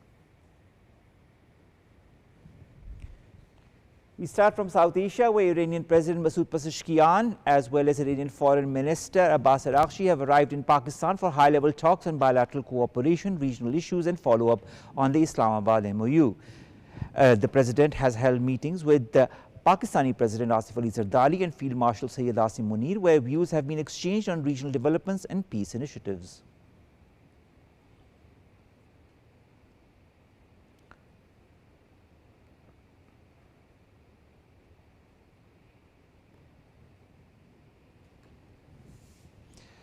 Moving on, President Donald Trump says there will be no further U.S. naval blockade of the Strait of Hormuz. Also, Iran's top negotiator Mohammad Bagher Khalifaf says that an agreement has been reached with the U.S. to release $112 billion in frozen Iranian funds. Also, Oman and Iran have held talks in Muscat on the Strait of Hormuz security, maritime cooperation and regional dialogue, agreeing to boost coordination and keep the waterway safe and open for global shipping.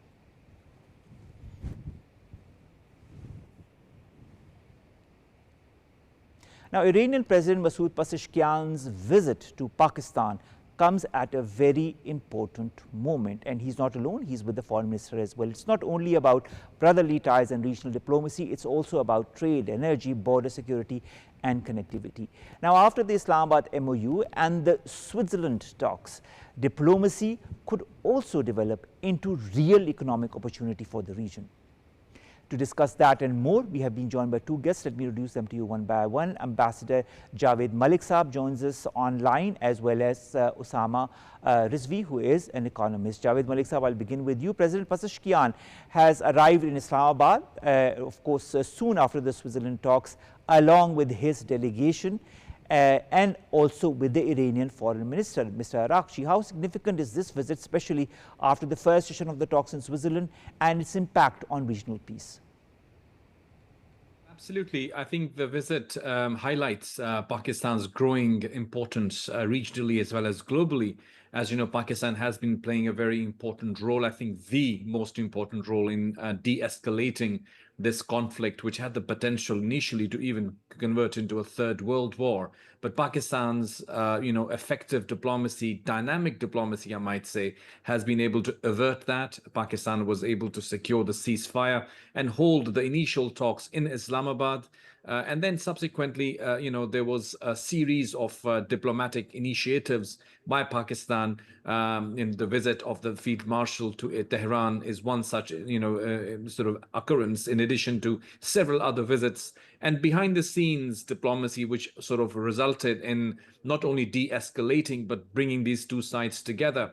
The MOU, which is the Islamabad MOU, clearly indicates that both sides have de-escalated and agreed on a framework and a roadmap through which this war can be stopped. And of course, they can move towards a lasting peace. I think the visit by the Iranian president highlights and underscores and appreciates Pakistan's role in sort of reaching this solution to this very tedious and I would say a very complicated war, which had then translated into an economic blockade, as you know, because of the blockage of the Strait of Hormuz, really having repercussions globally and having an economic impact not only in the region, but also primarily in the Asian part of the world, and of course, even to Pakistan too. So I think this visit comes after the talks held in Switzerland, which also saw the president or the vice president of the US, J.D. Vance, along with their delegation,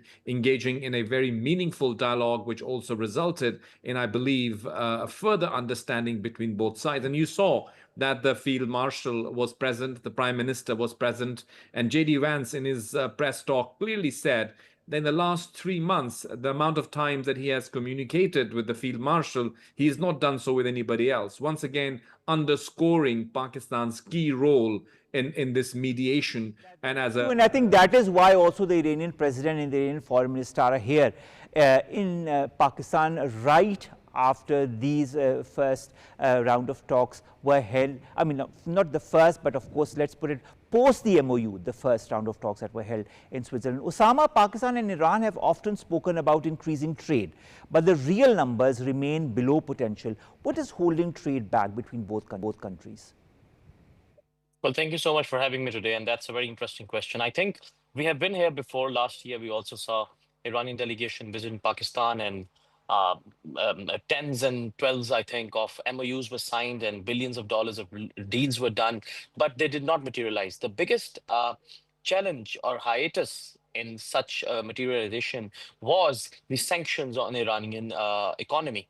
Now that the news have started to come out, and there is now an understanding that Iranian oil and gas sector will also be desanctioned further, Iran will allow to be engaging in a formal trade a network with other countries. I think this now gives us some silver lining as to the true and proper materialization of these deals. But another important issue is that of forming proper channels between both the countries.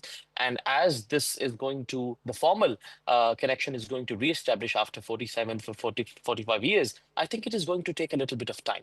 And it's not only energy, but so many other commodities that Iran can help us with, and vice versa. So I think it has all the potential to be an economic miracle for Pakistan in the coming years. It has the potential to be an economic miracle, and you say that sanctions pressure is being eased after the MOU signing and of course the meeting in Switzerland. Now, if that does eventually happen, what kind of economic openings could Pakistan realistically expect?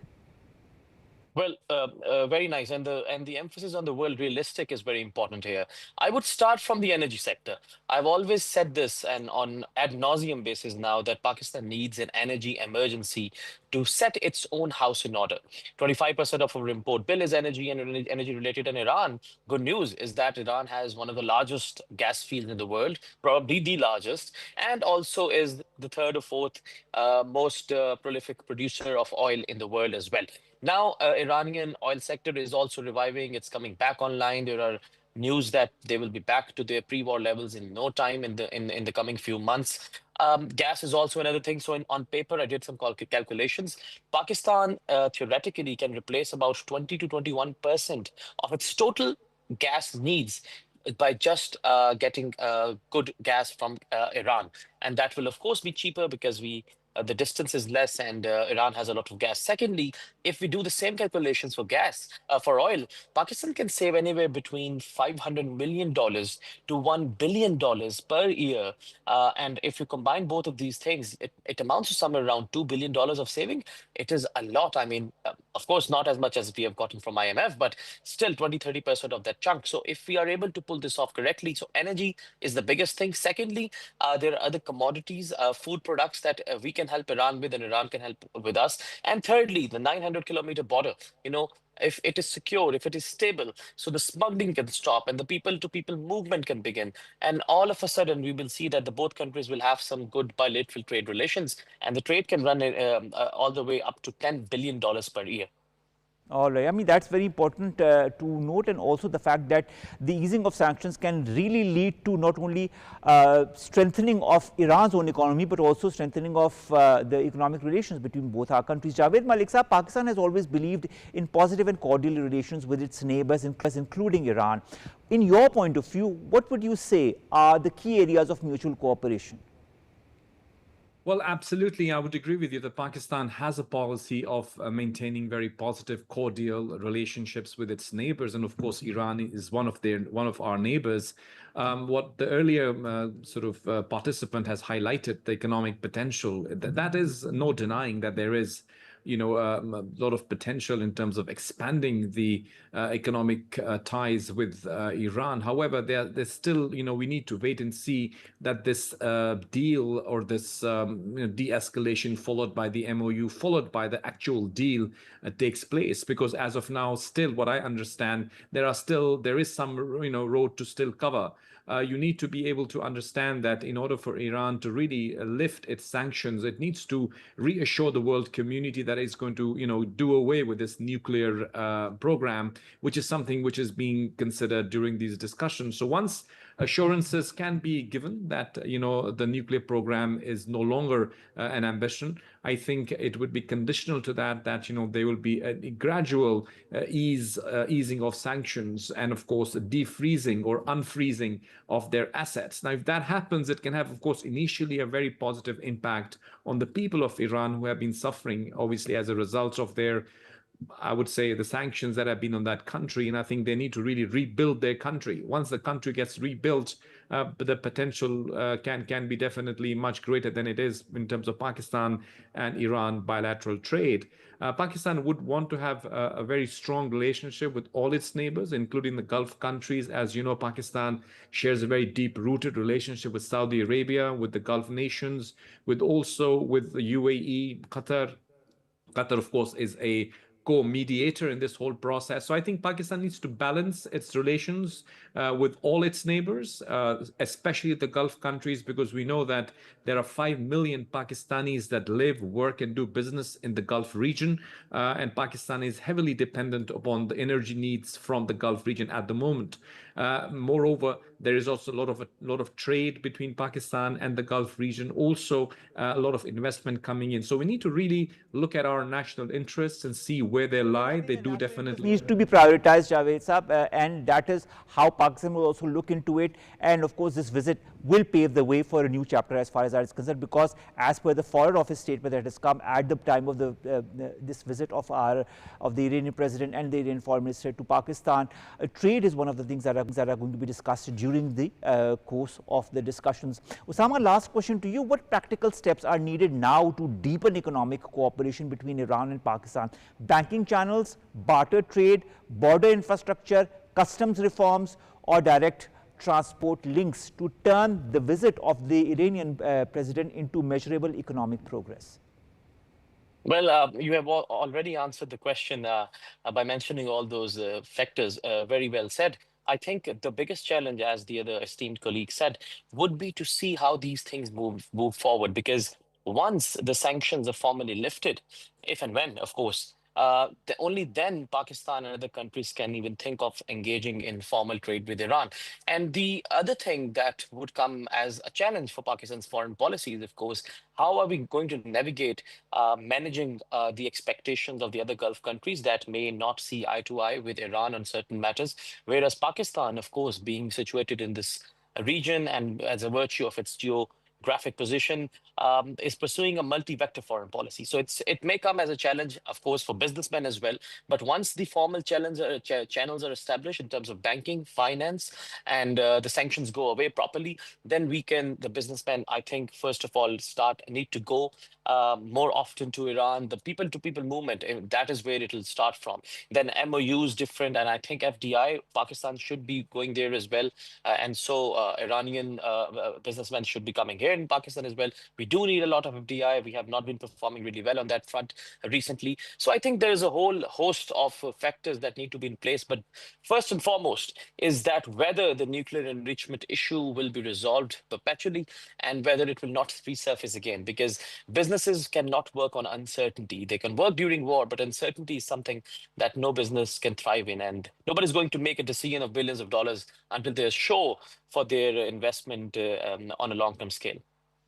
Uncertainty and trust and mistrust are two things that need to be catered with very effectively so that we can have an atmosphere that is conducive for any kind of relationship and, of course, bilateral for that matter between Iran and Pakistan, in this case on the economic front. Let's, before I move to the next matter, I'd like to thank Usama to have joined us. Thank you very much for your kind words and for your eminent point of view as far as the economic aspect of the relationship between Iran and Pakistan is concerned. As we say, till next time, let's take you to the Middle East and North Africa. Day 116 of the Iran-US peace process brings cautious optimism. Technical talks in Bergenstock, Switzerland have concluded with both sides who have agreed on a roadmap towards a final deal within a period of 60 days. Technical teams continue working on sanctions, nuclear issues, implementation mechanisms, as well as regional stability. Now, Pakistan and Qatar remain at the center of mediation efforts, with Pakistan as a mediator and Qatar as facilitator. As attention now shifts to the next political phase, the future of the Strait of Hormuz and efforts to secure lasting peace in Lebanon and the wider Middle East. Now, to discuss that in more details, we have been joined not only by Javed Malik Saab, who is continuing to be our guest, but also by Adam Weinstein. Adam is the Deputy Director of the Middle East Program at the Quincy Institute. Adam, thank you very much to have joined us. Adam, the talks in Switzerland have produced an effective roadmap as to how things will move forward in the next 60 days and beyond as well. From Washington perspective, in your point of view, what are the biggest obstacles that could lie in the way towards a permanent deal? Well, the two biggest obstacles are Israel's actions in Lebanon and any potential Israeli strike on Iran. And the second obstacle is the domestic politics of the United States and the fact that some Republicans and a certain number of Democrats are quite critical of this deal.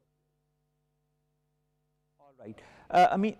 Also, I'd like to understand, U.S. says, Adam, that a lot of progress has been made on sanctions, on nuclear discussions, and the implementation mechanism. Which of these issues is likely to be the most difficult in the next phase of negotiations that are going to be held between both the sides?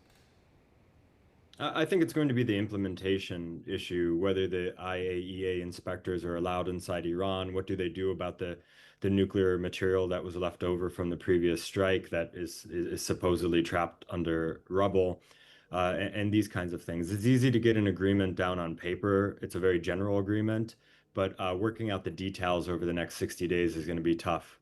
And traditionally, the Trump administration is not very patient with these kinds of technical talks.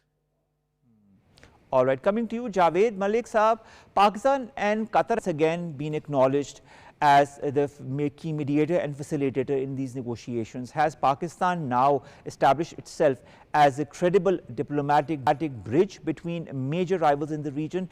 Talks, of course, have also produced a high-level committee, technical working groups as well, and a roadmap towards a final agreement in 60 days' time. How important was Pakistan's diplomatic engagement in achieving these very outcomes? Well, absolutely. I think Pakistan's engagement right from the beginning, if you remember, when things were at their, strongest heat, when this whole conflict started, there was a reluctance on the part of Europe, rest of the world to really get involved. UN, did not really engage. So Pakistan took up upon themselves to take up this matter, to be able to try and find a middle ground. This was primarily based on the strong relationship Pakistan's leadership has developed with the US. As you know, the very important lunch with the Field Marshal and President Trump really turned things around for Pakistan and made this relationship really dynamic. It moved away from it being transactional to a more long-standing relationship. And if you look at the American administration right now, you would find that there are positive statements coming out of almost everybody, not only President Trump, Vice President J.D. Vance, Secretary Rubio, even the Secretary of War, Pete Hegseth. There's only positive things about Pakistan, primarily because the sincere efforts that Pakistan has been making, even though during this conflict, there were many ups and downs, at one point or 2 points, I think many points, we felt that we might unfortunately head towards another war, but Pakistan did not lose hope. Pakistan's leadership kept trying. And now, as you've said, Pakistan has become a bridge between Washington and Iran. And I would say even between Washington and Beijing to some extent, that Pakistan has been engaging the entire region. It was, of course, Pakistan's efforts, Pakistan's leadership's constant visits to the Gulf countries, Saudi Arabia, Qatar, UAE. Everybody has been engaged to ensure that this region stays away from war. And I think essentially, we need to look at these discussions post the, not only the MOU, not only the talks in Islamabad and the MOU, but also the recent engagements in Switzerland. And we are now looking at essentially three main areas. Once My understanding is that if understanding is reached on the nuclear issue, I think that would be a very significant development. And I think from the initial reports, that seems to be happening. The other, of course, is the Strait of Hormuz, which needs to be open for navigation as per the international law, it being, international waterway. It needs to be open to ensure that the trade can flow in this region, energy can flow to this region.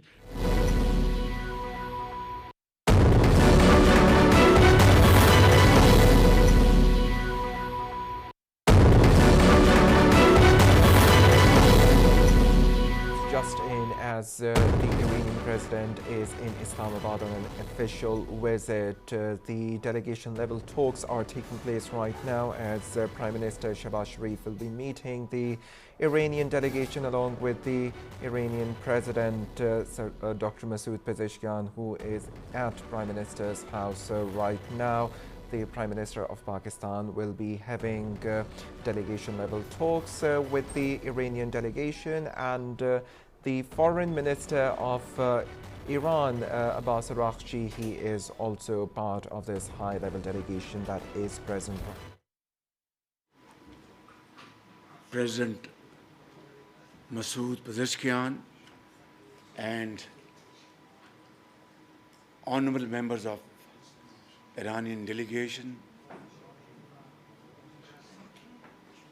Deputy Prime Minister Field Marshal Sayyid Asim Munir, and members of Pakistan delegation. My dear brother, it's a great pleasure once again to welcome you to Pakistan, and thank you very much for your kind acceptance of my invitation, that you have landed at Islamabad after signing of Islamabad Memorandum of Understanding is a matter of great happiness and satisfaction for all of us. Your Excellency, please convey my warmest regards to His Eminence, the Supreme Leader, Ayatollah Mujtaba Khamenei, for his sagacious leadership that Iran has been able to achieve this MOU and as a result ceasefire with dignity and honor. We offer our deepest condolences on killings of innocent Iranian brothers and sisters, children, which run into thousands of people. Yet, under your sagacious and very calm visionary leadership, today, Alhamdulillah, we are sitting here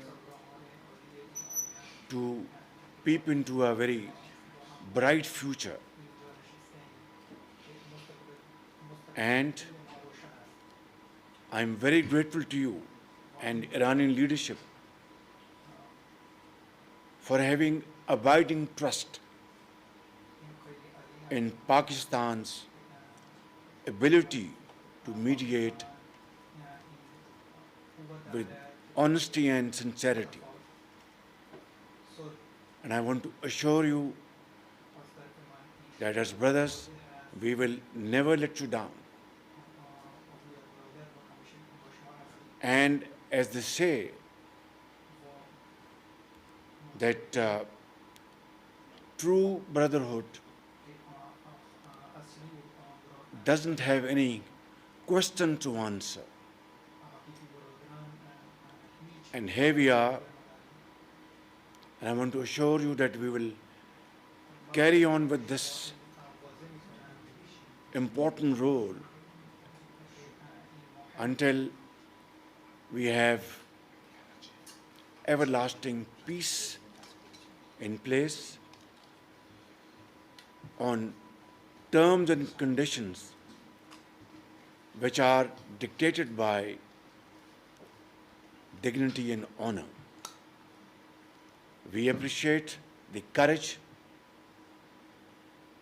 resilience of Iranian leadership and Iranian brothers and sisters. Your Excellency, I would once again like to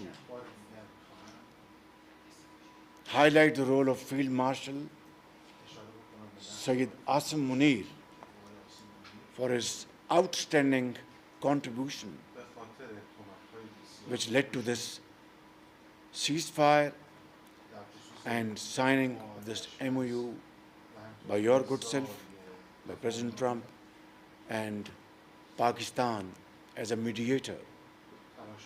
He has toiled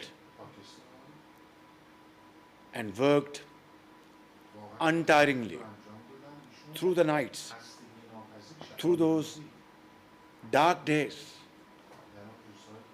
with one mission, that come what may, we will do everything humanly possible to stop this war, which can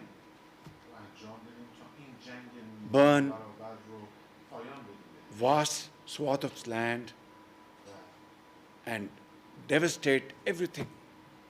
So I think Allah subhanahu wa ta'ala has been extremely merciful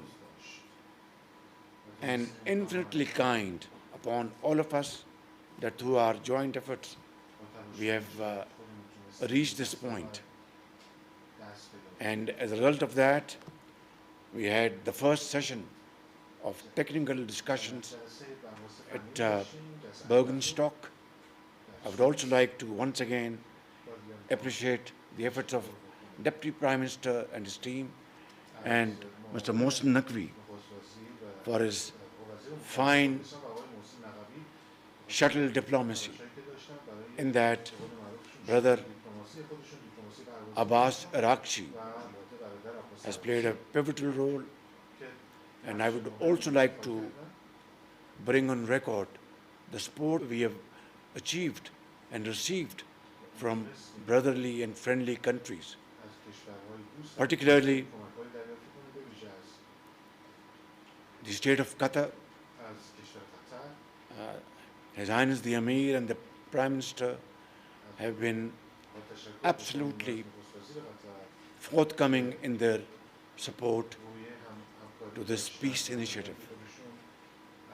I would also like to bring on record the support of His Royal Highness the Crown Prince Mohammed bin Salman of Saudi Arabia, my dear brother President Tayyip Erdogan of Turkey, and of course President Fattah el-Sisi of Egypt.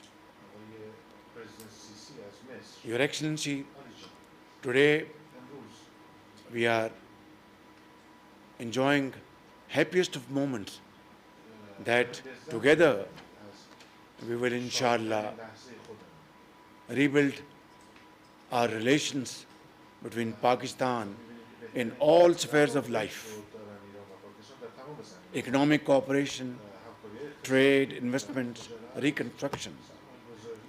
And I have no doubts in my mind that given the strength of Iranian people, courageous, brave, very knowledgeable, fertile lands, mines and minerals, oil, gas, under your visionary and dynamic leadership, Iran will transform into one of the most growing economies one day soon. And Pakistan and Iran will work together for our mutual advantages and benefits in areas in which we excel. Your Excellency, I'd like to point out one thing. Today I spoke on the floor of the House in our Parliament, and conveying this message to all and sundry that today our brother, President Masood Pezeshkian, is coming to Pakistan on our invitation. And this is one of our happiest moments. We are all joyful. We are all very happy. And I think, as they say, that in adversity, you come out stronger and you become friends and brothers forever. Iran and Pakistan today are brothers and friends forever. We will share our happiness and sorrows together, and we will work together to promote peace, tranquility and progress, not only in this region, but by implication in this entire Middle East, Gulf and South Asia. Your Excellency, I would say with fullest command at my domain that this MOU does not mention about ballistic missiles. It was never on the table. It was never on the agenda. And Iranian side never wanted to even discuss about it. So that is not an impression, that is a fact of matter. So there should be no second thoughts about it. It must not be misconstrued, because there are spoilers all over the world to scuttle this peace deal. They don't want Iranian nation, great nation, to come out of this ashes of war and touch the zenith of glory. So I want to make it abundantly clear that ballistic missiles, and of course, they cannot be double standards, two standards, that some countries can have ballistic missiles and Iran shouldn't have. This is simply, you cannot digest this kind of duplicity. So I think I wanted to make it very clear, Excellency, that the MOU, which has been signed by me as a mediator, does not mention about ballistic missiles at all. And that is the stated position. So there should be no confusion about it. Thank you very much. This was the Prime Minister of Pakistan, Shehbaz Sharif, holding high-level, delegation-level talks as he was speaking, and he was very appreciative of the positive role and the steadfastness of the Iranian leadership. The Prime Minister, Shehbaz Sharif, mentioned categorically that the MOU does not question the ballistic missiles and there should not be any second opinion, as there are spoilers all over the world who don't want peace for Iran, who don't want success for Iran. And Prime Minister Shehbaz Sharif, at the same time, he assured the Iranian leadership of the support and cooperation to ensure peace in the region. And where the Prime Minister Shehbaz Sharif, he expressed his happiness and gratitude for the arrival of the Iranian President Masoud Pezeshkian, because this is the first ever official visit that has been undertaken by the Iranian President Masoud Pezeshkian immediately after the direct second round of the talks that took place in Switzerland, Bergenstock, between US and Iran. This is the first official visit by the Iranian President. That's all the latest we have for you for the moment. Stay tuned for more.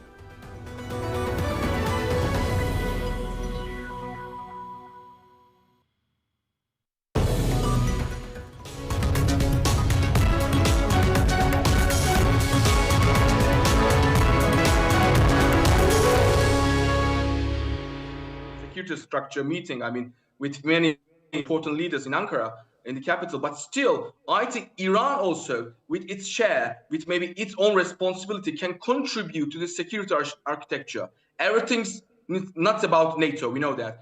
Everything's not about Russian or Chinese interests, we also know that. But some regional actors like Iran, some very critical actors like Pakistan, they also must have their share. And also, as we see in this Pakistan's latest experience, they are also really doing their responsibility in their maybe maximum level. And now with these new maybe openings, and with these new chapters, we can say Strait of Hormuz will be a very good symbolic, maybe a geographical point to start with. Yes, Iran really can use it in their own interest. We know that every country, every nation state has such national interest, but still Iran, I think, does its best because everything has happened against their cadre. How many, governmental officials died? I don't know. How many assassinated? We do not know still because of maybe this press restrictions. But still, Iran has some right for compensations. And so I think the diplomatic talks can go much more positively after that. All right.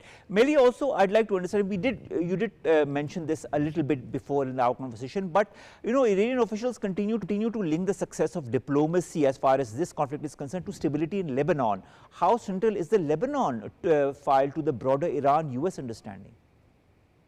In every answer, yes, there must be Lebanon, Mr. Omar, because Lebanon is the case of this societal or communitarian balances.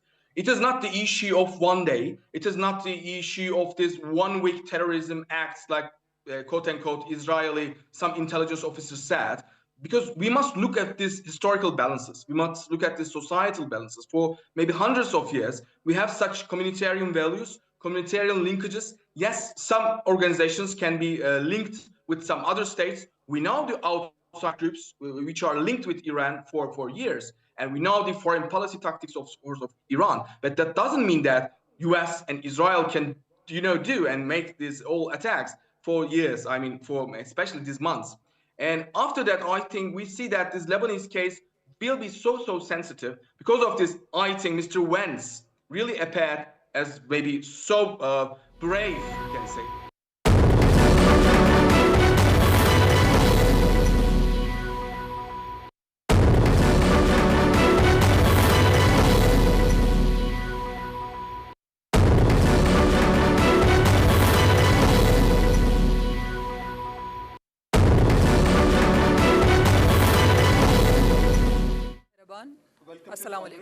President of the Islamic Republic of Iran, His Excellency Dr. Masood Pezeshkian, and the Honorable Prime Minister of the Islamic Republic of Pakistan, His Excellency Mr. Mohammad Shehbaz Sharif, to address the press.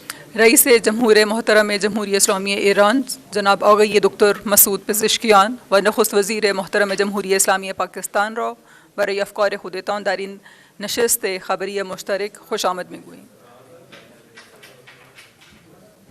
May I request the Honorable Prime Minister of the Islamic Republic of Pakistan for his remarks, please. استدعا می شود از آقای نخست وزیر پاکستان برای اظهار آرای. Your Excellency, my dear brother, عالی جناب Dr. Masood Pezeshkian, President of the Islamic Republic of Iran, honorable members of delegation from Iran, honorable members of Pakistani delegation, ladies and gentlemen, Assalamu alaikum. برادر محترم من رئیس جمهوری اسلامی ایران و هیئت عالی ایران و ممبران هیئت عالی پاکستان و خانم ها و آقایان سلام علیکم. Your Excellency, I will start my humble comments with this Persian couplet. यारां बादशाह के दर वक्त बला, यारां बादशाह के दर वक्त बला, दस्तगीरत अज रफ़ीक़ मुब्तला, वरना दर रोज़े खुशी ओ खुर्रमी, यार बसयार अस्त व यारी कम कमी.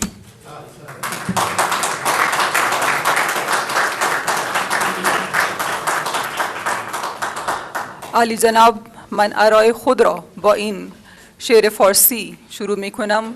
یاران باشد که در وقت ودا، دوست ایسے بہت ہیں جو کہ وقت ودا میں دست گیرت از رفیق مبتلا، جو کہ اپنے مشکل میں پڑے ہوئے دوست کا ہاتھ پکڑتے ہیں، ورنہ در روزی خوشی و خرمی، یار بسیار است و یاری کم کم. ورنہ ایسے لوگ بہت ہیں जो कि खुशी और खुर्रमी के वक्त में तो आपका हाथ पकड़ते हैं, लेकिन मुश्किल के वक्त में ऐसे यार कम होते हैं.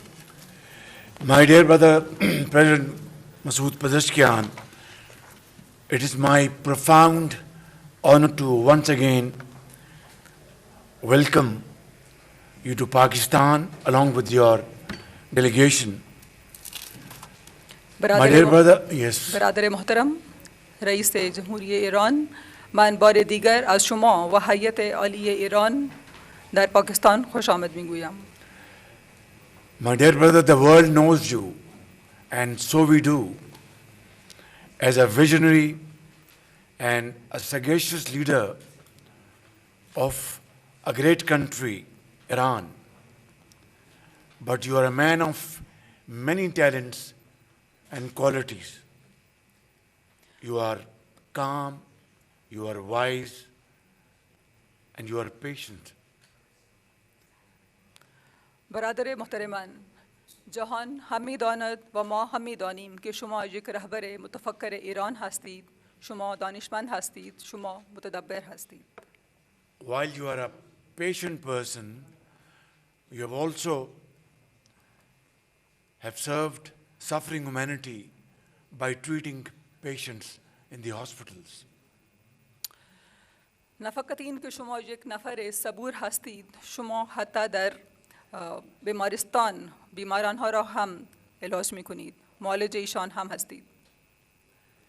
I congratulate you on this very well deserved conferment which you continued, and I wish you great success in time to come.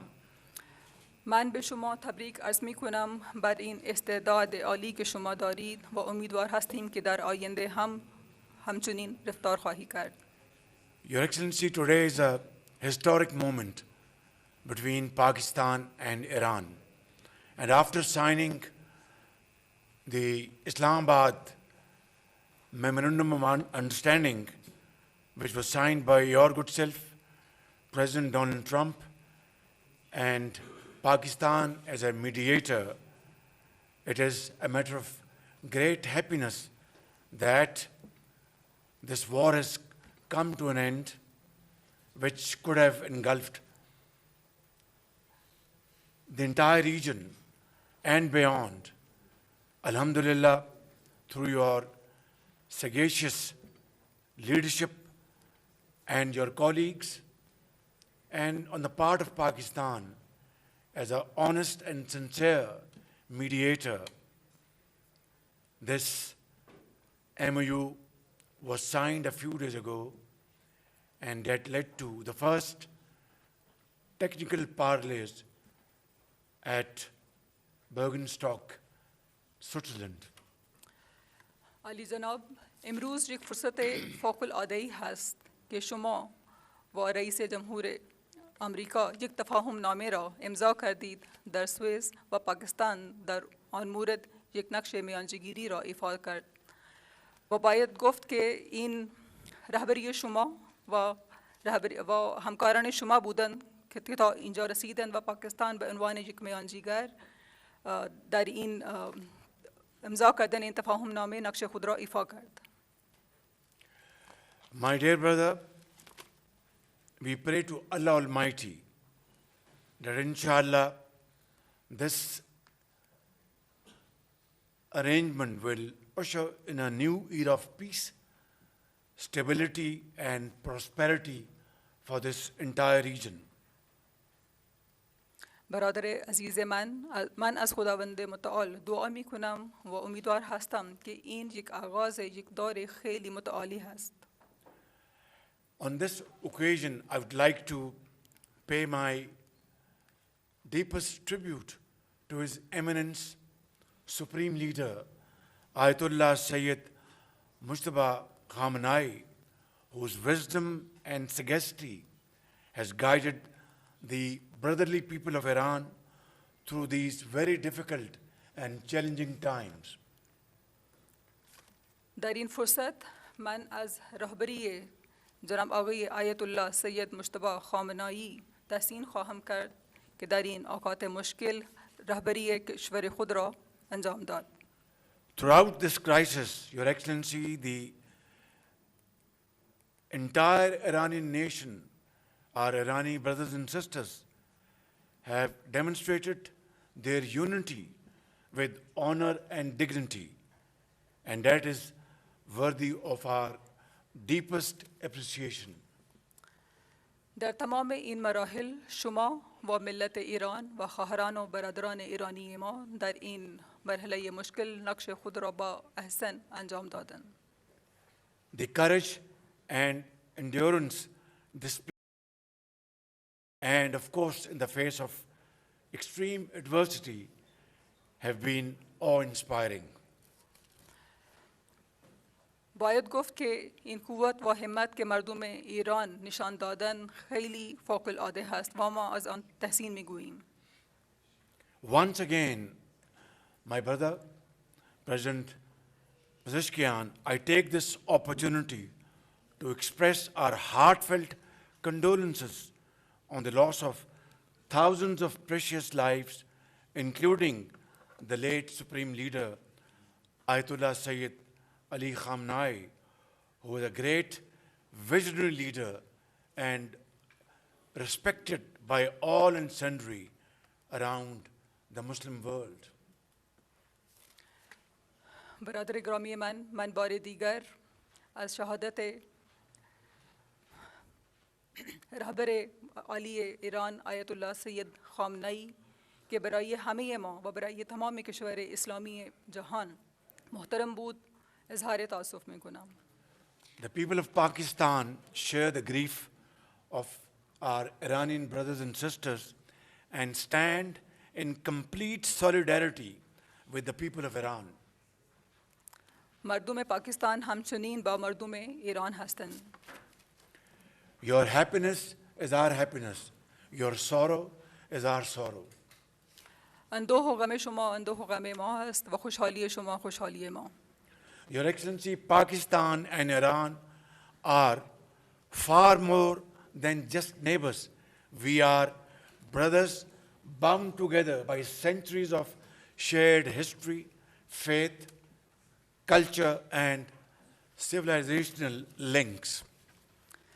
عالی جناب، پاکستان و ایران محض همسایه نیستند. ما یک سابقه طولانی داریم در زمینه فرهنگی، مذهبی و همچنین.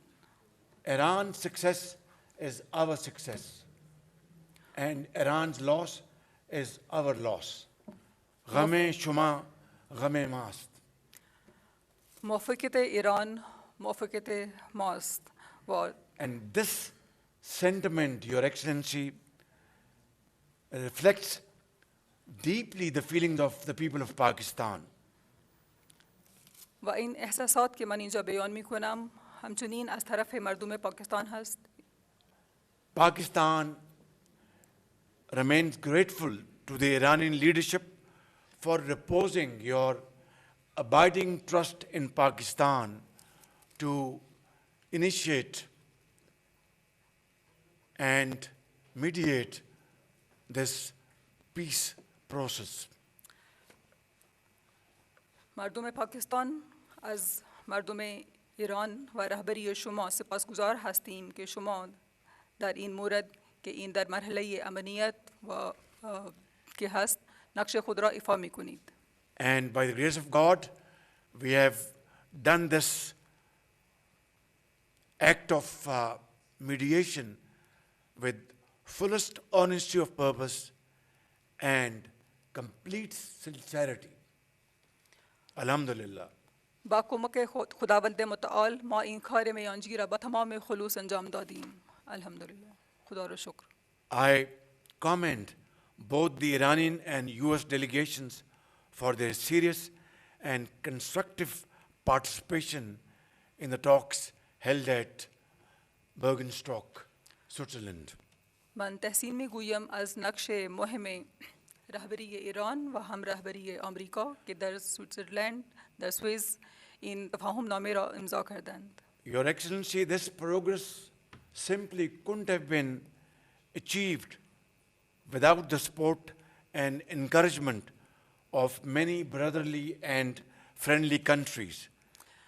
عالی جناب این امر هیچ وقت ممکن نبود که اگر کشورهای برادر ما در این مورد با ما همکاری نکردند.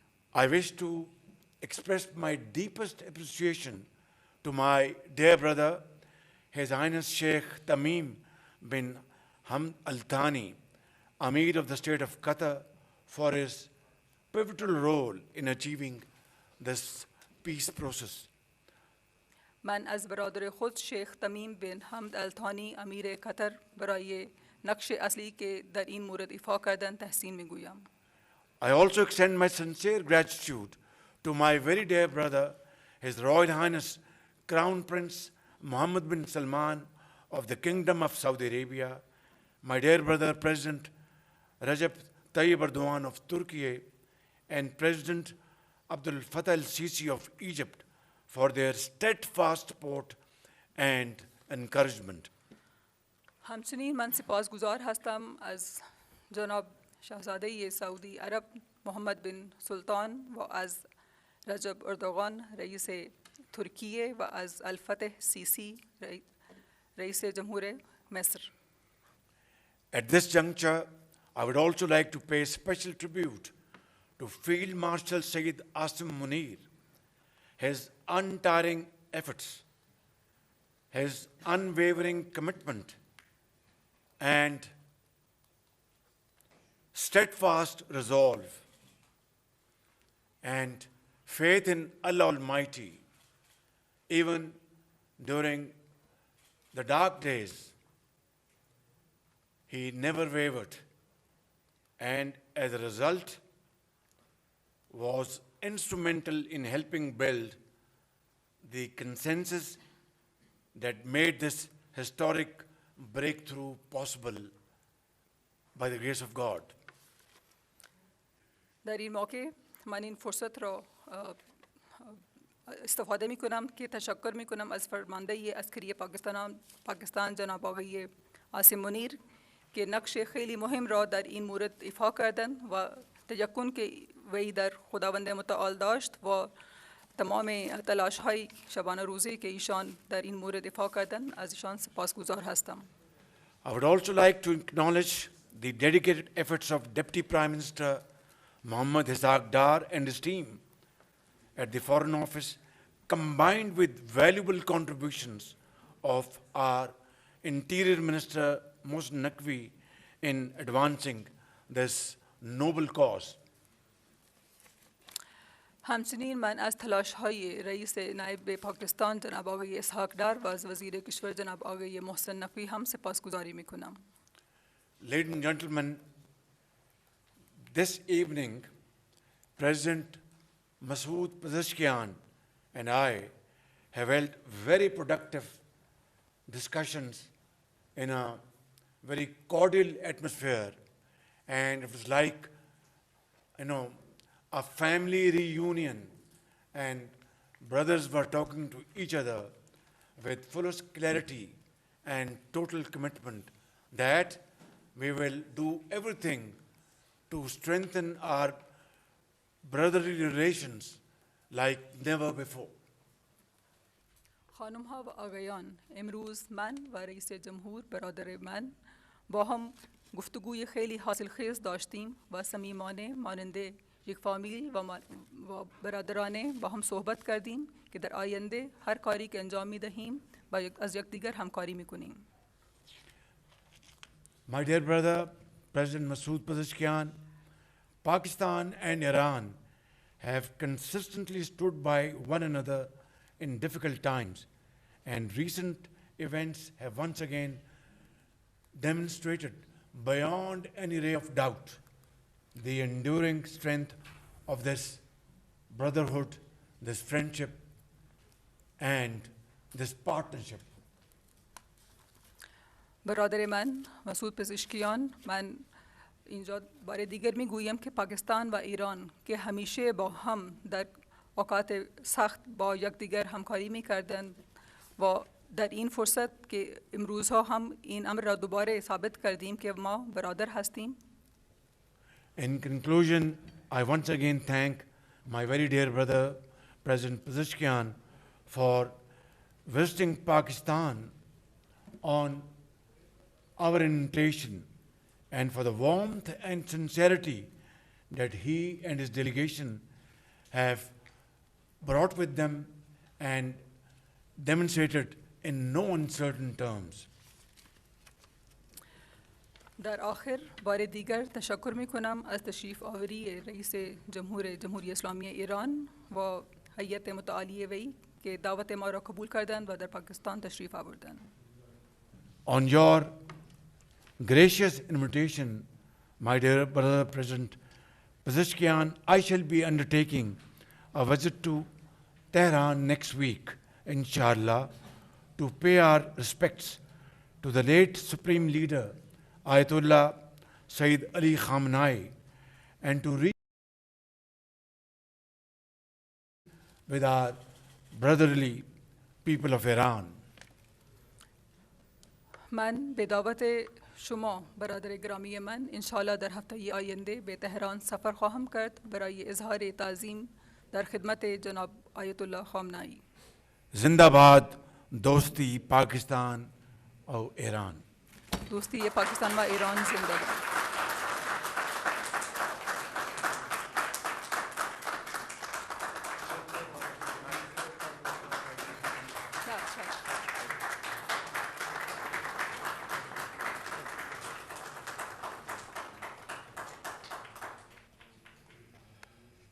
May I now request the Honorable President of the Islamic Republic of Iran for his remarks. Bismillah ar-Rahman ar-Rahim. In the name of God, the compassionate, the merciful. برادر عزیزم جناب آقای شهباز شریف نخست وزیر محترم پاکستان. My dear brother, Your Excellency Shahbaz Sharif, the Honorable Prime Minister of Pakistan. خانم ها و آقایان و عزیزان حاضر در Ladies and gentlemen and all the esteemed guests participating in this event. مایلم سخنان خود را با ابیاتی از شاعر بزرگ جهان اسلام علامه محمد اقبال لاهوری آغاز کنم. I would like to begin my remarks with verses from the great poet of the Islamic world, Allame Muhammad Iqbal Lahori. شاعری که اندیشه او همچنان الهام بخش وحدت، همبستگی و بیداری ملت‌های مسلمان است. A poet whose thoughts still continue to inspire unity, solidarity and awakening among Muslim countries. ملت ما را اساسی دیگر است. این اساس اندر دل ما مضمر است. ما ز نعمت‌های او اخوان شدیم. یک زبان و یک دل و یک جان شدیم. The bond between our two nations has a foundation of different nature. This foundation is rooted in our hearts. We became brothers as a result of His Almighty's blessings. We became of one language, one heart, and one soul.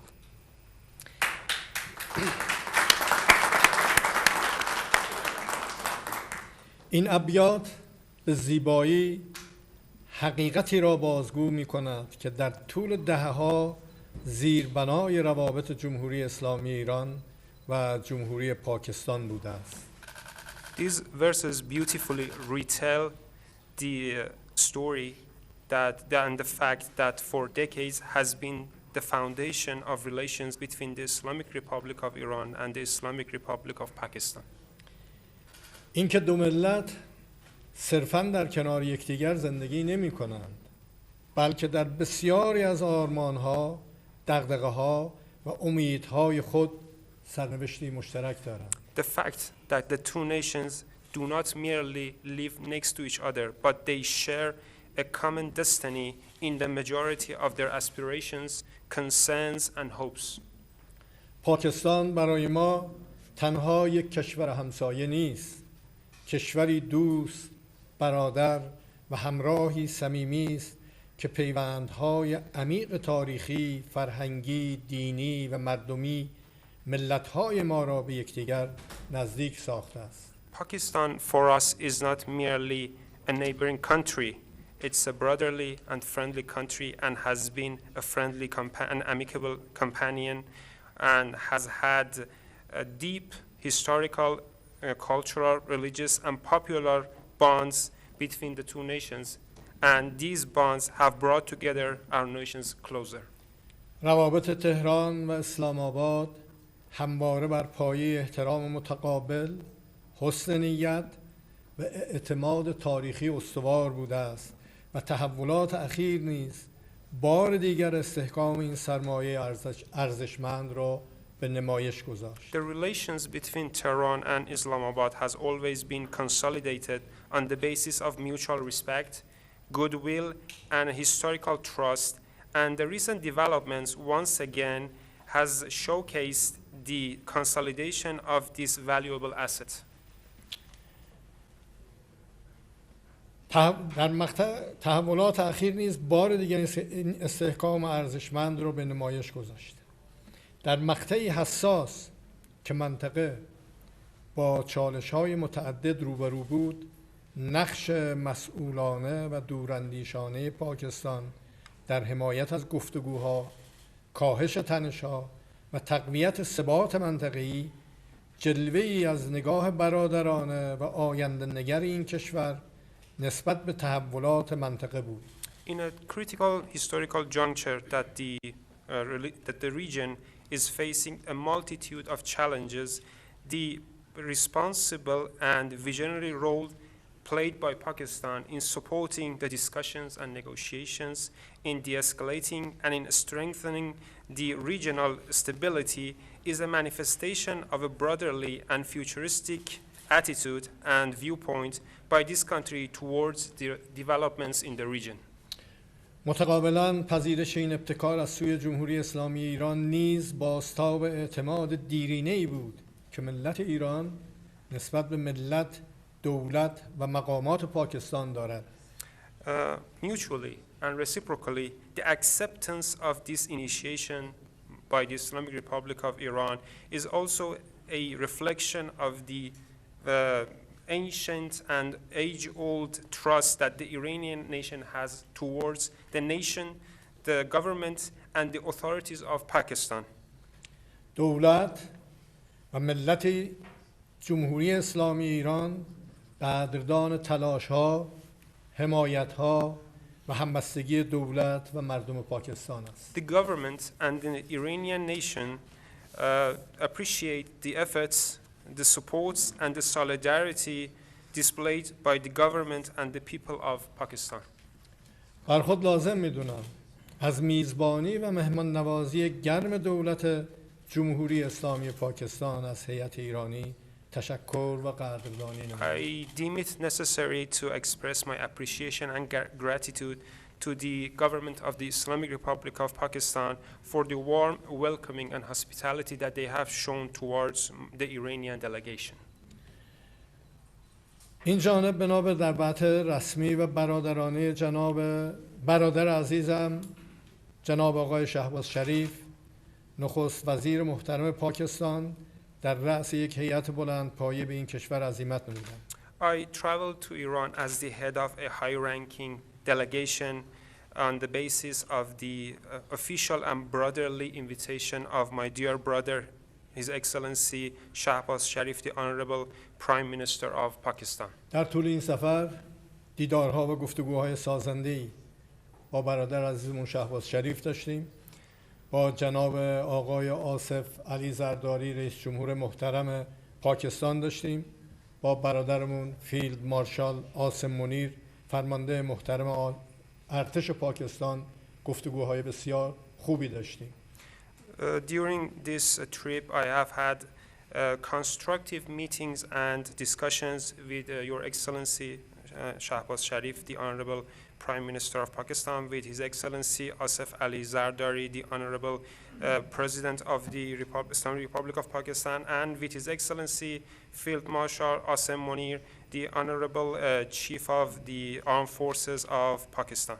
در این گفتگوها مباحث بسیار خوبی در خصوص روابط دو جانبه و آخرین وضعیت تحولات منطقه و جهان مطرح شد. In these discussions, we had many good points talked and discussed regarding the latest developments in the region and in the world, and also regarding the bilateral relations. توافقات و رایزنی‌های انجام شده نشان می‌دهد که دو کشور مصمم هستند از فضای مثبت موجود برای گشودن فصلی تازه در روابط دو جانبه و ترسیم افق‌های نوین همکاری بر اساس منافع مشترک بهره بگیرند. The discussions and the agreements between the two countries shows that they are adamant to use the positive atmosphere, the positive existing atmosphere, to usher in a new era and open a new chapter in the bilateral relations between the two countries and draw new horizons and new opportunities of cooperation based on shared interests.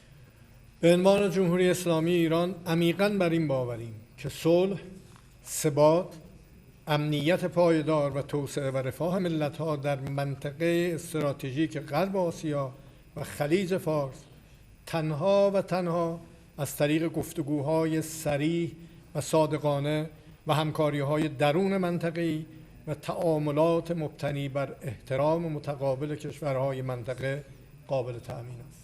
As the Islamic Republic of Iran, we deeply believe that peace, stability, sustainable security, development, and the welfare of nations in the strategic region of Western Asia and the Persian Gulf can only be ensured through straightforward and honest discussions, intra-regional cooperation, and interactions and cooperations based on mutual respect for the countries in the region.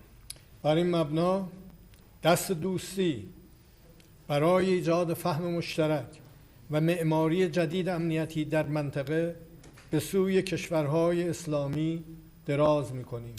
Based on this fact, we stretch our hands of friendship to establish a common understanding and build a new security structure in the region for the countries in the region.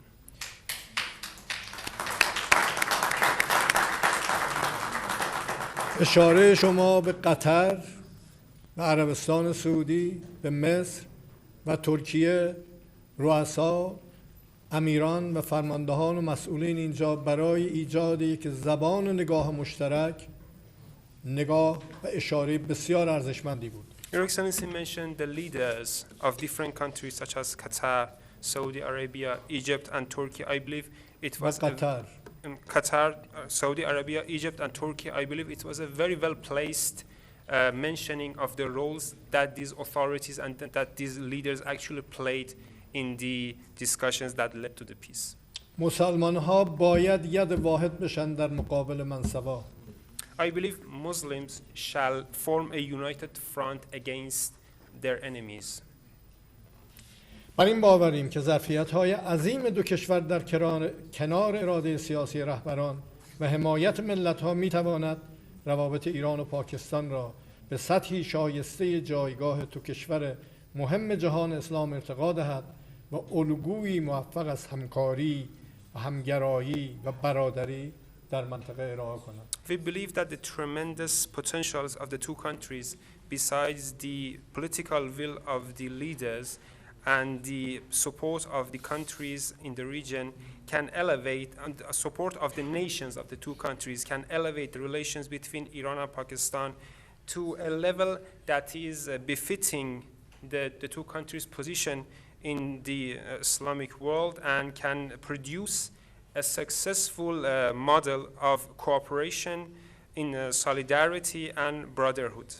دو طرف اراده جدی برای گسترش مناسبات به ویژه در زمینه‌های تجاری و اقتصادی دارند و وزرای همراه در چارچوب تفاهمات انجام شده در جریان سفر سال گذشته برای رفع موانع فنی موجود و عملیاتی کردن تصمیمات اتخاذ شده گفتگوهای مؤثر و سازنده جداگونه‌ای داشتند و به نتایج خوبی رسیدند. The two countries share a strong resolve to promote and enhance interactions and relations, especially in the area of economy and trade, and the ministers of the two countries in the within the framework of the MOUs and the agreements that have been made before previously during the trip that was made last year. They have tried to remove any technical existing hurdles and operationalize the decisions that have been made. They have had very good and constructive discussions and they have achieved very good results. در نهایت مجددا تشکر میکنم از مهمان نوازی شما. متشکرم از قبول دعوت برای حضور در مراسم باشکوه و ملی تشییع و تکریم پیکر پاک امام امت رهبر فرزانه انقلاب اسلامی ایران حضرت آیت الله العظما سید علی خامنه‌ای و پیگیری گفتگوهای انجام شده در این سفر در تهران. خیلی ممنون و متشکرم.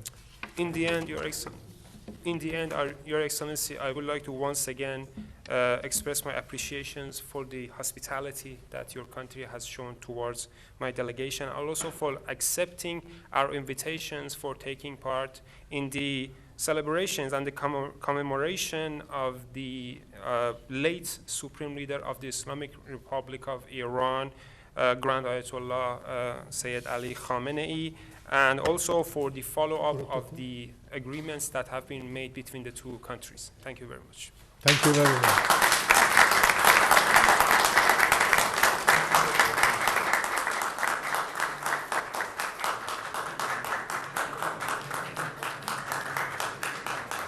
Excellency, there's one question, if you allow me to ask. اگه میفهمن سوالی اگر اجازه بدهید از شما دارم.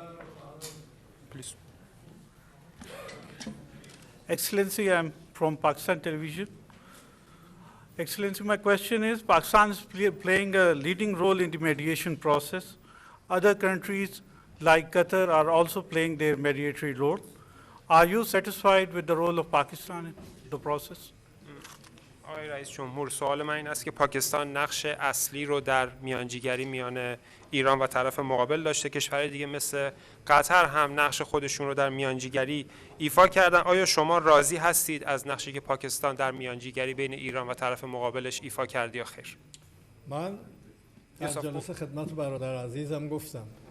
Yes, of course, I told this to His Excellency, my brother, Mr. Shahbaz Sharif. خیلی وقتا حرفا رو شاید خیلی ها نفهمن ولی رفتارها رو میفهمن. There are instances that you do not understand the words, but you understand the actions that are taken. ما اینجاییم برای اینکه قدردانی کنیم از تلاش‌های برادر عزیزمون، برادر شهباز شریف، برادر عزیزمون فیلد مارشال عاصم منیر و مجموعه عزیزانی که تلاش کردند از مجلس سنا، مجلس ملی و اینکه ملت پاکستان از اول جنگ محکم و با قدرت و صادقانه با رفتارشون پشتیبان ما بودن و ما عملاً در خدمت اینا اومدیم قدردانی کنیم از پشتیبانی هاشون.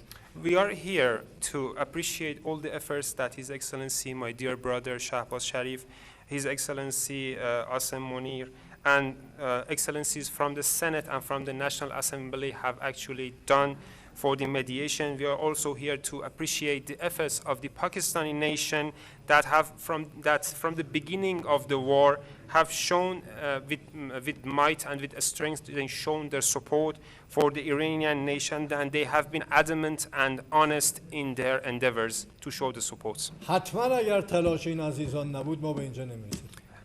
Most definitely, if it wasn't for the efforts made by Your Excellency and your team, we wouldn't have been here. خیلی ممنونیم از Thank you very much.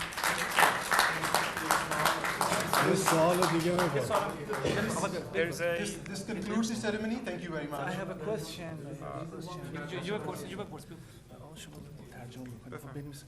خسته نباشین جناب آقای نخست وزیر. بنده از خبرگزاری رسمی دولت جمهوری اسلامی ایران ایرنا هستم. با توجه به روابط رو به گذشته ایران و پاکستان می‌خواستم ببینم آیا حضرت عالی در سخنرانی اخیرتون در مجلس ملی پاکستان آیا صحبتی درباره هر گونه گفتگوها در خصوص صنایع دفاعی جمهوری اسلامی یا قابلیت‌های موشکی جمهوری اسلامی ایران ایراد کردین یا نه، چون که جمهوری اسلامی ایران قویاً و قاطعانه همواره اعلام کرده است که هیچ گونه تأمل و مصالحه‌ای در خصوص برنامه‌های دفاعی خودش به ویژه برنامه‌های موشکی نخواهد داشت. ممنون از شما. Your Excellency, Mr. Prime Minister, given the ever-growing relations between the two Islamic republics, I would like to ask you that if by any chance have you had made any remarks in the Pakistani parliament regarding the Iranian defense industries and the Iranian missile capabilities, because as Iran, we believe that we will not compromise on our ballistic missile and nuclear capabilities. Thank you very much for this very important question. I made a statement, brief statement, on the floor of the House of National Assembly yesterday, and congratulating the people of Pakistan, parliamentarians, government officials, that by the grace of God, we have been able to achieve a very important milestone by signing MOU, Islamabad Memorandum of Understanding, which was signed by my very dear brother, Dr. Masood Pezeshkian, in Tehran.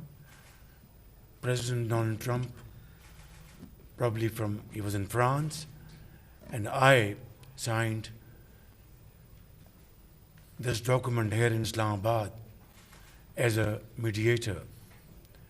And I also informed that on my request, President Masood Pezeshkian is visiting Pakistan, and the entire Pakistani nation will be most happy to extend a very warm welcome. On the question of ballistic missile, let me say, without any fear of missile was never a subject of discussion between Iran and United States.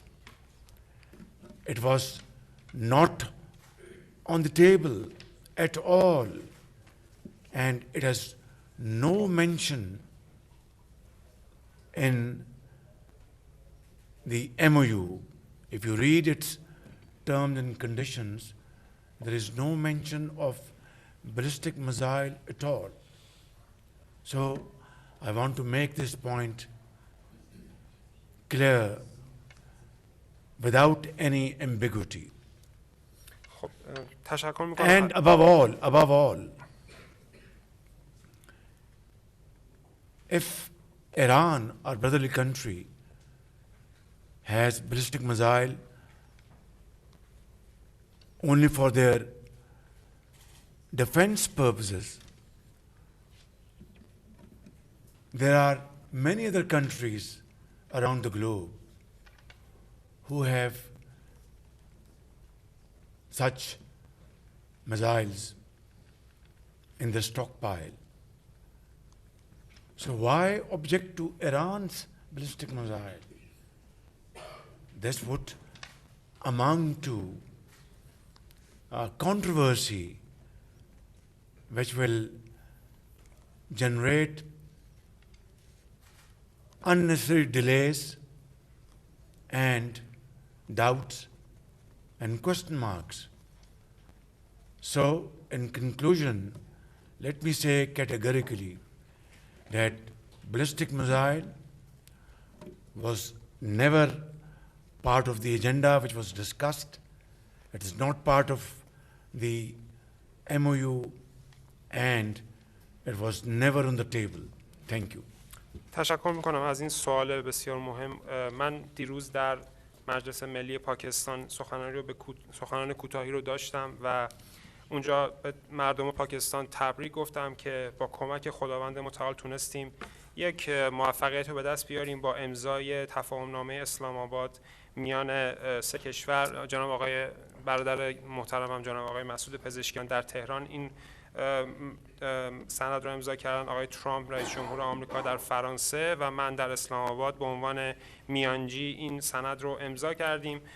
من از جناب آقای پزشکیان دعوت کردم به جمهوری اسلامی پاکستان بیان. تمام مردم پاکستان پس از حضور ایشان در پاکستان بسیار خوشحال هستند و از ایشون استقبال گرمی کردن و مهمان نوازی خودشون رو نشون دادن. در خصوص موشک بالستیک من بدون ابهام بگم که بحث موشک بالستیک در بین ایران و آمریکا هیچ وقت مورد بحث قرار نگرفت.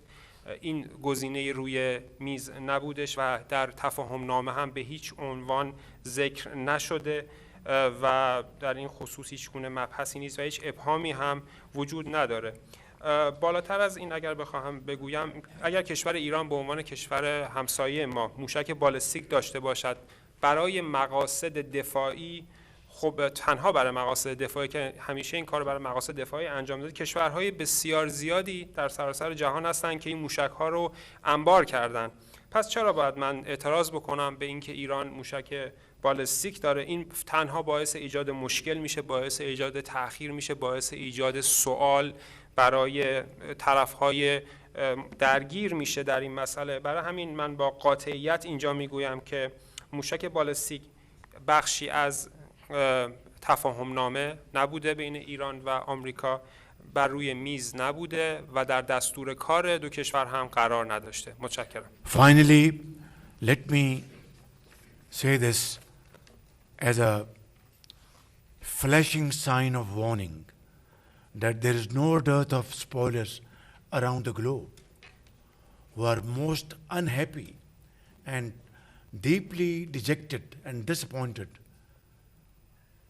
out of this wonderful, armistice, truce, which will lead to long-lasting peace and prosperity.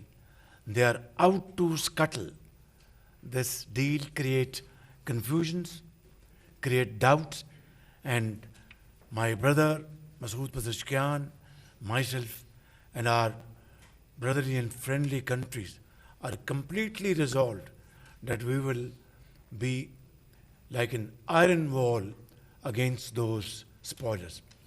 در انتها میخوام خدمتتون عرض کنم به عنوان یک هشدار که در سراسر جهان کشورهایی هستند که میخواهند این توافق به دست آمده رو از بین ببرن.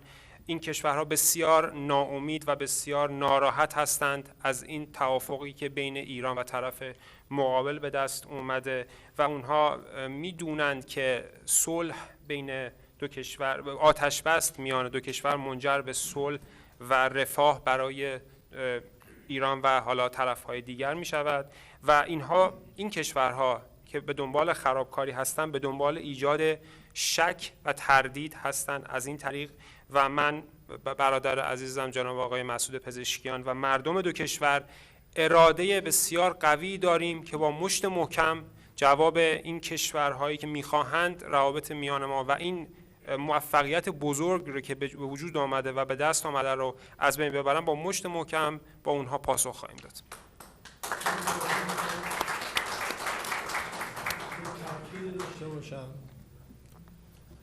بحث موشک ما در تفاهم نامه‌ای که داشتیم وجود نداره، به هیچ وقت وجود نخواهد داشت.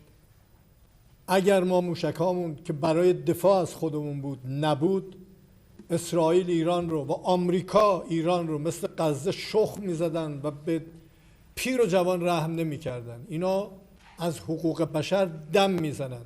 دروغ بزرگی است و اگر ما نمیتونستیم از خودمون دفاع کنیم، قطعاً کشور ما رو اینا رحم نمی‌کردن و قدرت ما رو نابود می‌کردن.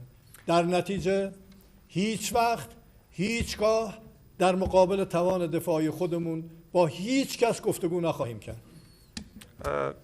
Excellency, I would like to confirm one fact that our missile program was not included in the MOU, as you said, and it shall not be included in the MOU. I would like to say that if it was not for Iran's missile capabilities, our country would have been plundered and destroyed and plowed by the US regime and the Zionist regime, like what the Israelis did in Gaza. So these countries, they claim that they respect the human rights. This is a big lie. We shall never compromise on our nuclear capabilities and equipments. And I'm sorry, my apologies. Our missile program and capabilities, and this shall never be part of any agreement between Iran and any other party. Long live Pakistan-Iran friendship. Zindabad Iran Pakistan.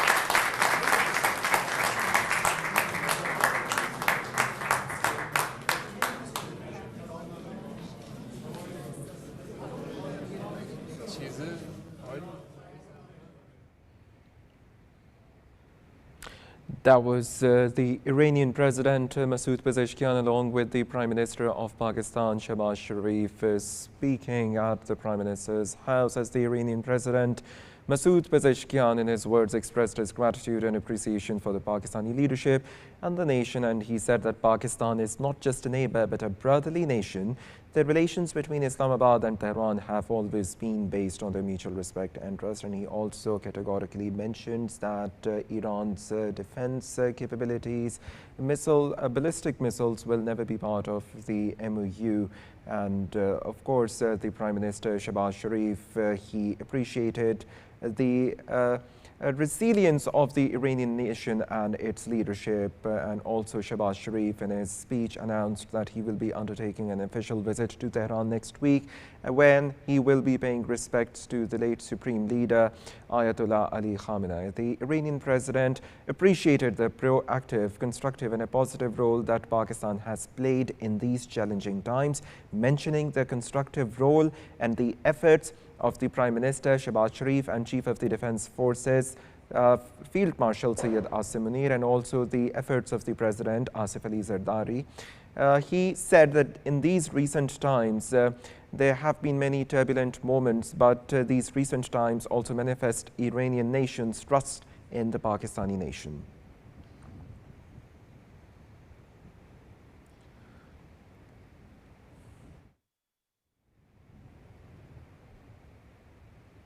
Prime Minister Shehbaz Sharif said Pakistan and Iran would, of course, continue to cooperate with each other and work together for their mutual benefit and further strengthen the bilateral relations with one another across all spheres during the delegation-level talks with the Iranian President Masoud Pezeshkian. He said it was a great pleasure to welcome the Iranian President and conveyed his regards for the Iranian leadership, while also expressing grief over the loss of lives during the recent war and praising Iran's leadership for its conduct and dignity and honor in reaching a deal. Shehbaz Sharif highlighted Pakistan's commitment to regional peace and acknowledged the role of the Field Marshal Syed Asim Munir, the Interior Minister, the Deputy Prime Minister, and the regional partners including Qatar, Saudi Arabia, Turkey and Egypt in facilitating the diplomatic efforts. He said Pakistan and Iran were brothers and friends forever and stressed that true brotherhood required no justification. The Prime Minister clarified that the Islamabad MOU did not include any provisions related to the ballistic missiles, adding that there should be no double standards on the missile capabilities between the states. He reiterated that Pakistan remained committed to peace, stability and regional cooperation and said the visit of the Iranian president was one of the happiest moments in the bilateral ties.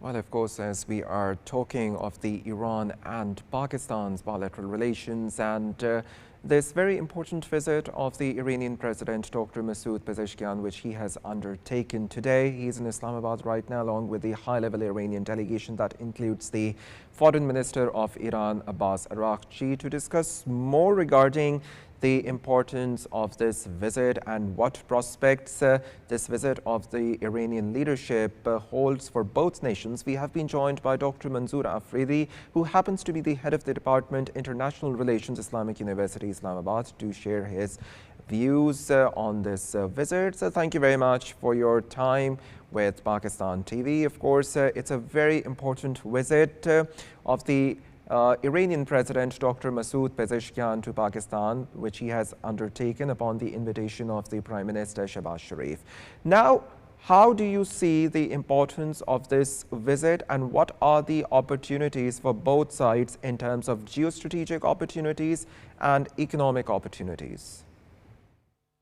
The current visit of the Iranian President, Dr. Masoud Pezeshkian, is really significant by many aspects. If we can see bilaterally, it is very much important, as both countries, they share border, they are brotherly countries, and they share many things with one another.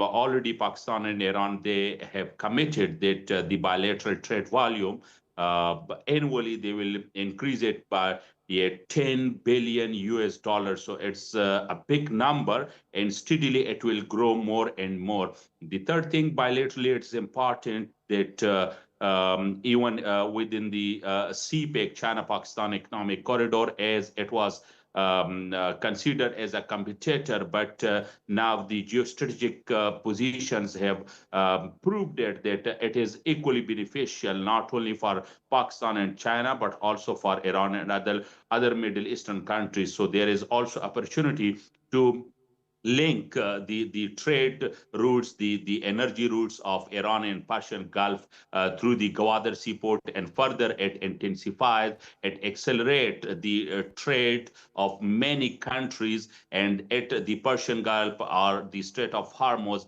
it can be it can increase its trade many-folded. Third thing, that the already pending mega project between Pakistan and Iran, that is the peace pipeline, that's also there. So now there is a great hope, rather I would say it is certain now that upon the lifting of economic sanctions by the US on Iran, now it's very golden opportunity for both Pakistan and Iran to resume talks and to resume the construction which was already there between Pakistan and Iran. So this gas pipeline, it will not only increase Iran's significance in the world, but on the other hand, it will also reduce the energy shortage or energy deficiency of Pakistan. On the other hand, geostrategically, this is very much important, this visit, that it is now happening in the time where both United States and Iran, they have signed the MOU, Memorandum of Understanding, between one another to reach a conclusion and to reach a peace deal in which Pakistan played a mediator role, a third-party role, and for which both countries, they were very much appreciative what role Pakistan played as a bridge to connect Washington, D.C. and Tehran. Another thing that is also a sign and symbol of the trust what Iran it has in Pakistan's leadership in this scenario, that it's not only participating in talks with United States upon the efforts and request appeal of Pakistan, but also that this official visit it further intensifies the Pakistan's position in this regard. Another important development in this regard, we can see that Pakistan's diplomatic posture at international level, it has increased, and upon the playing of the mediating role between Washington and Tehran. But this visit, it also intensifies the need that Pakistan's neighbors, that they have also trust in this regard, and all those like India, they must understand that a good neighborhood, it is equally beneficial for all. About the importance of this visit and what opportunities this visit actually holds for both the nations. But let's not forget the way Prime Minister Shehbaz Sharif has mentioned in his address at the Prime Minister's house just a few moments back, that there are spoilers all over the world who don't want Iranian nation to succeed and to achieve peace. So in what ways, together in effective collaboration, United States and Iran can avoid detractors and distracting elements that can potentially sabotage this peace deal? This is equally important because whenever there is a deal between the great powers or a regional power like Iran and superpower like United States, so there have been always spoilers. So in this regard, we should not forget, we should remember that spoilers, those are there, and they can sabotage this peace process. I think by collaboration, by having the intelligence sharing, and by having a proper mechanism and through the diplomatic channels, I would say that active diplomatic channels, if they are used, and of course that Pakistan, Iran, they are using it alongside United States, should also ensure, and it should also realize that all those spoilers, whether those are state actors or non-state actors, they must understand the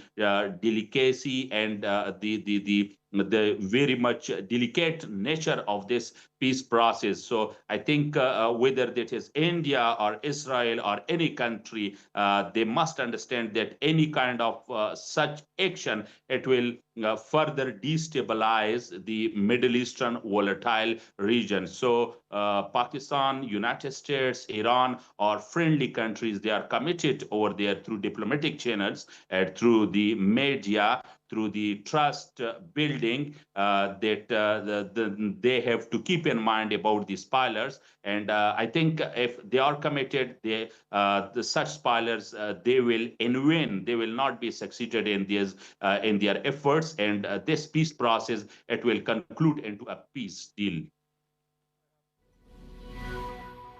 Manzoor, IR expert, was with us.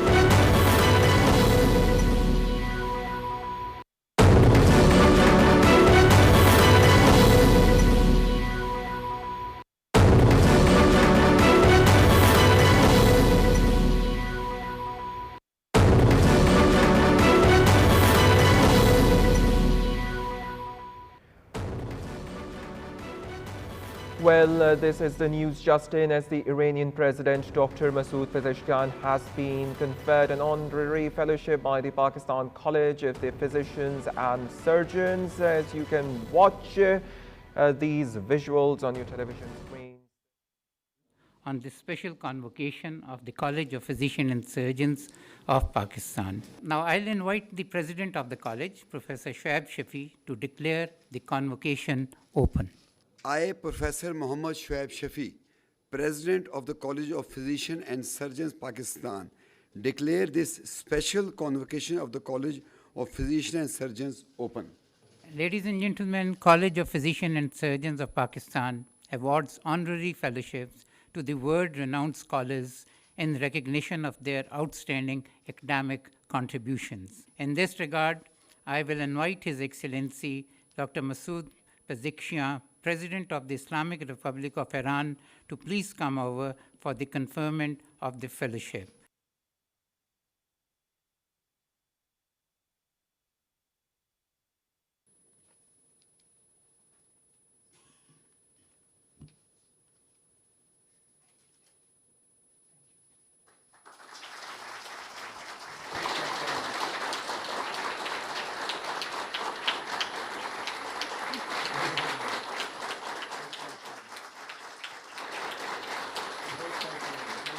By virtue of the powers vested in me as President of the College of Physicians and Surgeons Pakistan, I admit you to the fellowship of the College of Physicians and Surgeons Pakistan, and in token thereof, I present to you the diploma and authorize you to wear the robes ordained as the insignia of this diploma.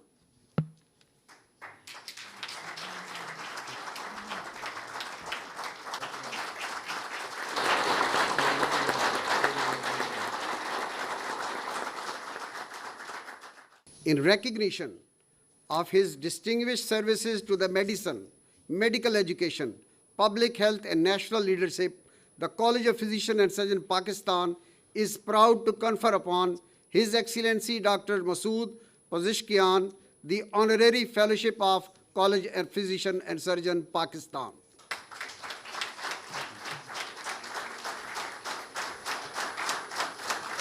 I request the President of the College, Professor Muhammad Shoaib Shafi, to award the diploma of the college to our distinguished guest, and this is a fellowship of the College of Physicians and Surgeons of Pakistan.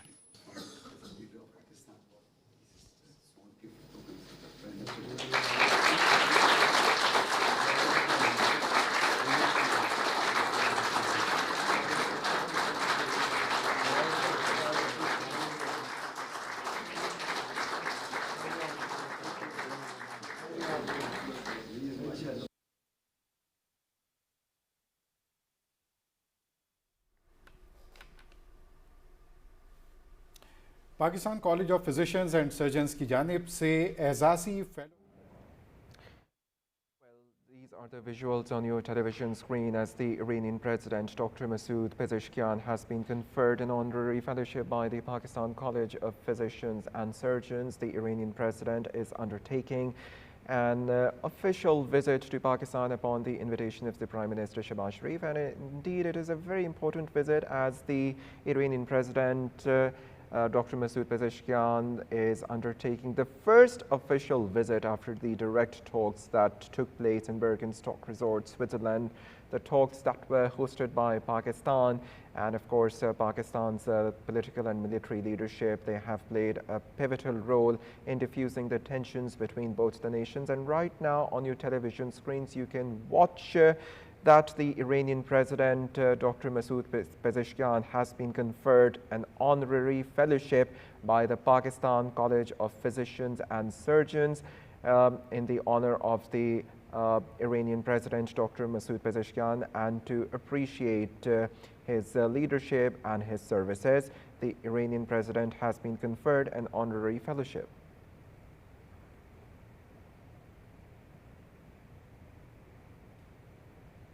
And here we come to an end of our news presentation, but for more details and live streaming, do log on to our website www.pakistantv.com. Find us on our socials in the name of Pakistan TV Global. Thank you for joining us in the live news broadcast of Pakistan TV. It's a goodbye for now. Stay tuned for more news and updates.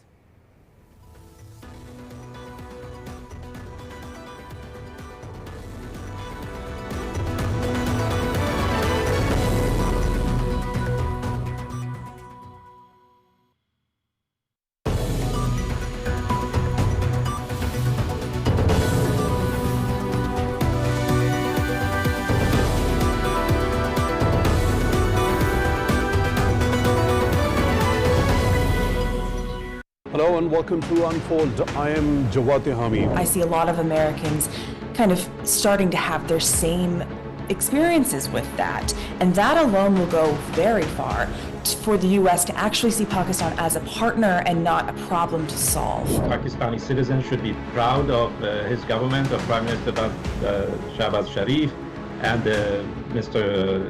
Munir. That Iran needs to really review its policy of escalation and focus on economic development. This return to civil strife, to a civil war in Lebanon is just very alarming and very dangerous for the region itself. So as long as we can have these ties built out with the US, it's going to be beneficial in terms of building our reserves, our cash inflow, and we'll get rid of our loan situation with the US. And we in the media obviously want everything done within our bulletin, before the next newspaper is published, before the next news broadcast. It's very much needed because the whole system of revenue is dependent upon the taxation. President Trump should put his foot down, again pick up the phone and tell Prime Minister Netanyahu that he has to stop and withdraw.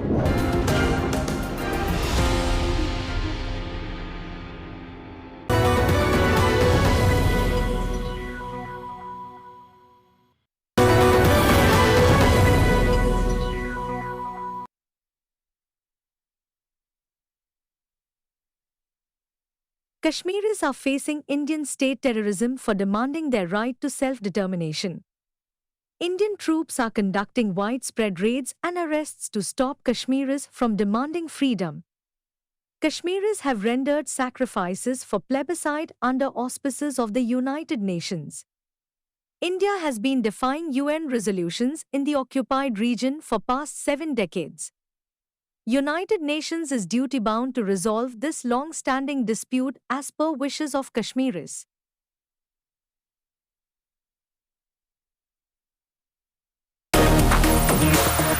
Good evening, Assalamu alaikum, and welcome to the Scoreboard. I'm your host, Ahmed Abad. Proud moment for entire nation, and especially for the Pakistan shooting community. As an England fan, I enjoy the PSL, I enjoy the 100 and obviously the blast we have here in England.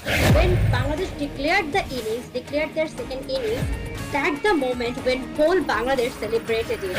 From places like Jordan, Uzbekistan, from Iraq, Haiti, these countries who haven't made it for a long time, Uzbekistan and Jordan debutantes, that's massive for people from those countries. So when I came here, first there were talks about major league tournament like PSL starting in the United States, and it took a year. And our junior players winning back-to-back 3 ITF junior titles: Abu Bakr Tada, Mikhail Ali Beg, Hamza Rahman, and Sham Mayu bring the doubles titles as well. The plan was just to go for the Canadian Masters. It was my first Masters tournament ever. I've been competing in the international circuit for a long time, and I've, alhamdulillah, by the grace of Almighty, have won many laurels for Pakistan International Series. I've been double crowned. I've been winning UAE Opens, South Asian Games as well. I'm the only female athlete to get a bronze medal in women's singles category.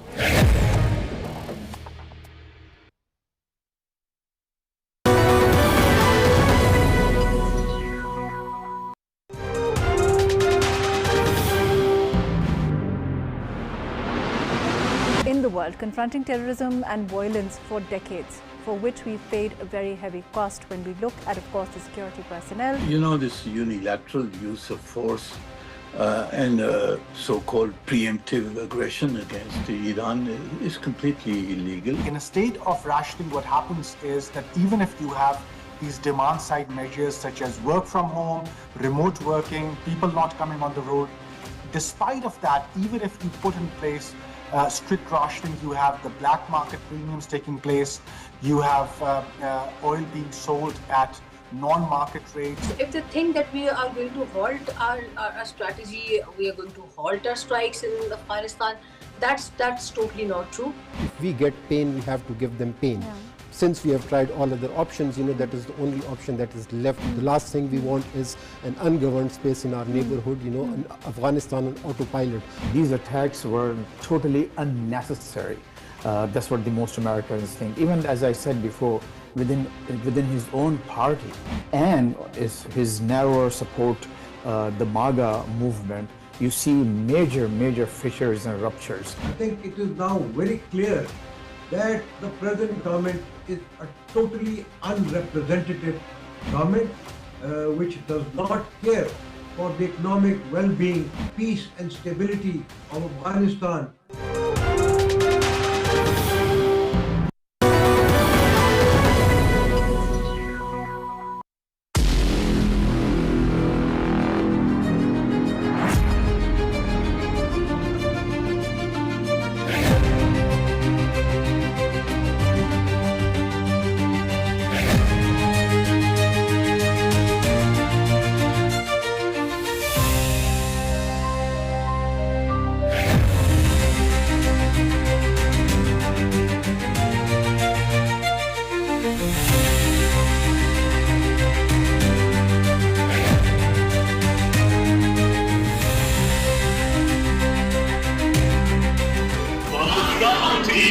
Speaks to the world.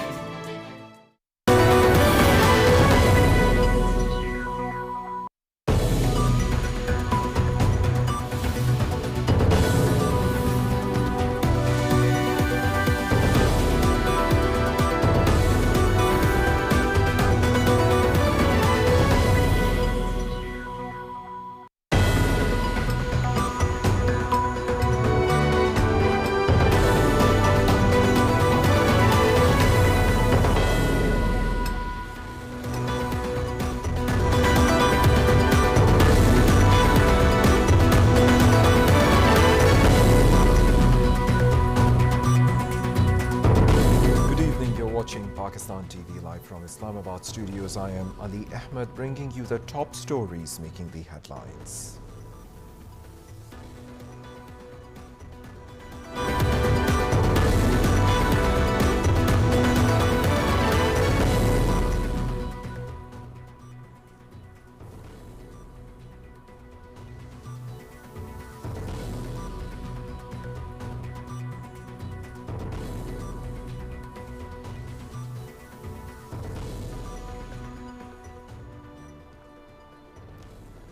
Prime Minister Shehbaz Sharif says that Pakistan and Iran are entering a new era of peace, cooperation and prosperity as both countries are jointly reaffirming their commitment to strengthening the bilateral ties during a joint stakeout in Islamabad with Iranian President Masoud Pezeshkian.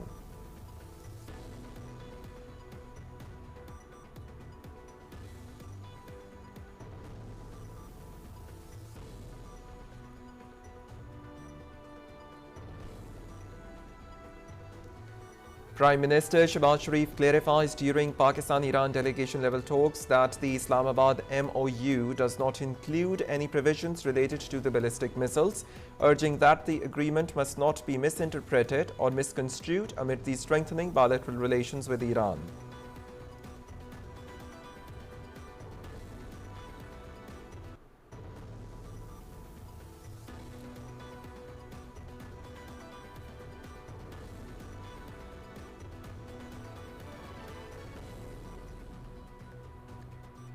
High-level bilateral meeting held between Iranian President Dr. Masoud Pezeshkian and Prime Minister Shehbaz Sharif with the top civil and military officials present.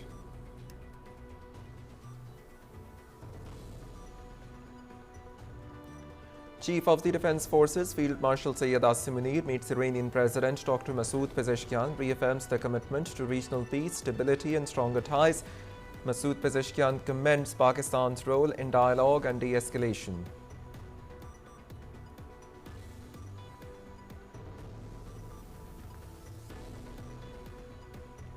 Iranian President Masoud Pezeshkian arrives at the Prime Minister's house, Islamabad, received by Prime Minister Shehbaz Sharif with guard of honor presented to the visiting dignitary.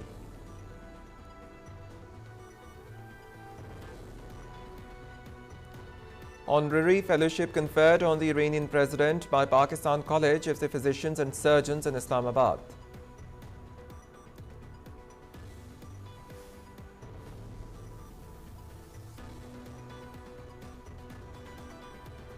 President Asif Ali Zardari holds talks with Iranian President Masoud Pezeshkian in Islamabad, exchanging views on the regional developments and peace initiatives during the meeting.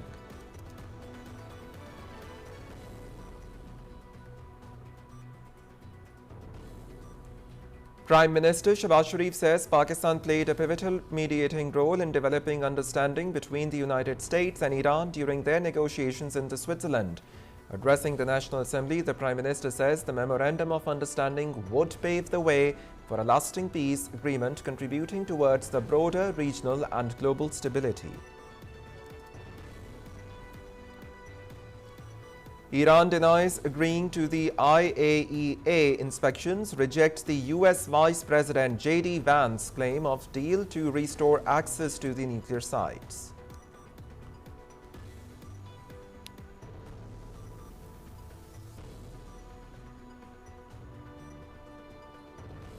Oman and Iran hold high-level talks in Muscat focusing on the regional dialogue, maritime cooperation and security of the navigation in the Strait of Hormuz, with both sides agreeing to strengthening the coordination and ensure the waterway remains safe, open and stable for the international shipping.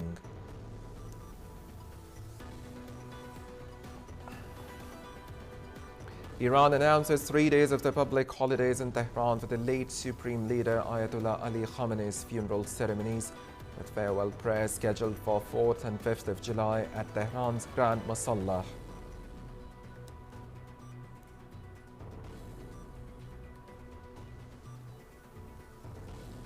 U.S. Secretary of State Marco Rubio arrives in the United Arab Emirates, beginning a 3-country Gulf tour focused on the Iran talks, regional peace and maritime security.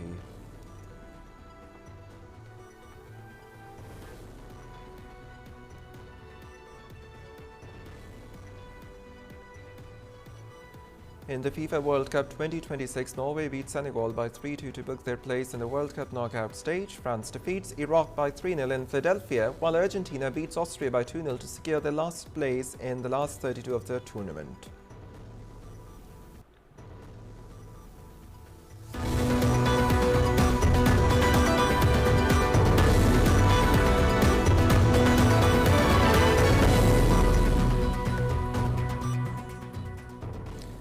Those were the latest top stories making the headlines. But for more details and live streaming, do log on to our website, www.pakistantv.com. Find us on our socials in the name of Pakistan TV Global. Thank you for joining us in the live news broadcast of Pakistan TV. It's a goodbye from us. Stay tuned for more.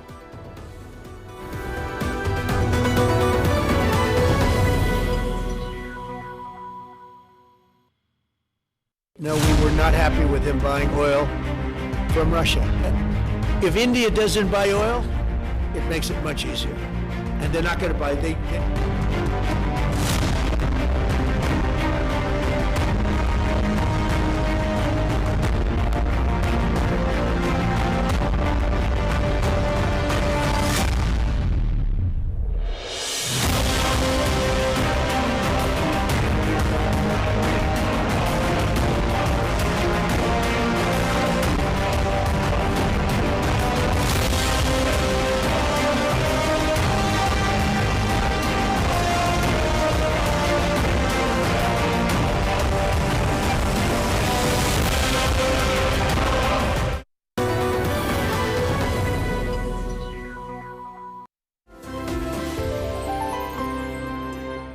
I happen to be Shahzad Hassan Khan, and with me I'm really lucky I've been joined by my wonderful colleague who happens to be Miss Isha Rehan. There are a couple of stories that I brought, and then there are a couple of stories which Isha brought. I was an entertainer. Pakistan obviously has showed me love with 2 million followers.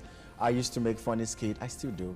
I'm a comedian as well. I've done music. Building in also awareness about the environment, about what they can do at home to take care of the environment. And they wanted something experimental, so she gave me the topic that climate change, how reproduction is affecting climate change. So for me, it's like I believe I got really lucky. Okay, people think of me and they're like, oh, he's a foreigner, and then talking about the things that a middle class or a typical Pakistani. I think this profession, the profession of arms, it's not a profession, to be very honest.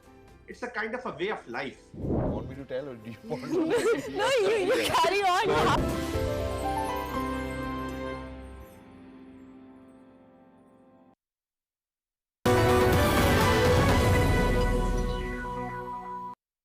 Education has become the latest casualty of Hindutva politics, as Muslim students are punished for excelling in Indian-occupied Kashmir. Fascist Modi regime has shut down a medical college in Indian illegally occupied Jammu and Kashmir after the first batch saw an overwhelming number of admissions of Muslim students. Right-wing Hindu groups fueled by extremist Hindutva ideology under Prime Minister Modi demanded that the college should admit only Hindu students. The admissions to the medical college were finalized after India's national entrance examination test. Legislators of the ruling BJP even petitioned the lieutenant governor to enforce religious discrimination. And so, on the 6th of January, the National Medical Commission revoked the college's recognition, citing alleged deficiencies, a move widely criticized as capitulation to religious extremists rather than genuine educational concerns. Chief Minister of Indian illegally occupied Jammu and Kashmir, Abdullah, condemned the BJP and its allied Hindu groups for targeting Muslim students, saying that the campaign had destroyed the future of aspiring doctors in Kashmir. Nasir Kohehami of the Jammu and Kashmir Students Association warned that framing education as Hindu versus Muslim was dangerously communalizing the sector. He stressed that institutions run by Muslim bodies across India do not exclude Hindu students. Nasir termed religious segregation in the education as both discriminatory and deeply harmful to social cohesion. The closure of the medical college further exposes the growing influence of Hindutva politics in Indian illegally occupied Jammu and Kashmir, raising serious questions about fairness, equality, and the right of Muslim students to access education.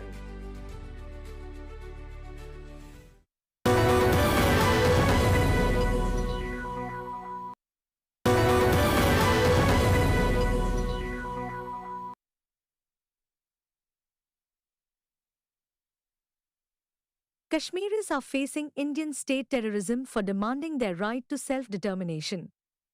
Indian troops are conducting widespread raids and arrests to stop Kashmiris from demanding freedom. Kashmiris have rendered sacrifices for plebiscite under auspices of the United Nations. India has been defying UN resolutions in the occupied region for past 7 decades. United Nations is duty-bound to resolve this long-standing dispute as per wishes of Kashmiris.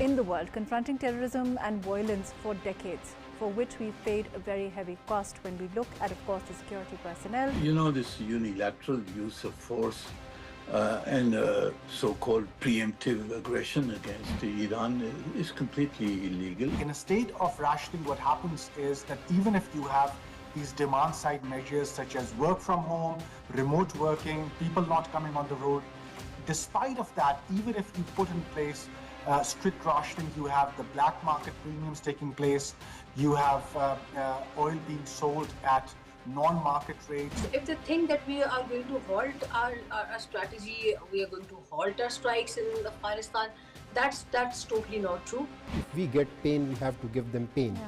Since we have tried all other options, that is the only option that is left. The last thing we want is an ungoverned space in our neighborhood, and Afghanistan on autopilot. These attacks were totally unnecessary. That's what the most Americans think. Even as I said before, within his own party and his narrower support, the MAGA movement, you see major fissures and ruptures. I think it is now very clear that the present government is a totally unrepresentative government which does not care for the economic well-being, peace and stability of Afghanistan.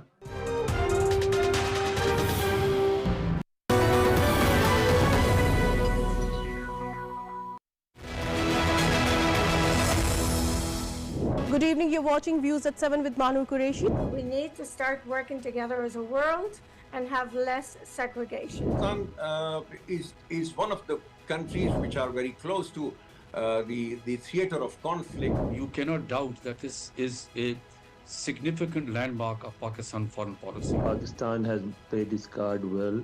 We are in a position to facilitate the talks. It's quite interesting that Pakistan is being selected as the place for mediation.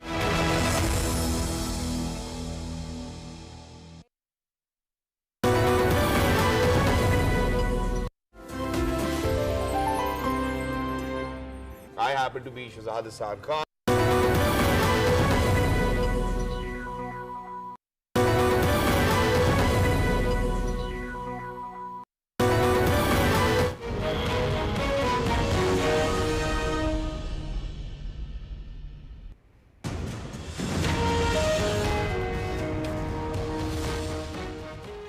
Hello and welcome to the newsroom with Sana. Today we're going to be taking a look at the latest developments taking place. Of course, the very important visit by the leadership of Iran to Pakistan on the invitation of Prime Minister Shehbaz Sharif. And that, of course, has been momentum in the backdrop in terms of what it is that Pakistan has achieved as part of the deal between Iran and the United States. And that, of course, goes to show the centrality of this position. There's, of course, a lot of emphasis on the brotherly ties between the two countries and the kind of leadership that has been seen in terms of this conflict and the times that have brought forward the kind of situation in which Pakistan was at the center of its mediation. Prime Minister Shehbaz Sharif, of course, lauded the leadership of Iran as well, and we've seen that in the joint press conference. There was shared and mutual interests that were emphasized between the two sides, developing further on the peace deal and moving forward in terms of the ways in which regional peace and stability can further be established. There's, of course, aspects that still remain in terms of what the larger discussions around this deal is going to be, but Pakistan's role is central to that, and the way in which, of course, this delegation was received by Pakistan also speaks volumes about this historic and brotherly relationship, which added to the ways in which Pakistan was the most trusted and reliable partner in this regard. The Prime Minister has also talked about his upcoming visit to Iran in order to commemorate and, of course, observe the very important leadership that has been thus discussed earlier in Iran, and that, of course, will be integral also to pay respects to the ways in which Iran has grown forward since that moment. There's also, of course, concerns around what that means in terms of how exactly Iran will be navigating that, and Pakistan's role will be very integral in this regard. So we'll talk more about that. However, when we take a look at the situation, the larger Middle Eastern situation is still of concern, and so the ways in which Israel occupation forces still create disruptions in southern Lebanon will be an integral part of how things will move forward. This aspect is going to be important in terms of what it is that the US and Iran are going to be navigating further, especially with Netanyahu emphasizing his own positions on that front. And so we're going to be taking a look at that at the second segment of the show today and try and see what that means for the future scenario. Lastly, we're also going to take a look at the economic situation, and especially with the opening of the Strait of Hormuz, the impact that has created on the path through recovery, and how Pakistan is well positioned in order to be able to gain from that, and how it will be moving forward with stability, given that this year will be increasingly important as part of the IMF conditions, and then also in terms of navigating the impact of the closure of the strait, which is still something that countries are reeling with despite its opening. And because of that, of course, the aspects around what it is that's going to lead to that recovery will be an important aspect for countries like Pakistan looking forward to such a situation. And so we're going to take a look at that at the end of the show today. To start off with a very important visit of the Iranian President and FM to Islamabad, we've been joined by Mohammad Al-Basha, who's a political analyst, and Mr. Munir Akram, who's a former ambassador. Thank you very much, gentlemen, for joining us and being a part of the discussion today. Ambassador Munir, let me begin with you in terms of, especially very soon after what has been Pakistan has been dealing with for quite some time between Iran and the US, resulted in the signing of the MOU and then the beginning of the technical level talks in Switzerland as part of the Lake Lucerne Summit. What does this visit represent by the Iranian leadership to Pakistan in terms of Pakistan's own relationship and bilateral dynamics with Iran, but also in terms of the backdrop of the regional developments, how this can be leveraged even further, and what it speaks about Pakistan's geopolitical position and role that it has just recently played? Well, thank you for having me. Firstly, I think the visit by the Iranian president so soon after the signing of the MOU and the opening of the technical talks is a signal of the trust which the government of Iran places on Pakistan and its appreciation for the impartial, objective, and active role that Pakistan has played in this mediatory efforts, where we brought back the negotiations from the brink back to an agreement. And I think that's one of the major reasons for this visit, is that appreciation. Secondly, I think Iran also sees now the possibility of creating a new structure of peace, security, and cooperation in the region. And the president has mentioned the desire of Iran to have good relations with these Arab states of the Gulf, in particular Saudi Arabia, Qatar, as well as Turkey, Pakistan, and Egypt. And I think that these countries together will be able to build a new structure of peace and security, which hopefully will bring stability and prosperity to the region. And thirdly is the bilateral aspects of Iran-Pakistan relations. I think the opening, the lifting of sanctions on Iran and the opening of its economy will bring great benefits to Pakistan, both in terms of the oil, the gas pipeline, oil trade in commodities and manufacturers, and Iran's role as a possible transit line to connect Pakistan with Central Asia, because we are blocked at the moment in Afghanistan. So I think those are some of the key aspects. Of course, Iran's strategic position is changing.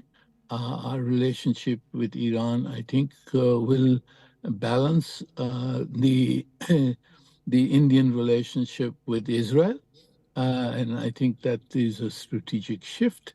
And if Iran continues to brings a new role in the Middle East, I think that would be a great and positive change in the global environment. Right, absolutely. Mr. Al-Basha, I'd also like your perspective in this regard, especially in terms of how we also know that the Prime Minister Shehbaz Sharif will also be now visiting Iran to pay respects to the former leader Ali Khamenei. And so in terms of what has just happened in Switzerland and what still remains very integral at the core of these issues are now the details that need to be chalked out. What do you foresee in terms of how much impact Pakistan's relationship with Iran will have, and especially these very important high-level visits right after the summit and then, of course, back-to-back to each other? Sure. Thank you for hosting me. I think my last intervention with you last week, days before the signing of the Memorandum of Understanding, I did say that sooner or later, both the US and Iran are going to sit down and eventually sign an agreement. I have to be honest, I was surprised of how quickly things moved forward. And I think that we need to appreciate here the role that Pakistan and Qatar also played. The fact that the Iranian leadership decided to visit first Pakistan after the signing is a sign of appreciation also and gratitude for where we are today. I think today's situation reminds me of the situation after the Vietnam-US War in 1975. Who would have thought the first month after 1975, at the end of two-decade war between the US and Iran and Vietnam, that today Vietnam and US have a trade relationship of $200 billion. I think it is too soon for us to judge where this Memorandum of Understanding is going to be taking Iran and US relationship and Iran and the relationship with the region. But we also have to be optimistic. I think the $100 billion of unfrozen Iranian fund will open businesses here in the US. I could see Boeing Company trying to sell aircrafts, US farmers trying to in this deal. And if everybody's eating from the same table, it's going to be harder for them to disrupt the peace and stability in the region. Right, absolutely. Ambassador Munir, we also know, of course, that there were other very important regional players who have also made this possible in terms of the memorandum, of course, happening and for tensions to be diffusing. And Prime Minister, of course, mentioned them as well, including Egypt, Qatar, Turkey, and Saudi Arabia, and of course others. But in terms of the ways in which these countries have played this very integral role, what does it mean also in terms of then their relationship with the new leadership in Iran and how they're going to navigate a post-conflict scenario in which they have had to deal with Iranian strikes and then, of course, the economic pressures that the closure of the strait also brought forward? Right. And I think we cannot diminish the significance of the configuration which has been building for the past few months between Pakistan, Turkey, Saudi Arabia, and Egypt. I think this is a determination to be a counterpoint to the growing Israeli dominance of the region in the wake of the Gaza war, Syria, Lebanon, and so forth.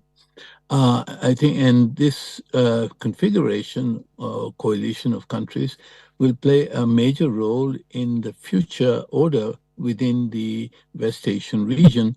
And hopefully there is indications now that Iran would be willing to cooperate with these countries. Iran wants a new security structure. And if the position of the United States were to change towards Iran and to change towards the way it is present in the Gulf region, I think that could bring about a new security order in the Gulf region. And that is something I believe that we should be looking forward to and working towards, even as we seek the implementation of the MOU, a signature of a comprehensive agreement. I think the most important outcome could be a total reconfiguration of the region in which there is a inclusion of Iran and a determination to cooperate rather than confront Iran in the future. Right. Ambassador Munir, in what ways do you think that this momentum will also translate into increased trade and investment with Iran, and what sort of complications also arise in terms of the current sanctions on Iran? Well, I think that if this agreement is concluded, if the sanctions on Iran are lifted and there's a resolution of the nuclear file, I think it opens up a number of possibilities for Iran and for its neighbors and indeed for the world as a whole. If the U.S. attitude towards Iran changes from confrontation to building cooperation, as President Trump has indicated being his desire, this $300 billion fund is established, and reconstruction starts in Iran.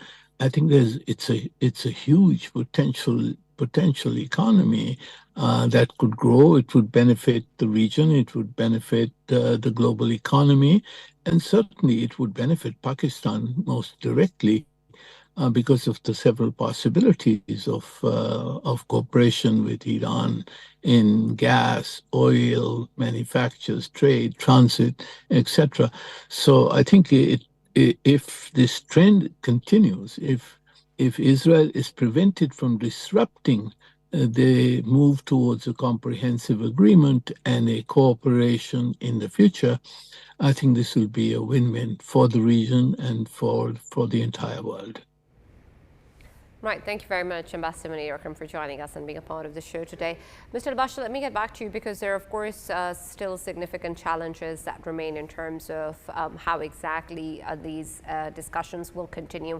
And while the beginning of the technical level talks is an encouraging sign, how exactly do you think that the issues are going to present themselves in these discussions and the role that countries like Pakistan will have to play in this regard, especially when we talk about issues with regards to the way that the Strait of Hormuz will be managed post the 60 days and what, of course, some are suggesting is a toll-free passage. Others are saying that there's a technical fee which amounts to the same. Then there's, of course, questions around the $3 billion with that being part of the document. But Mr. Trump, of course, talking about how the U.S. is going to spend zero money on that. And so in what ways do you think that leaving aside the core nuclear issue, how will these aspects be navigated in these technical discussions, and how integral will Pakistan's role be? Sure. I think the biggest challenge for the stability of the Memorandum of Understanding was the situation in southern Lebanon. And in the past 48 hours, it seems that the IDF and Hezbollah has pretty much limited the skirmishes and indirect fire. So that's a very good indicator. Another positive indicator, if you follow marine traffic and Kepler's tracking of ships through the Strait of Hormuz, ships are LNG and oil and fuel tankers are crossing in the dozens. So that's a very reassuring indicator. We have today the beginning of the technical talks in Muscat. Oman is going to be leading the role in communicating and discussing the way forward in the Strait of Hormuz.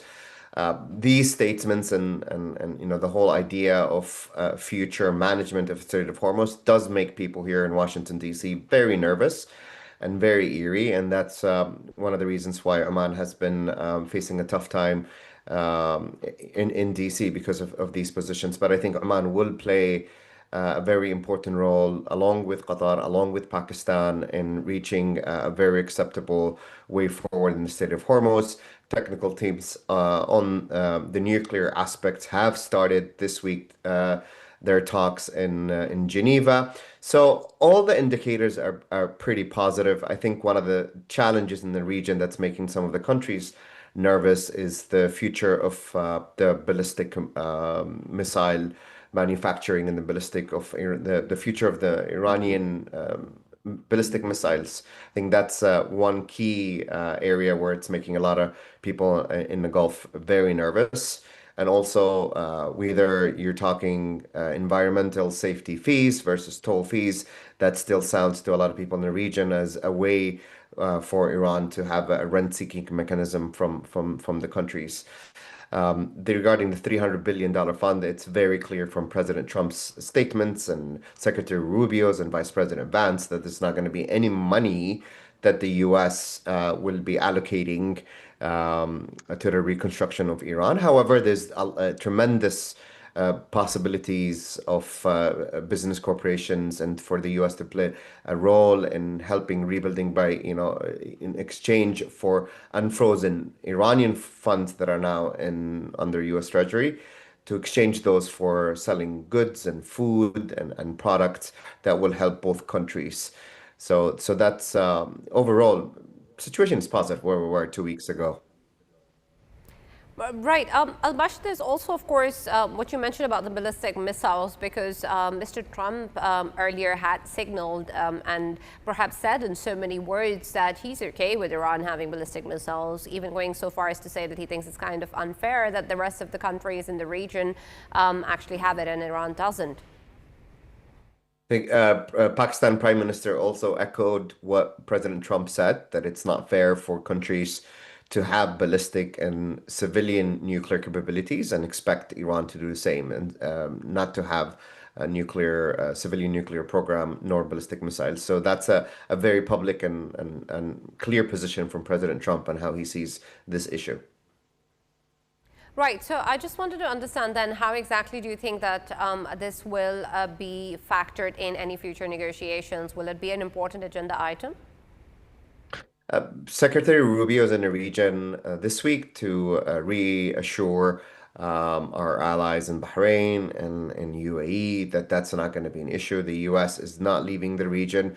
The U.S. will continue to have military presence and will continue to have strike capabilities to ensure that Iran is not going to disrupt the region again.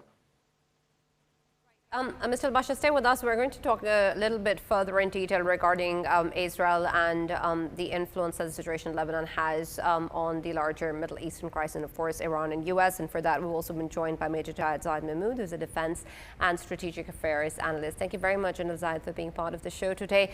We've heard the Deputy Prime Minister actually speak about how Israel had been a very key factor in derailing the process and actually delaying it further, saying that what happened in Switzerland could have been achieved way earlier if Israel had not continued its attacks. And so in what ways do you think that that speaks volumes about Israel's role in what has happened between Iran and the United States, and what continues to happen, especially with regards to the very important 60-day time period that has already begun, and what's going on in Lebanon? How exactly do you think that this situation has been handled by Pakistan, especially given the fact that it has, of course, spent day and night trying to bring us to this point? And then how will that be managed in the future?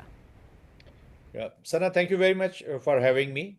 I think to begin with, the biggest spoiler, Israel, the biggest enemy of Israel in this region or in this whole scenario is the peace. So if there is a peace, they cannot pursue their expansionist designs. They need to have a friction. This Jewish Zionism, the friction is most important element of their approach. They need an environment which is full of friction. Therefore, on the name of, security, creating wars, creating skirmishes, and then pursuing their nefarious designs through their expansion in the region. They will talk about the security zones, establish of security zones. There are, threats. But I think there is a change in the American approach as well, especially in the last 48 hours. I mean, the statements which are coming from United States, these are very encouraging because they're talking about the regional security. They're talking about the regional ceasefire. Iran is part of that deconfliction cell also. So it means that Americans have come to this conclusion that Iran is a key player in the region. You can't ignore Iran. You were unable to suppress them through the escalation, through the war, and now you can't ignore them. So there is some role. And most important statement for me is that every country in the region has a right to defend themselves.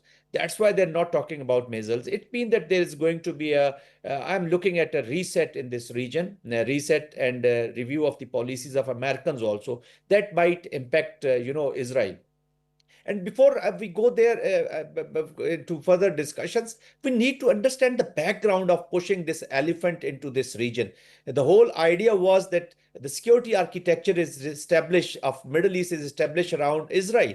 So, and on the political domain, in the political front, this idea of, this Abraham Accord was pushed in.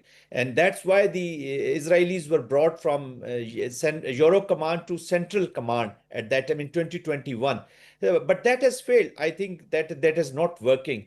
So that's why Israelis will keep coming back and will try their utmost. Effort would be to spoil the whole thing, and so they can this peace cannot be achieved. Now, Pakistan has created this process. Good thing is that the entire world is trying to strengthen this process. Regional countries are on board, Iran is on board, and most importantly, US is on board. So one conclusion we have already, we can conclude very conveniently that US and Iran both, they don't want to go back to escalation. That is very encouraging. And secondly, these measures which are being taken, right, like $12 billion being released by United States, licenses being issued for oil, for 60 days. Things are happening on grounds. Hormuz is open. So they're walking the talk. This is very encouraging. We all were keeping our fingers crossed. So probably if both countries, both warring factions have decided to make it a successful, it will be a successful. Again, today, Prime Minister of Pakistan was very confident, and he was determined that we have to protect the process from all the spoilers. So that protection has to be very craftily, that has to be executed.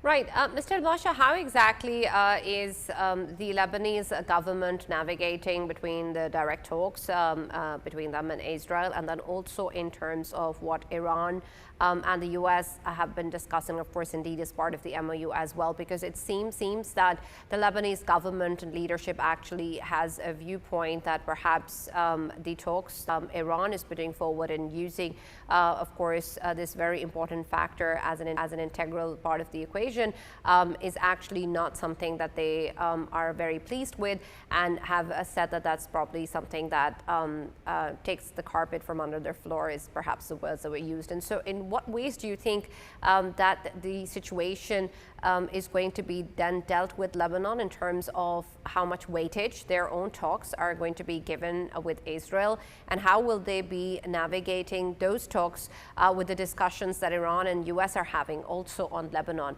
Which one will be carrying more weightage? Yeah, I think the southern Lebanon front is probably the biggest challenge for this current memorandum of understanding to continue to move forward. But like I said, the indicators for the past 40 hours have been very positive. President Aoun inspected the Nabatiya Basin, which has been perhaps the hotbed of clashes between Israel and Hezbollah. Hezbollah is very clear about they're not going to allow Israel to continue in this 5 to 10 miles perimeter into southern Lebanon. And Hezbollah is against the direct Lebanese government and Israeli talks. The talks are happening today. The talks will continue. I think it's not easy. It's not an easy choice that the Lebanese government are facing right now. On one hand, they cannot push Hezbollah to disarm. That will mean civil war. But we could see, there are clear indicators that the Lebanese government will start direct talks with Hezbollah in the near future. And so we're going to have these two parallel paths. One is direct Israeli-Lebanese government talks, and then direct Lebanese and Israeli and Hezbollah talks.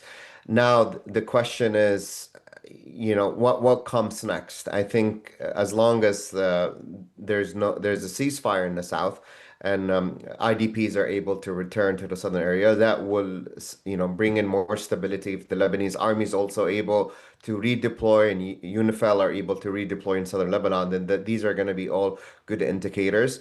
And the past few years has really damaged Israeli relations with the US.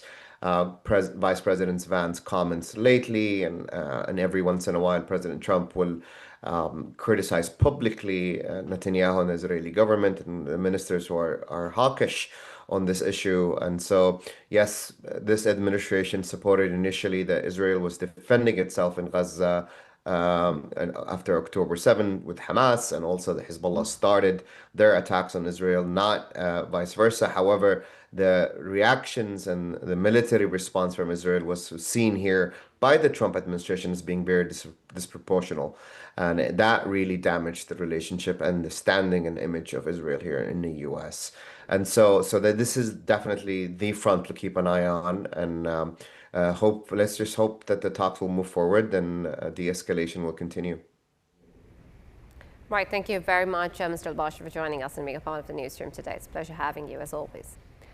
General Zahid, let me get back to you. There's also, of course, the emphasis on a time frame that needs to be put in place in terms of the Israeli troop withdrawal, and this is what the Lebanese government has been emphasizing on. Of course, Israel on its part is emphasizing on the disarmament of Hezbollah, but we've seen that there is indications, and of course, Netanyahu has said in so many words as well that he wants the troops to stay where they are and they're not going to move away from those positions. And so in what ways do you think this will be very important to the peace process that Pakistan has navigated with Iran and the United States? Because Israel's actions, of course, need to be put in check. And we've heard statements coming in from the DPM and, of course, other rhetoric pointing towards Israel's role as spoiler. So in what ways do you think that can be contained, and who exactly is going to do that? Yes, it's going to be very challenging, extremely challenging. That's why that deconfliction cell has been established, so to monitor them. To be very honest, Sana, if United States wishes, I mean, it is United States of America which can compel Israel for whatever objectives they want to achieve in Lebanon, especially in terms of achieving the stability. So they can create conditions for Israel to not to indulge into these conflicting activities, which are extremely dangerous to this whole peace process. But anyways, I think I personally sometimes feel that might be why not they go for the United Nations deployment of troops under Chapter 7, because I don't think so that it is, whether it is related to the disarmament of the Hezbollah or pushing Israelis out of Lebanon. It is not, they don't have the capacity. The Lebanese regular forces don't have the capacity. That's why probably there can be a bigger application in terms of, deployment of the United Nations troops over there under Chapter 7 to maintain that kind of a peace in that for time being. And later on, already negotiations are going on, because there are a lot of negotiations will have to take place about Gaza as well. So Lebanon can be one aspect. Parallelly, that effort can be, that can be put on track. So it is US who has the capacity, who has the capability. If they have a will, I think they can implement whatever they have promised in these talks. Right, and General Zahid, where is the discussion in terms of Hezbollah's disarmament taking place, especially in terms of whether the Lebanese government is actually speaking to Hezbollah on that front? Is that being factored in discussions between Lebanon and Israel?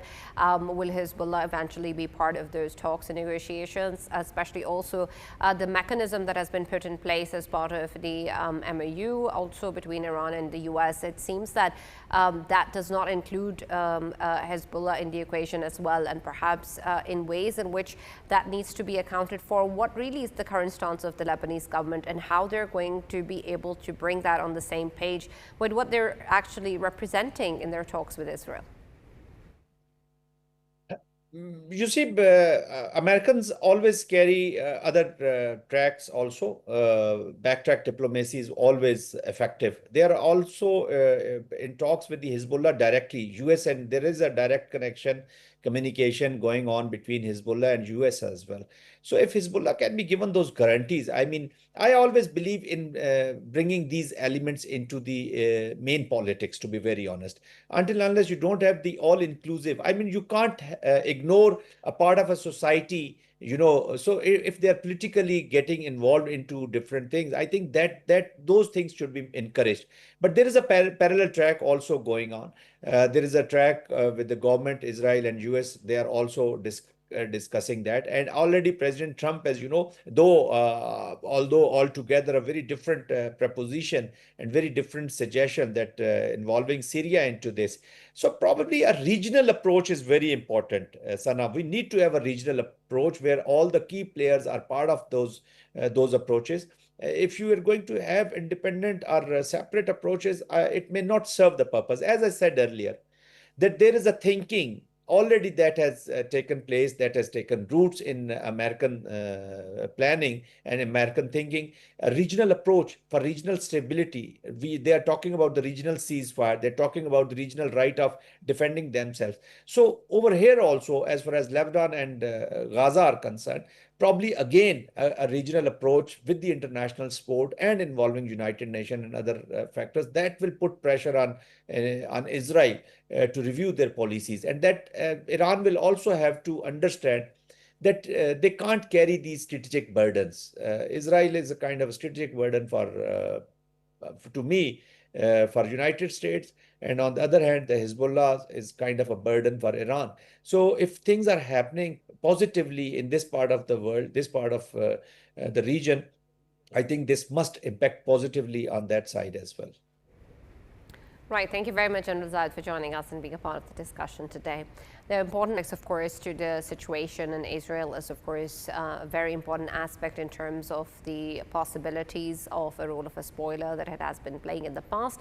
And then, of course, in what has been brought down as the peace deal and negotiations went forward. And now, of course, with the larger Middle East vis-a-vis Lebanon. But that, of course, remains to be seen. Another very important aspect is the economic one, which points towards whether or not the peace deal or the current state of the MOU being in place is actually going to bring about a change for the international economy and alleviate some of the concerns that many have, including Pakistan, who've been dealing with economic pressures at home previously as well. For that, we've been joined by senior economist Farooq Salim, and we'll speak to him with regards to the situation. Thank you very much, Mr. Farooq, for being part of the show today. There's also, of course, a lot of questions that are being raised in terms of the impacts of international economy, but specifically for Pakistan, of course, as a mediator, as a country that has played such a central role, we understand that there has been a lot of geopolitical and strategic gains for Pakistan, diplomatic wins that the country is celebrating, and rightly so. But in what ways do you think that the situation is also going to yield economic dividends for Pakistan? I feel that the Iranian president was in Islamabad, and it was not just a diplomatic event. It was an energy story, it was a trade story, and it was a transit story. What we use is the Murban oil, which is out of Abu Dhabi, and that price has fallen from a high of $120 a barrel down to around below $70 now. How that impacts Pakistan's external billing is that at $120, our oil import bill comes to around $18-19 billion a year. At under 70, it goes down to around $10 billion a year. So the net gain there is a good $9 to $10 billion in just 1 year. Now, Iran used to pump out a good 6 to 7 million barrels of oil prior to the revolution. So it's like 1976, 77 when it used to pump out 6 to 7 million barrels a day, which amounts to about 6 to 7% of global production. Since that time, first it went down to around 3 to 4 million barrels, and then went further down to around 2 to 3 million barrels. So the indicator here is that once Iran goes higher up in production, it will put a pressure, downward pressure on the price of global oil. And when global oil goes down, Pakistan's import bill goes down, Pakistan's current account deficit goes down, the rate of inflation in Pakistan goes down, and the pressure on the rupee falls. Right. Mr. Farooq, there's also, of course, the temporary rollback of U.S. sanctions. We've seen there's been a 60-day period that's been given to Iran to buy and sell crude oil in dollars. And so in what ways do you think that is going to impact the current recovery process that Iran itself is dealing with, but also the larger influence that this will have on the global economy? Pakistan, in particular, has a 900-kilometer border with Iran. And on the Iranian side, there's about 208 billion barrels of oil and something like 34 trillion cubic feet of gas. Now, that, of course, is in close range to Pakistan, about 87 to 90 kilometers away from Gwadar, and onwards from Gwadar down to Nawabshah is where Pakistan's gas grid is. And that pipeline from Gwadar down to Nawabshah is covered under CPAC. Geographically, the two countries that need that oil and gas most urgently are India and China. So that's where what I said in the beginning, that it's not just an energy story, but it's also a transit story. So you look at envision 200 billion barrels of oil moving into India and China, but Pakistan is between the two major reservoirs and the two major consumers. So I see a whole range and a whole net of oil pipelines and gas pipelines passing through Pakistan, reaching or taking oil and gas towards India, towards China. So it's a major transit story at the same time. It is an energy story. It is energy security for Pakistan, plus a trade story that is often neglected. Now, the 900-kilometer border and the two countries have a bilateral trade of no more than 2 to 3 billion. It can easily go up to 9 to 10 billion dollars if the Iran-Pakistan pipeline becomes operational, and if there is regional integration between Iran, China, Central Asia, and the Arabian Sea, then we're looking at maybe 30 to 35 billion dollars worth of trade alone on an yearly basis.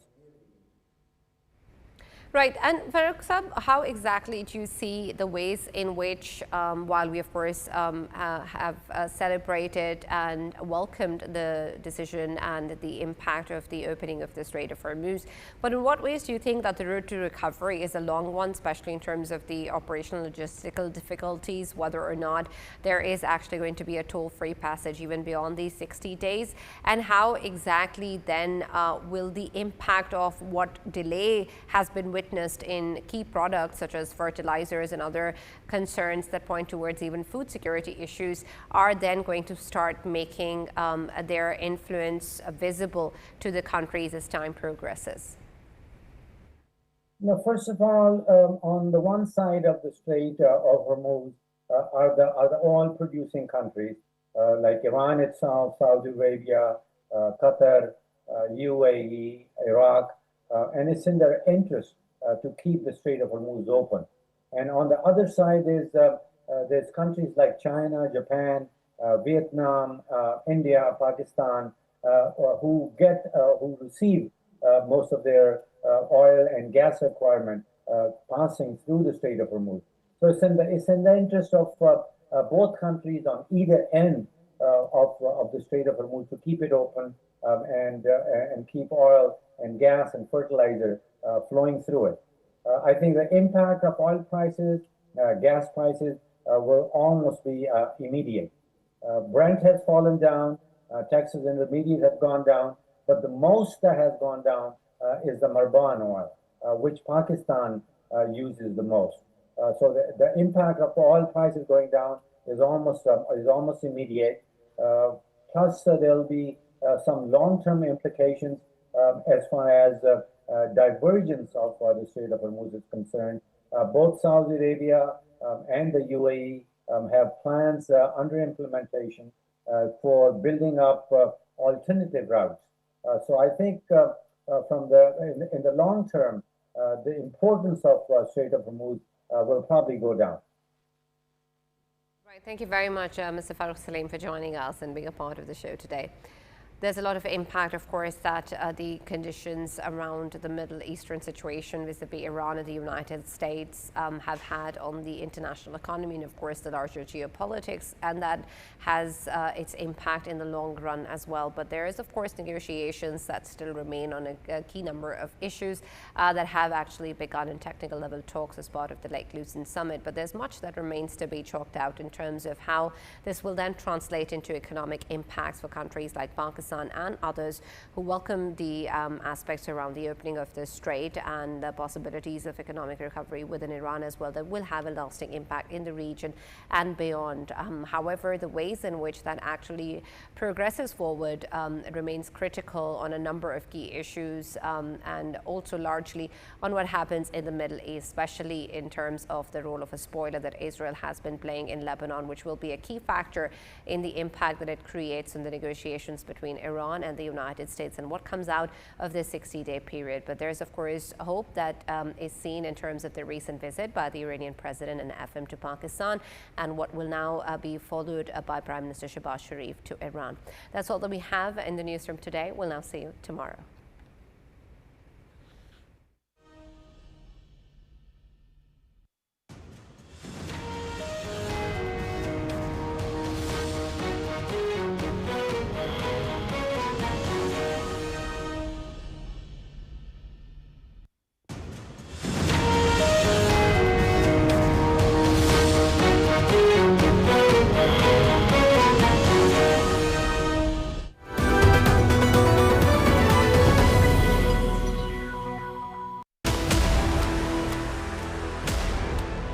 A very warm welcome to Pakistan TV. We should have clarity when we are going on air with something, with facts, etc. Pakistan and both live in uneasy neighborhoods. To work straight away by working.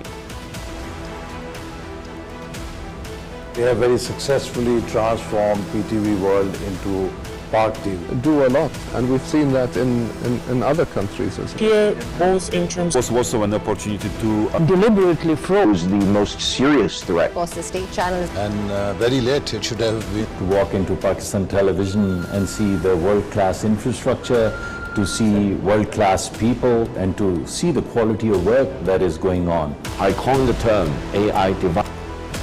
And just recently,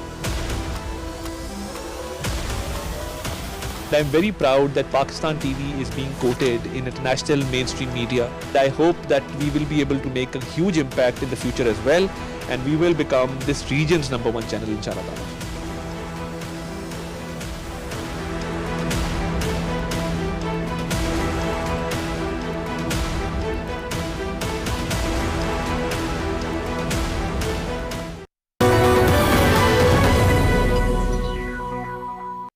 From the heart of South Asia to the crossroads of Central Asia, from the turbulent Middle East and North Africa to the power corridors of the West. We value Pakistan as a great country.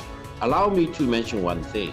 People tend to forget that back in 1971, it was Pakistan which brought China and the United States together. For the first time in history, does not have professional diplomats working on this problem.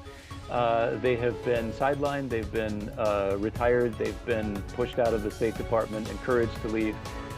So they're not at the White House, they're not in the State Department. Lebanese, resistance movement, Hezbollah, has been launching a huge amount of drones.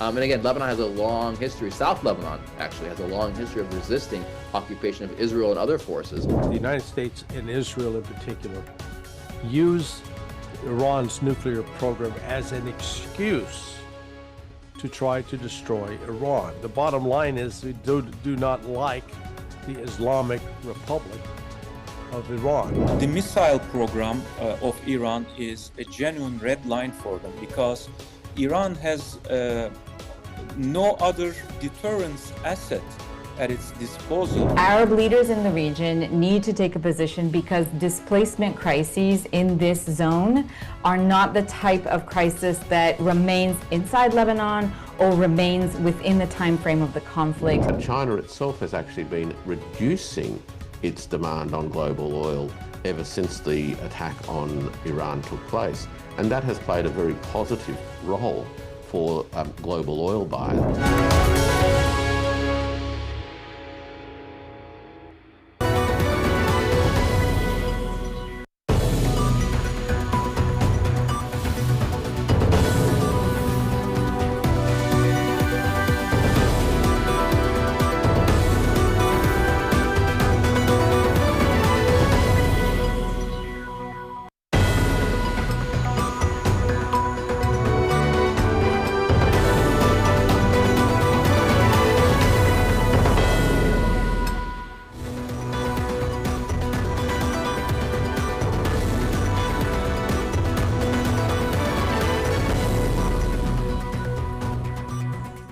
Hello and a very warm welcome to Pakistan TV. I'm Fiza Sajawal with the top stories of this hour. Let's begin with the headlines.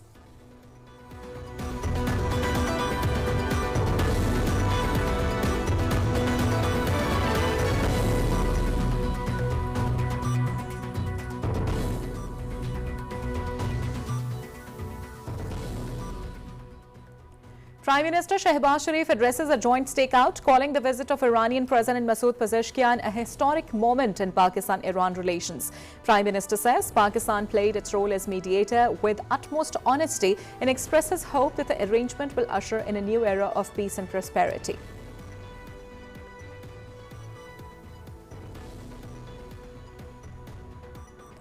Prime Minister Shehbaz Sharif clarifies during Pakistan-Iran delegation level talks that the Islamabad MOU does not include any provisions related to ballistic missiles, urging that the agreement must not be misinterpreted or misconstrued amid strengthening bilateral relations with Iran.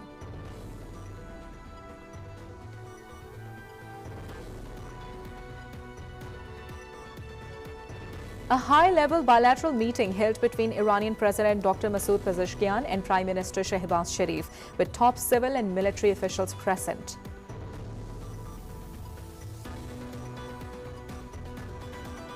Field Marshal Sayyid Asim Munir meets Iranian President Dr. Masoud Pezeshkian, reaffirms commitment to regional peace, stability and stronger ties. Pezeshkian commends Pakistan's role in dialogue and de-escalation.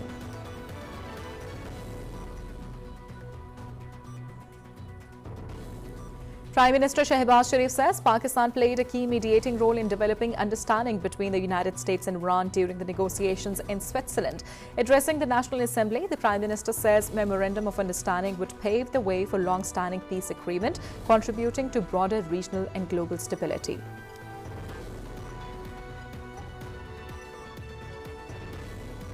Iranian Parliament Speaker Mohammad Bagher Ghalibaf says an agreement has been reached with the US to release $12 billion in frozen Iranian assets.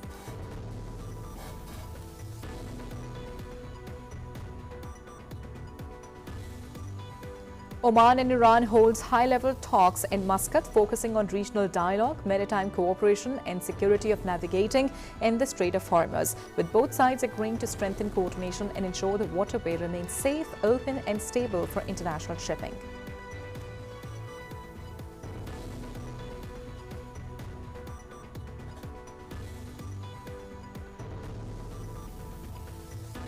Iran announces 3 days of public holidays in Tehran for late Supreme Leader Ayatollah Ali Khamenei's funeral ceremonies, with farewell prayers scheduled for 4th and 5th of July at Tehran's Grand Mosala. Foreign Minister Ishaq Dar and Deputy Prime Minister Ishaq Dar says Israeli attacks on Lebanon nearly derailed efforts to bring the US and Iran to the negotiating table as technical talks begin to implement the recently announced Memorandum of Understanding. US Secretary of State Marco Rubio arrives in the United Arab Emirates, beginning a 3-country Gulf tour focused on Iran talks, regional peace and maritime security. In the FIFA World Cup 2026, Norway beat Senegal by 3-2 to book their place in the World Cup knockout stage. France defeat Iraq by 3-0 in Philadelphia, while Argentina beat Austria by 2-0 to secure their place in the last 32 of the tournament.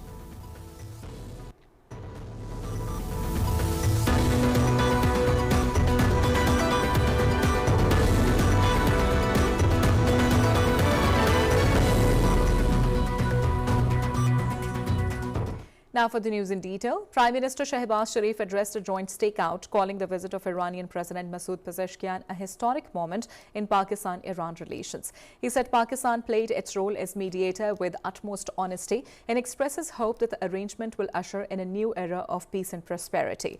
Prime Minister praised the courage and endurance of the Iranian people and reaffirms Pakistan's solidarity with Iran, saying both countries are far more than neighbors and that Iran's success is Pakistan's success. He also commends the Emir of Qatar for his role in facilitating the agreement and acknowledges the efforts of Pakistan's civil and military leadership in advancing talks.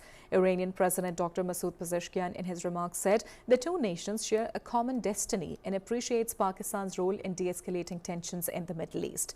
He added that there is strong mutual trust between the governments and peoples of both the countries. Pezeshkian describes his meetings with Pakistan's leadership as constructive and says both sides are committed to opening a new chapter in bilateral relations based on peace, stability and mutual respect. He also thanked Qatar, Turkey and Saudi Arabia and Egypt for their roles in supporting regional dialogue.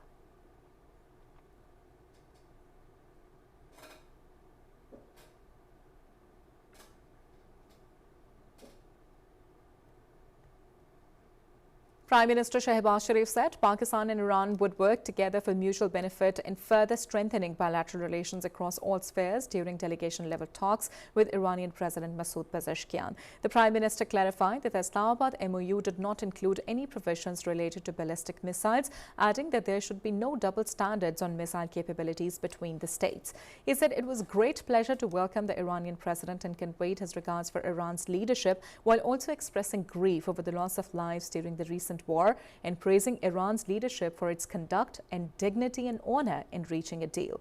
Shehbaz Sharif highlighted Pakistan's commitment to regional peace and acknowledged the role of Field Marshal Syed Asim Munir, Interior Minister Mohsin Naqvi, Deputy Prime Minister Ishaq Dar, and regional partners including Qatar, Saudi Arabia, Turkey and Egypt in facilitating diplomatic efforts.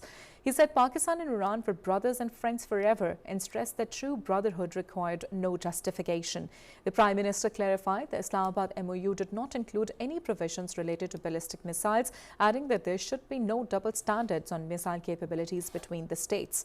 He reiterated that Pakistan remained committed to peace, stability and regional cooperation and said the visit of Iranian president was one of the happiest moments in bilateral ties.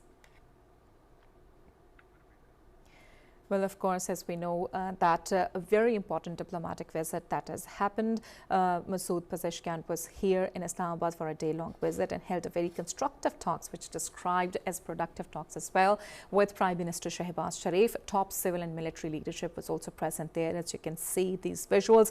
Field Marshal Syed Asim Munir was also present, and Interior Minister Mohsin Naqvi and a high-level delegation of Prime Minister Shehbaz Sharif was there to welcome Masoud Pezeshkian for his day-long visit. Abbas Araghchi was also accompanying the president of Iran. Well, of course, as we know that there were very constructive talks that has happened with utmost importance, specifically when it was a follow-up of Bergenstock, Switzerland talks that happened there. The technical level talks are going on between US and Iran, which Pakistan has played a major mediating role in that.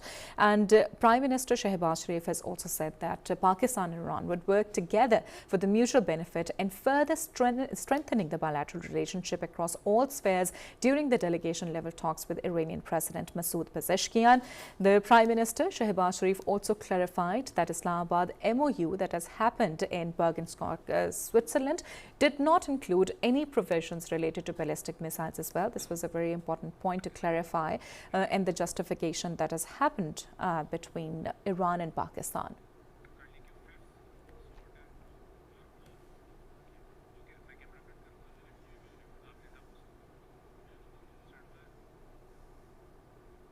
Korkmaz from Istanbul Nistatsi University, Islamabad, Turkey, joined us and spoke to us about the recent visit of Iranian President Masoud Pezeshkian, a day-long visit to Islamabad. Well, of course, Iranian President Masoud Pezeshkian is visiting Pakistan following his recent conversation with Turkish President Recep Tayyip Erdogan as well. How do you interpret these diplomatic engagements and what do they signal about the emerging regional dynamics? Very clear, very, let's say, not seeing something very determined, very clear is still very difficult because we are in the process of negotiations, and you know the start is just a shaky one. The Switzerland talks actually, I think, pointed out three things, and one is related to your question. The first thing that we already perceived from the talks that we are at the eve of or in the process of very difficult negotiations. The second thing, still the sides have disagreements, so they want to reach an agreement. And the third thing, which is related to your question, the efforts of moderators are still very, very valuable, very, very important. And this including, of course, Pakistani diplomatic efforts. So Pakistan and Qatar seems to be a center of two very parallel processes, diplomatic processes. One is related to American-Iranian talks and the working groups that's formed already to help the process ahead. And the second one is related to your first question, actually. Pakistan is also center of a region-wide diplomatic process between the four important actors of the region to show up how the regional balances in future can be. So these two processes can be connected in future in a way to show that Iran will not be excluded from region. The other parties, the regional actors, will not be excluded from the regional platforms, since they want to be more stability-oriented actors in the regional balances. We don't know still the end of the negotiations, what kind of the capabilities Iran will keep in her hands related to future balances in Hormuz or in wider region, including Red Sea. But related to this question, the dialogue mechanism with Iran should be open, of course, and also the regional actors are ready to show that they will work for the stability and balances rather than to be part of any kind of power competition among the ambitious actors. It is why this dialogue, just coming after the steps in the negotiation process between Iran and the United States, is very important. So Turkey is part of it. Pakistan is part of it. As I said earlier, Qatar is part of it. So all these bilateral and multilateral talks related to future of the region, because the agreement will happen, hopefully, will happen not in the vacuum, not in the space. It will happen in the current region and in the current regional dynamics. It is why important regional actors' positive response to the process is very valuable. Right. Professor Wisneh, also Washington and Tehran are reaching a 60 days agreement, and regional countries, including Pakistan, played a very important mediating role. In your assessment, what are the economic and diplomatic prospects of this agreement that is going to be happen, which of course we understand that the technical level and expert level talks will be happening between Washington and Tehran? As I mentioned before, maybe the negotiations will take more time. I mean, because the two very critical issues, Hormuz issue and nuclear issue, is connected to each other by both United States position and Iranian strategy. So it will take time to solve all these questions, especially the nuclear one. But I mean, Memorandum of Understanding shows us that Iran, if everything, of course, will go on the right track, Iran will gain certain benefits, especially economic and diplomatic benefits from the negotiation table. Of course, I mean, the most important motivation for Iranian part to continue these negotiations is the economic opening. They need economic reconstruction because of the ongoing conflict, but beyond that, even before the war, they want to reach an agreement with the United States and with the parties to relieve the sanctions, acquire certain economic gains, and to be part of, again, regional and international economy. So for the Iranian case, your question is very important. We will see. Well, I mean, there are certain scholars in international relations, like Solingen, and she argued that such kind of economic recovery and economic connection with the regional and international frameworks will make actors more moderate, more stability-oriented. So we will see whether this is one of the case, what she actually tried to explain us. But beyond that, I mean, ceasefire, stopping of conflicts, this is very, very important for regional economy. We know that one of the victims of this war is the Gulf.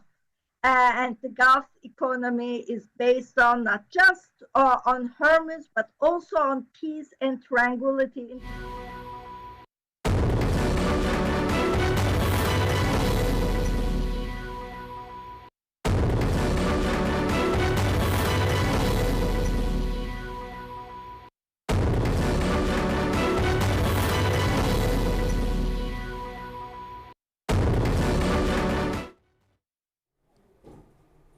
This is latest as where the President of Islamic Republic of Iran, Dr. Masood Pezeshkian, is concluding his official visit to Pakistan and is now departing after what has widely been described as a highly productive and consequential engagement between the two neighboring countries. These are the visuals coming from Islamabad on your television screens, where the President of Islamic Republic of Iran, Dr. Masood Pezeshkian, is concluding his official visit to Pakistan and is now departing after what has widely been described as a highly productive and consequential engagement between the two neighboring countries, Pakistan and Iran. These are the visuals you can see on your television screens, where Field Marshal Sayyid Asim Munir is also there to saw him off. Dr. Masood Pezeshkian was here in Islamabad on a day-long visit, and on his departure, Field Marshal Sayyid Asim Munir is present there, and Deputy Prime Minister Ishaq Dar is also present there to see him off at Noor Khan Air Base, Islamabad. Well, of course, these are the live visuals coming to you on your television screens from Islamabad, where the President of Islamic Republic of Iran, Dr. Masood Pezeshkian, is concluding his official visit to Pakistan and is now departing for the Islamic Republic of Iran. You can see a very important and consequential, productive visit was there, and Field Marshal Sayyid Asim Munir is there to saw him off, and also they are handing him over a beautiful the trip which he has concluded just now. The pictures and the moments that were captured, those snaps in the form of hard copy will be given to him, that will accompany him to Iran. Well, of course, it was a very important, productive and consequential engagement between the two neighboring countries, Pakistan and Iran, two brotherly countries. And today's visit of Dr. Masood Pezeshkian was, of course, of utmost importance on the invitation of Prime Minister Shehbaz Sharif. He was here in Pakistan. It happened in a very cordial environment. As you can see now, the both leaders, Field Marshal Sayyid Asim Munir and Masood Pezeshkian is there, and of course they are saying goodbye to Iranian President Masood Pezeshkian, Interior Minister Mohsen Naqvi, Deputy Prime Minister Ishaq Dar, and Field Marshal Sayyid Asim Munir is there and very cordially is seeing him off at the Noor Khan Air Base. These are the visuals coming on your television screens.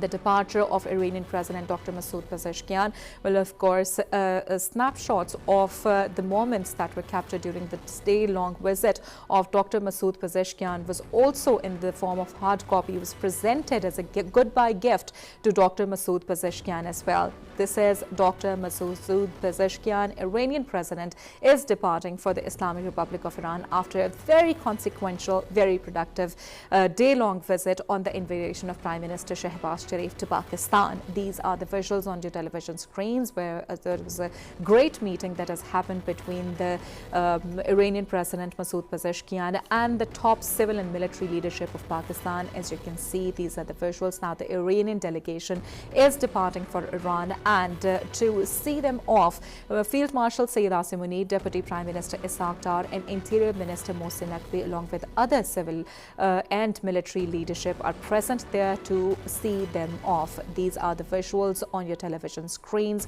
when Dr. Masoud Pezeshkian, Iranian president, and his delegation are departing for Iran after a consequential, productive and very cordial visit of Iranian President Masoud Pezeshkian that has happened today. These are the live visuals we have coming to you on your television screens from Islamabad, where the President of Islamic Republic of Iran, Dr. Masoud Pezeshkian, is concluding his official visit to Pakistan and is now departing after what has widely been described as a highly productive and consequential engagement between the two neighboring countries. Well, of course, it was a busy day for the top civil and military leadership of Pakistan and for Iranian President Masoud Pezeshkian. He was warmly welcomed and cordially welcomed in Pakistan, and the moments, the snapshots which were captured during the day were now presented to Iranian President, which will definitely accompany with him as a historic moment, and of course as a token of gratitude to Iranian President Masoud Pezeshkian. These are the visuals when he was meeting in a final goodbye for the day-long visit. Deputy Prime Minister Ishaq Dar, Field Marshal Sayyid Asim Munir and Interior Minister Mohsin Naqvi. Well, shows that how serious Pakistan is with have maintaining relationship with Iran as well. This was a very important and consequential, productive engagement between the two brotherly countries. During his stay, President Masoud Pezeshkian held extensive discussions with Pakistan's top leadership, including Prime Minister Shehbaz Sharif and other senior officials as well, focusing on bilateral cooperation, regional security, trade connectivity, and the broader diplomatic environment in the region. The timing of this visit has been particularly very significant as well. As we know, it comes in the aftermath of the recent diplomatic momentum that has witnessed in Bergenstock, Switzerland, where expert level and technical level discussions between the United States and Iran opened a new chapter in efforts aimed at reducing tension and advancing the dialogue between Washington and Tehran. Against that backdrop, President Pezeshkian's visit to Islamabad has further reinforced the importance of diplomacy, engagement and regional cooperation.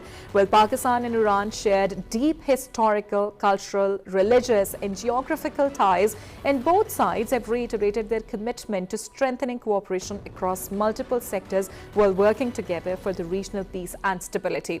Well, as these farewell visuals coming on your television screens continue to come in, many observers believe the visit has not only provided fresh impetus to Pakistan-Iran relations, but has also underscored Pakistan's growing diplomatic relevance at a time when critical regional conversations are shaping the future security and economic landscape of the wider region.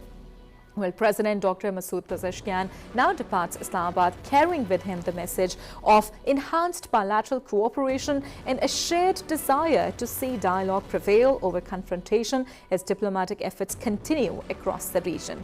Well, of course, these are the visuals. Dr. Masoud Pezeshkian now departing Islamabad, carrying with him the message of enhanced bilateral cooperation and a shared desire to see dialogue prevail over confrontation as diplomatic efforts continue across the region.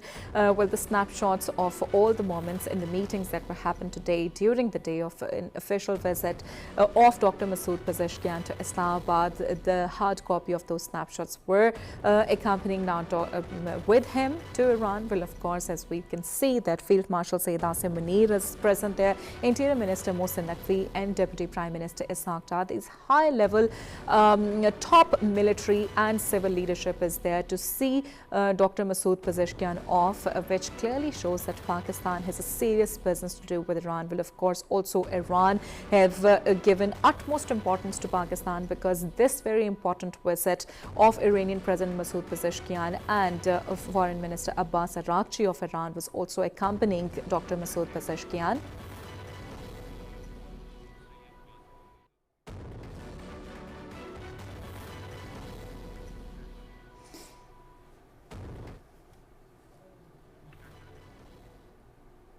Well, now we have been joined by Basim Raza. He's senior journalist and geopolitical analyst as well, to speak about this very important, consequential and productive visit of Dr. Masood Pezeshkian to Pakistan. Yes, Basim, how would you see this very important and consequential visit of Dr. Masood Pezeshkian, definitely, which is happening right after the Bergenstock Memorandum and this bilateral engagement between the top civil and military leadership with Iran?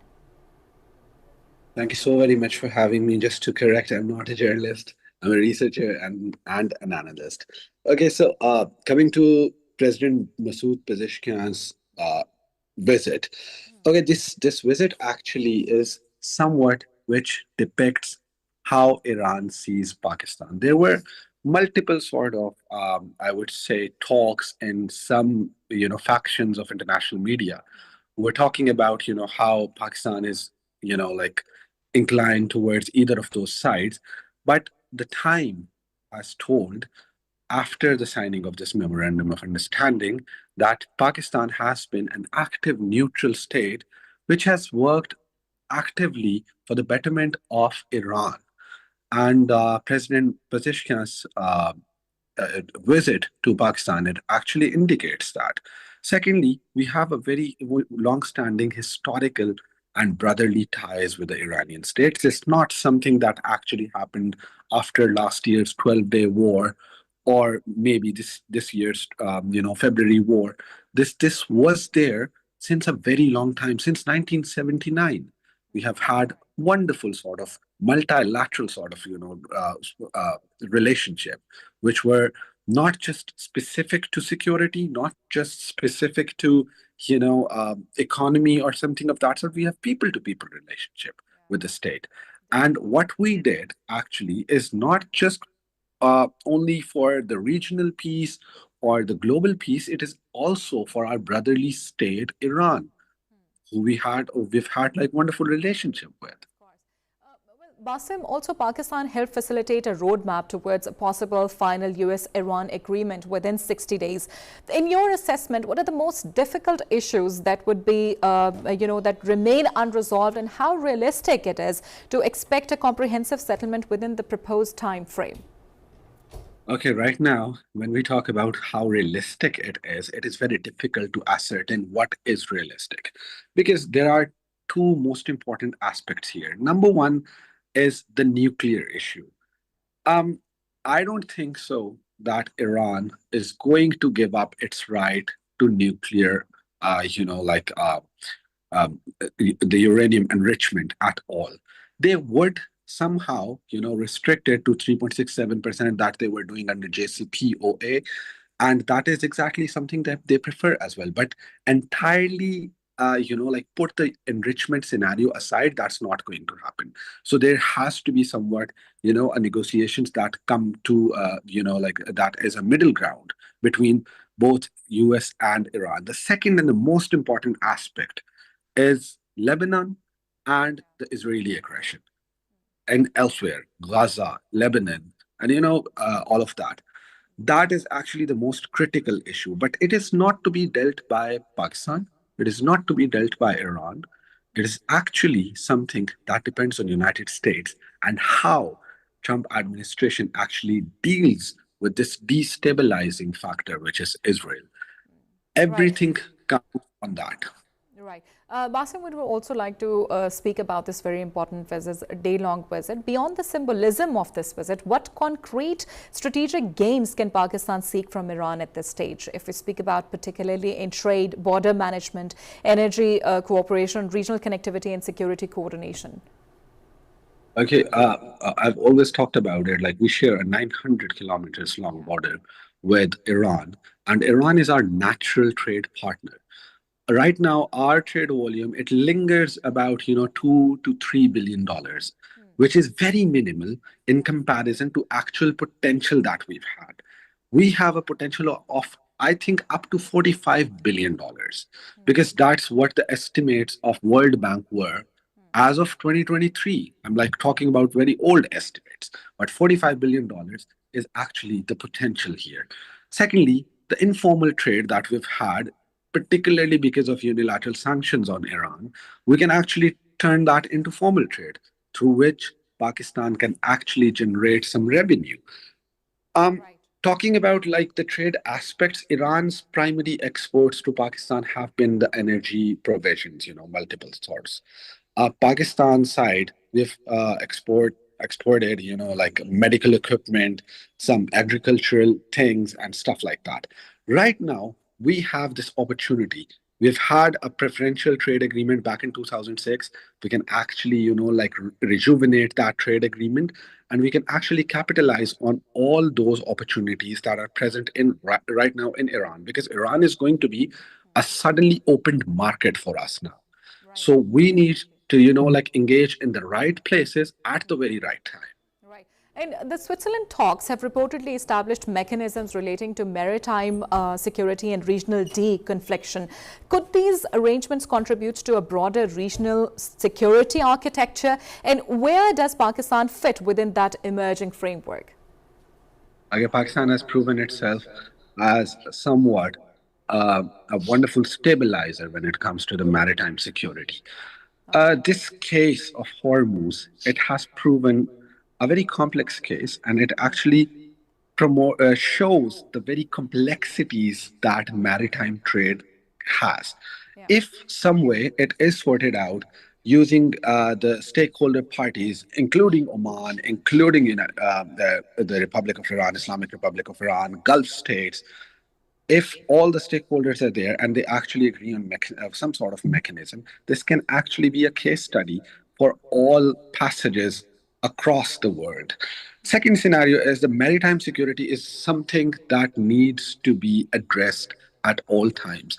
Whether there's a conflict, whether there's no conflict, trade should not be affected at all.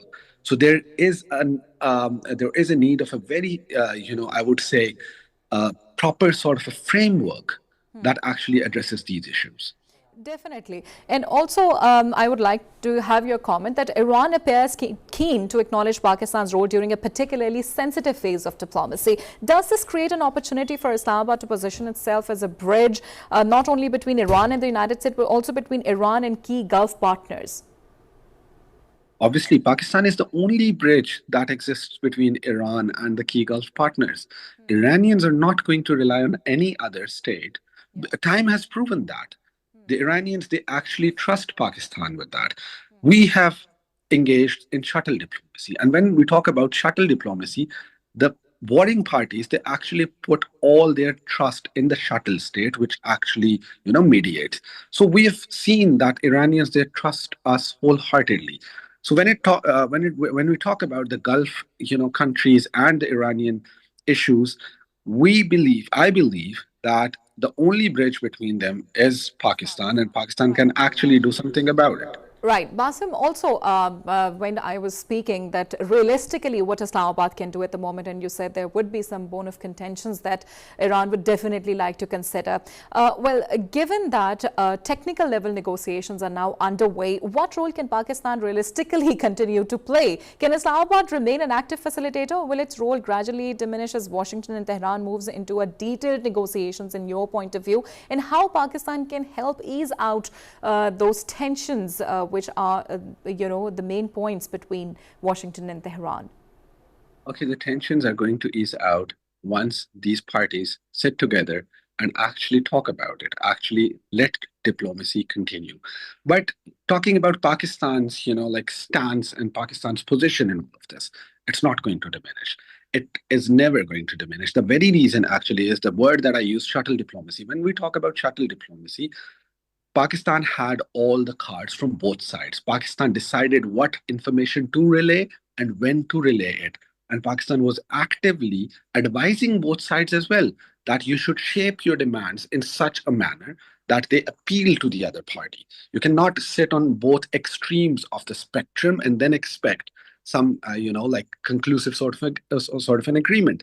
So during these technical talks, Pakistan will be there. Pakistan will actively participate in all these talks. And obviously, because the core idea is that all those technical, issues at the height of tensions, Pakistan dealt with them. So Pakistan has that capacity to, make sure that the coming technical talks, they are productive as well. Right. Thank you very much. My pleasure. We'll be back after a short break. Stay tuned to Pakistan TV.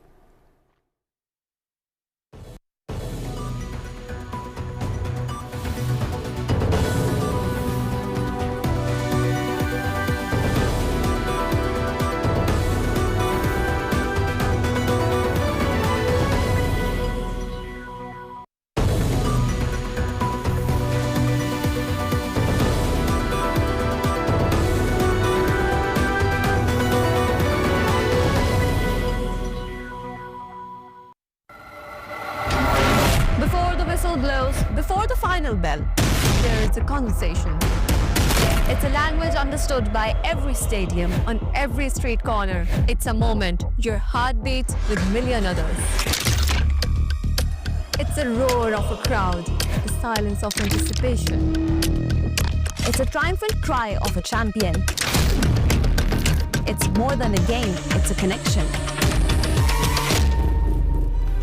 Pakistan TV speaks to the world.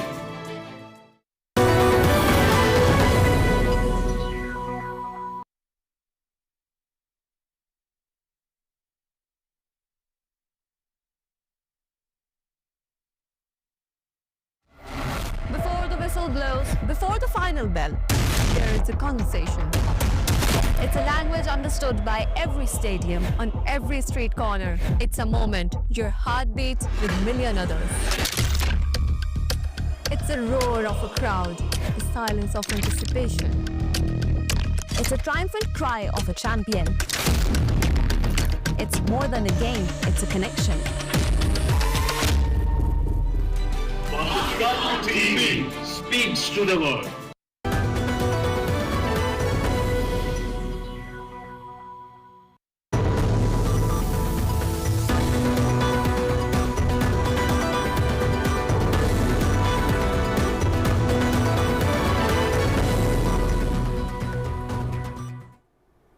Welcome back to Pakistan TV. Well, of course, we're discussing a very important visit, productive one, by Dr. Masood Pezeshkian, Iranian president. He was here on the request of Prime Minister Shehbaz Sharif. Well, of course, it happened in a very cordial environment.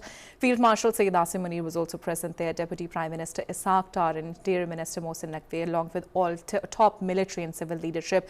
And Abbas Araghchi, Foreign Minister of Iran, was also present during the delegation who was visiting Pakistan. Well, of course, these were they departed for Iran as well, and on their departure, Field Marshal Sayyid Asim Munir, Interior Minister Mohsin Naqvi and Deputy Prime Minister Ishaq Dar saw them off. We're also earlier Middle East expert Haitham Nasser joined Pakistan TV to share his analysis on Pakistan-Iran ties. Let's take a listen what he had to say. Coordination between Pakistan and the Quarter Committee, which includes not only Turkey, also Saudi Arabia and Egypt, was established before 3 months to keep the coordination between Pakistan and the other regional allies to support the process of peace and diplomacy. Pakistan was leading as a main mediator, but kept all the regional partners mentioned in this Quarter Committee updated about what's needed of support. And that contributed greatly in the successful results of this Memorandum of Understanding signing. Without the support of Turkey, Egypt and Saudi Arabia, there has been a lot of gaps, a lot of possibilities of misunderstanding, especially after the exchange of attacks by Israel to Lebanon, by some of the Iranian forces to the Gulf state, even after the ceasefire was announced. So keeping all the regional allies updated and engaging them in what's happening during this mediation was essential for the success of this, and it helped Pakistan also has more weight during this mediation because it had all of the support of the mentioned countries. We also spoke to Deputy Editor London Post, Dr. Shabnam Dalfani, to share her analysis on Pakistan-Iran ties. Let's take a listen. The visit presents a valuable opportunity, of course, for both countries to strengthen economy and also strategic cooperation in terms of trade, enhancing border market connectivity, improving energy collaboration, particularly through electricity and gas projects, and increase also the cooperation in transport, agriculture, and regional transit. Also, diplomatically, both sides can deepen coordination on regional stability, border security, and connectivity initiatives linking South Asia, Central Asia, and the Middle East. The visit has the potential to transform geographical proximity into a stronger economy partnership.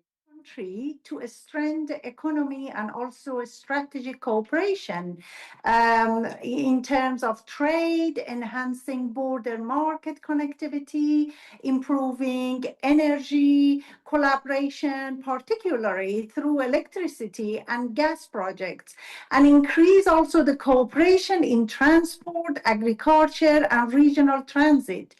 Also, diplomatically, both sides can deepen coordination on regional stability, border security, and connectivity initiatives linking South Asia, Central Asia, and the Middle East. The visit has the potential to transform geographical proximity into a stronger economy partnership. The visit holds even as a temporary confidence building measure. It could create important diplomatic space for broader negotiations, for sure. Economically, reduced tensions can improve investor confidence, stabilize energy markets, and encourage regional trade and connectivity. Pakistan's constructive role here demonstrates that middle power can contribute meaningfully to peace effort. So therefore, the real test, however, will be whether this initial understanding evolves into a sustainable and longer-term framework.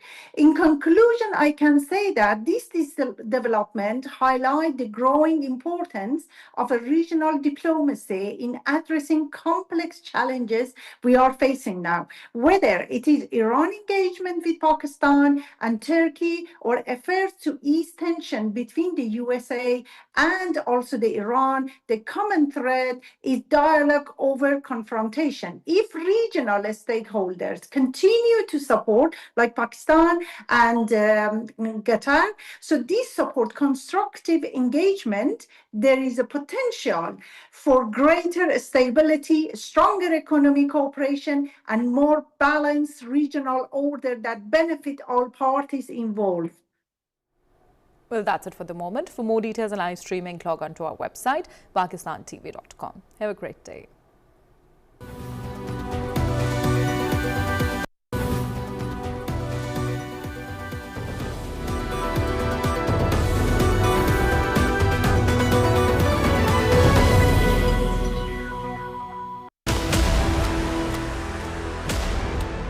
A very warm welcome to Pakistan TV. We should have clarity when we are going on air with something, with facts, etc. Pakistan and Both live in uneasy neighborhoods. to work straight away by working.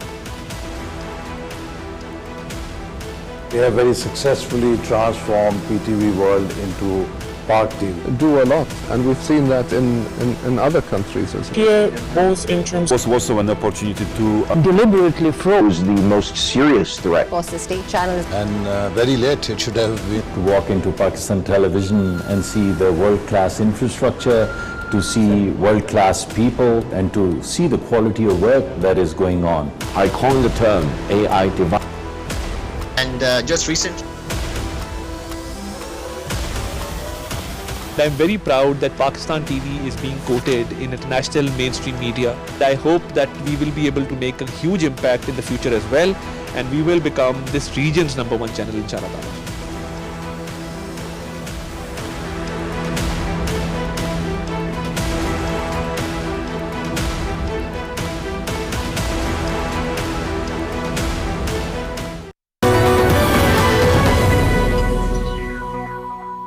From the heart of South Asia to the crossroads of Central Asia, from the turbulent Middle East and North Africa to the power corridors of the West. We value Pakistan as a great country. Allow me to mention one thing.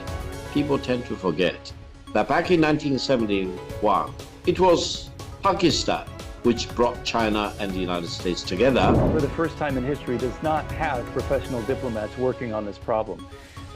They have been sidelined, they've been retired, they've been pushed out of the State Department, encouraged to leave. So they're not at the White House, they're not in the State Department. Lebanese, resistance movement, Hezbollah, has been launching a huge amount of drones.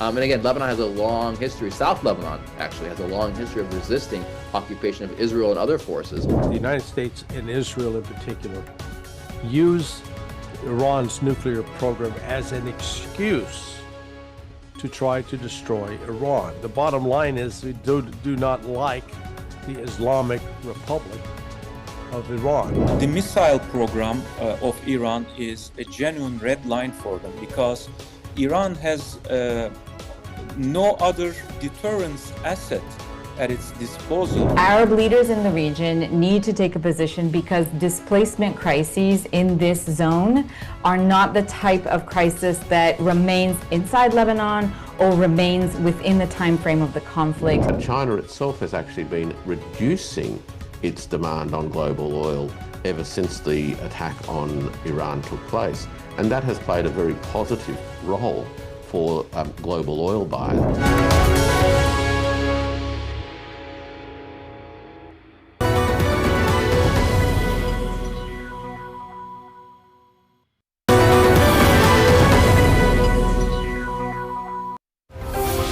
Hello and welcome to Experts Corner. This is Maheen Jaffrey.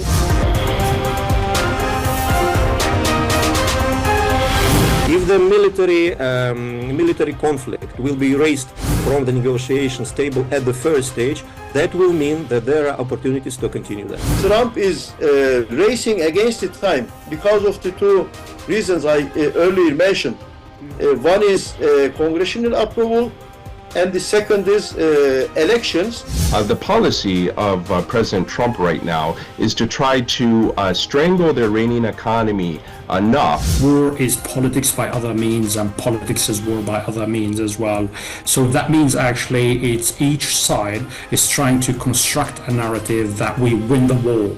From the Iranian point of view, they have no reason to trust the Americans, and from the American point of view, with the current government,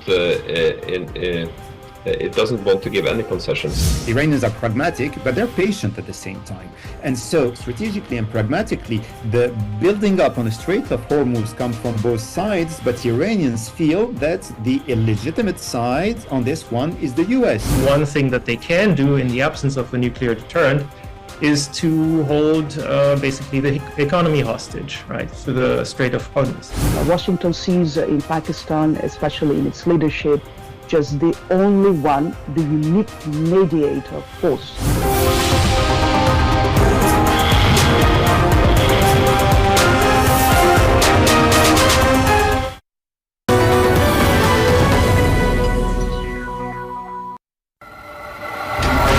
Before the whistle blows, before the final bell, there is a conversation. It's a language understood by every stadium, on every street corner. It's a moment, your heart beats with million others. It's a roar of a crowd, the silence of anticipation. It's a triumphant cry of a champion. It's more than a game, it's a connection. Pakistan TV speaks to the world.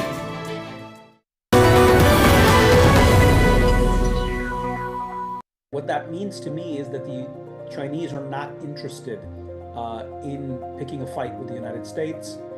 That's not going to solve their problems. Not just because Pakistan took the initiative, but because no one else was taking the initiative, right? We've seen an absolute destruction of the international order.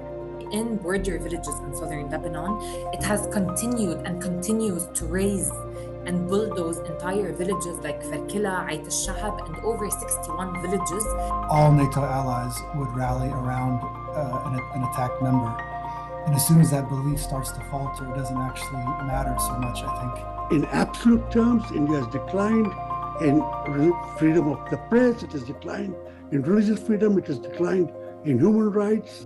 Foundations of a separate Sikh homeland, Khalistan, that is where India is occupying Punjab right now.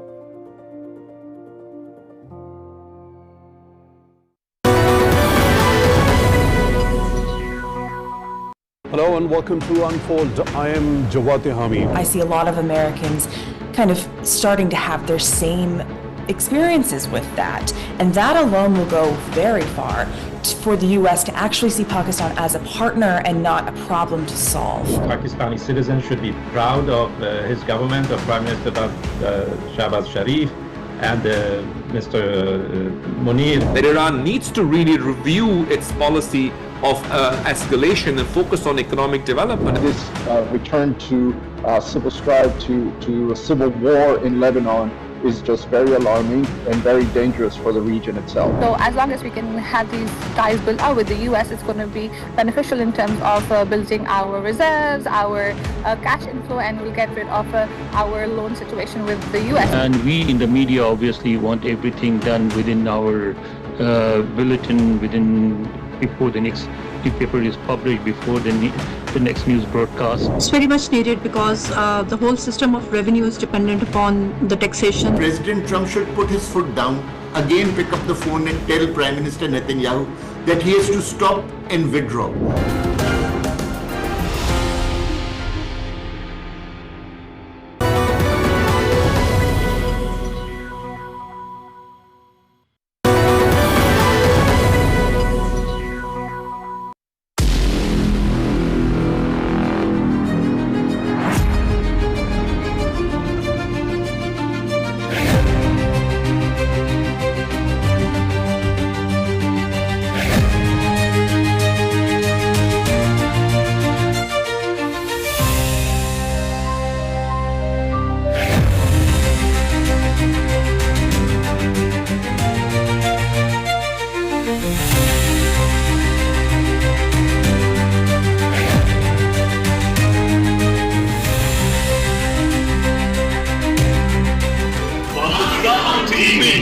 Speaks to the world.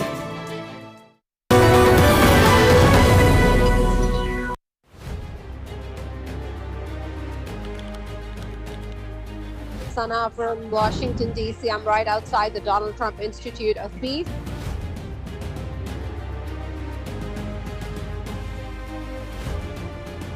Daji Hao, hello, welcome. Pakistan TV is here in Beijing. Prime Minister Shahbaz Sharif will be landing here shortly at Beijing.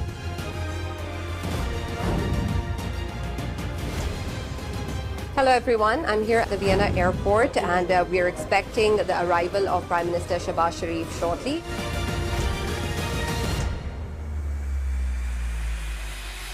Greetings from Antalya, Turkey.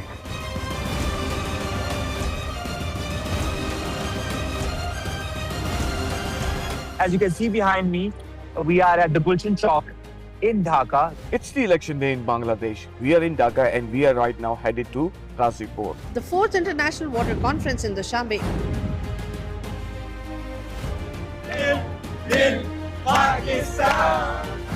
Hello everyone. Today is the day. Really looking people to people NGOs. We had very Regional Ecological Summit 2026 in Astana, Kazakhstan.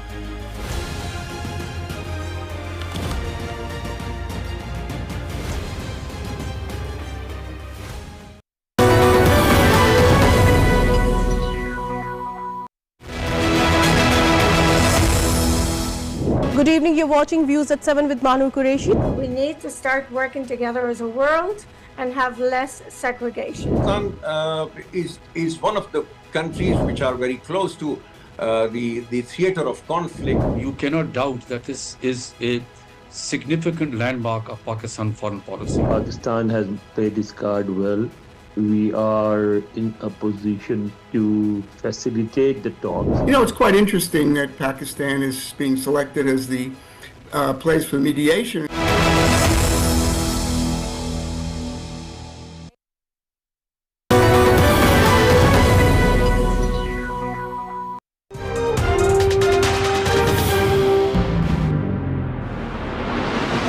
In the world, confronting terrorism and violence for decades, for which we've paid a very heavy cost when we look at, of course, the security personnel. You know, this unilateral use of force and so-called preemptive aggression against Iran is completely illegal. In a state of rationing, what happens is that even if you have these demand-side measures such as work from home, remote working, people not coming on the road, despite of that, even if you put in place strict rationing, you have the black market premiums taking place, you have oil being sold at non-market rates. If they think that we are going to halt our strategy, we are going to halt our strikes in Afghanistan, that's totally not true. If we get pain, we have to give them pain. Yeah. Since we have tried all other options, you know, that is the only option that is left. The last thing we want is an ungoverned space in our neighborhood, you know, Afghanistan on autopilot. These attacks were totally unnecessary. That's what the most Americans think. Even as I said before, within his own party and his narrower support, the MAGA movement, you see major fissures and ruptures. I think it is now very clear that the present government is a totally unrepresentative government which does not care for the economic well-being, peace and stability of Afghanistan.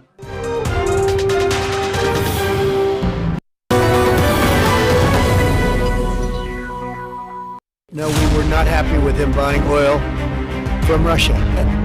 If India doesn't buy oil, it makes it much easier. And they're not going to buy.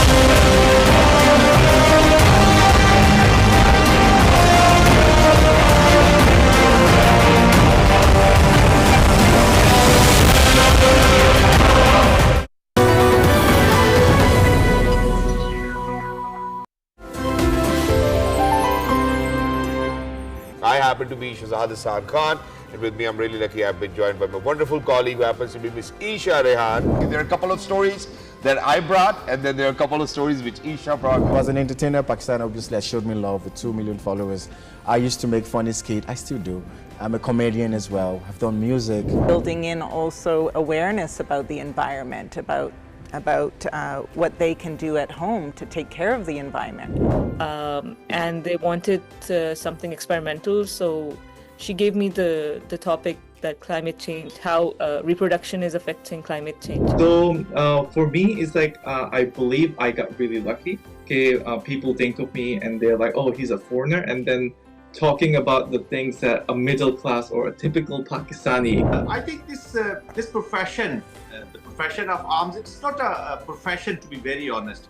It's a kind of a way of life. You want me to tell, or do you want to? No, you carry on.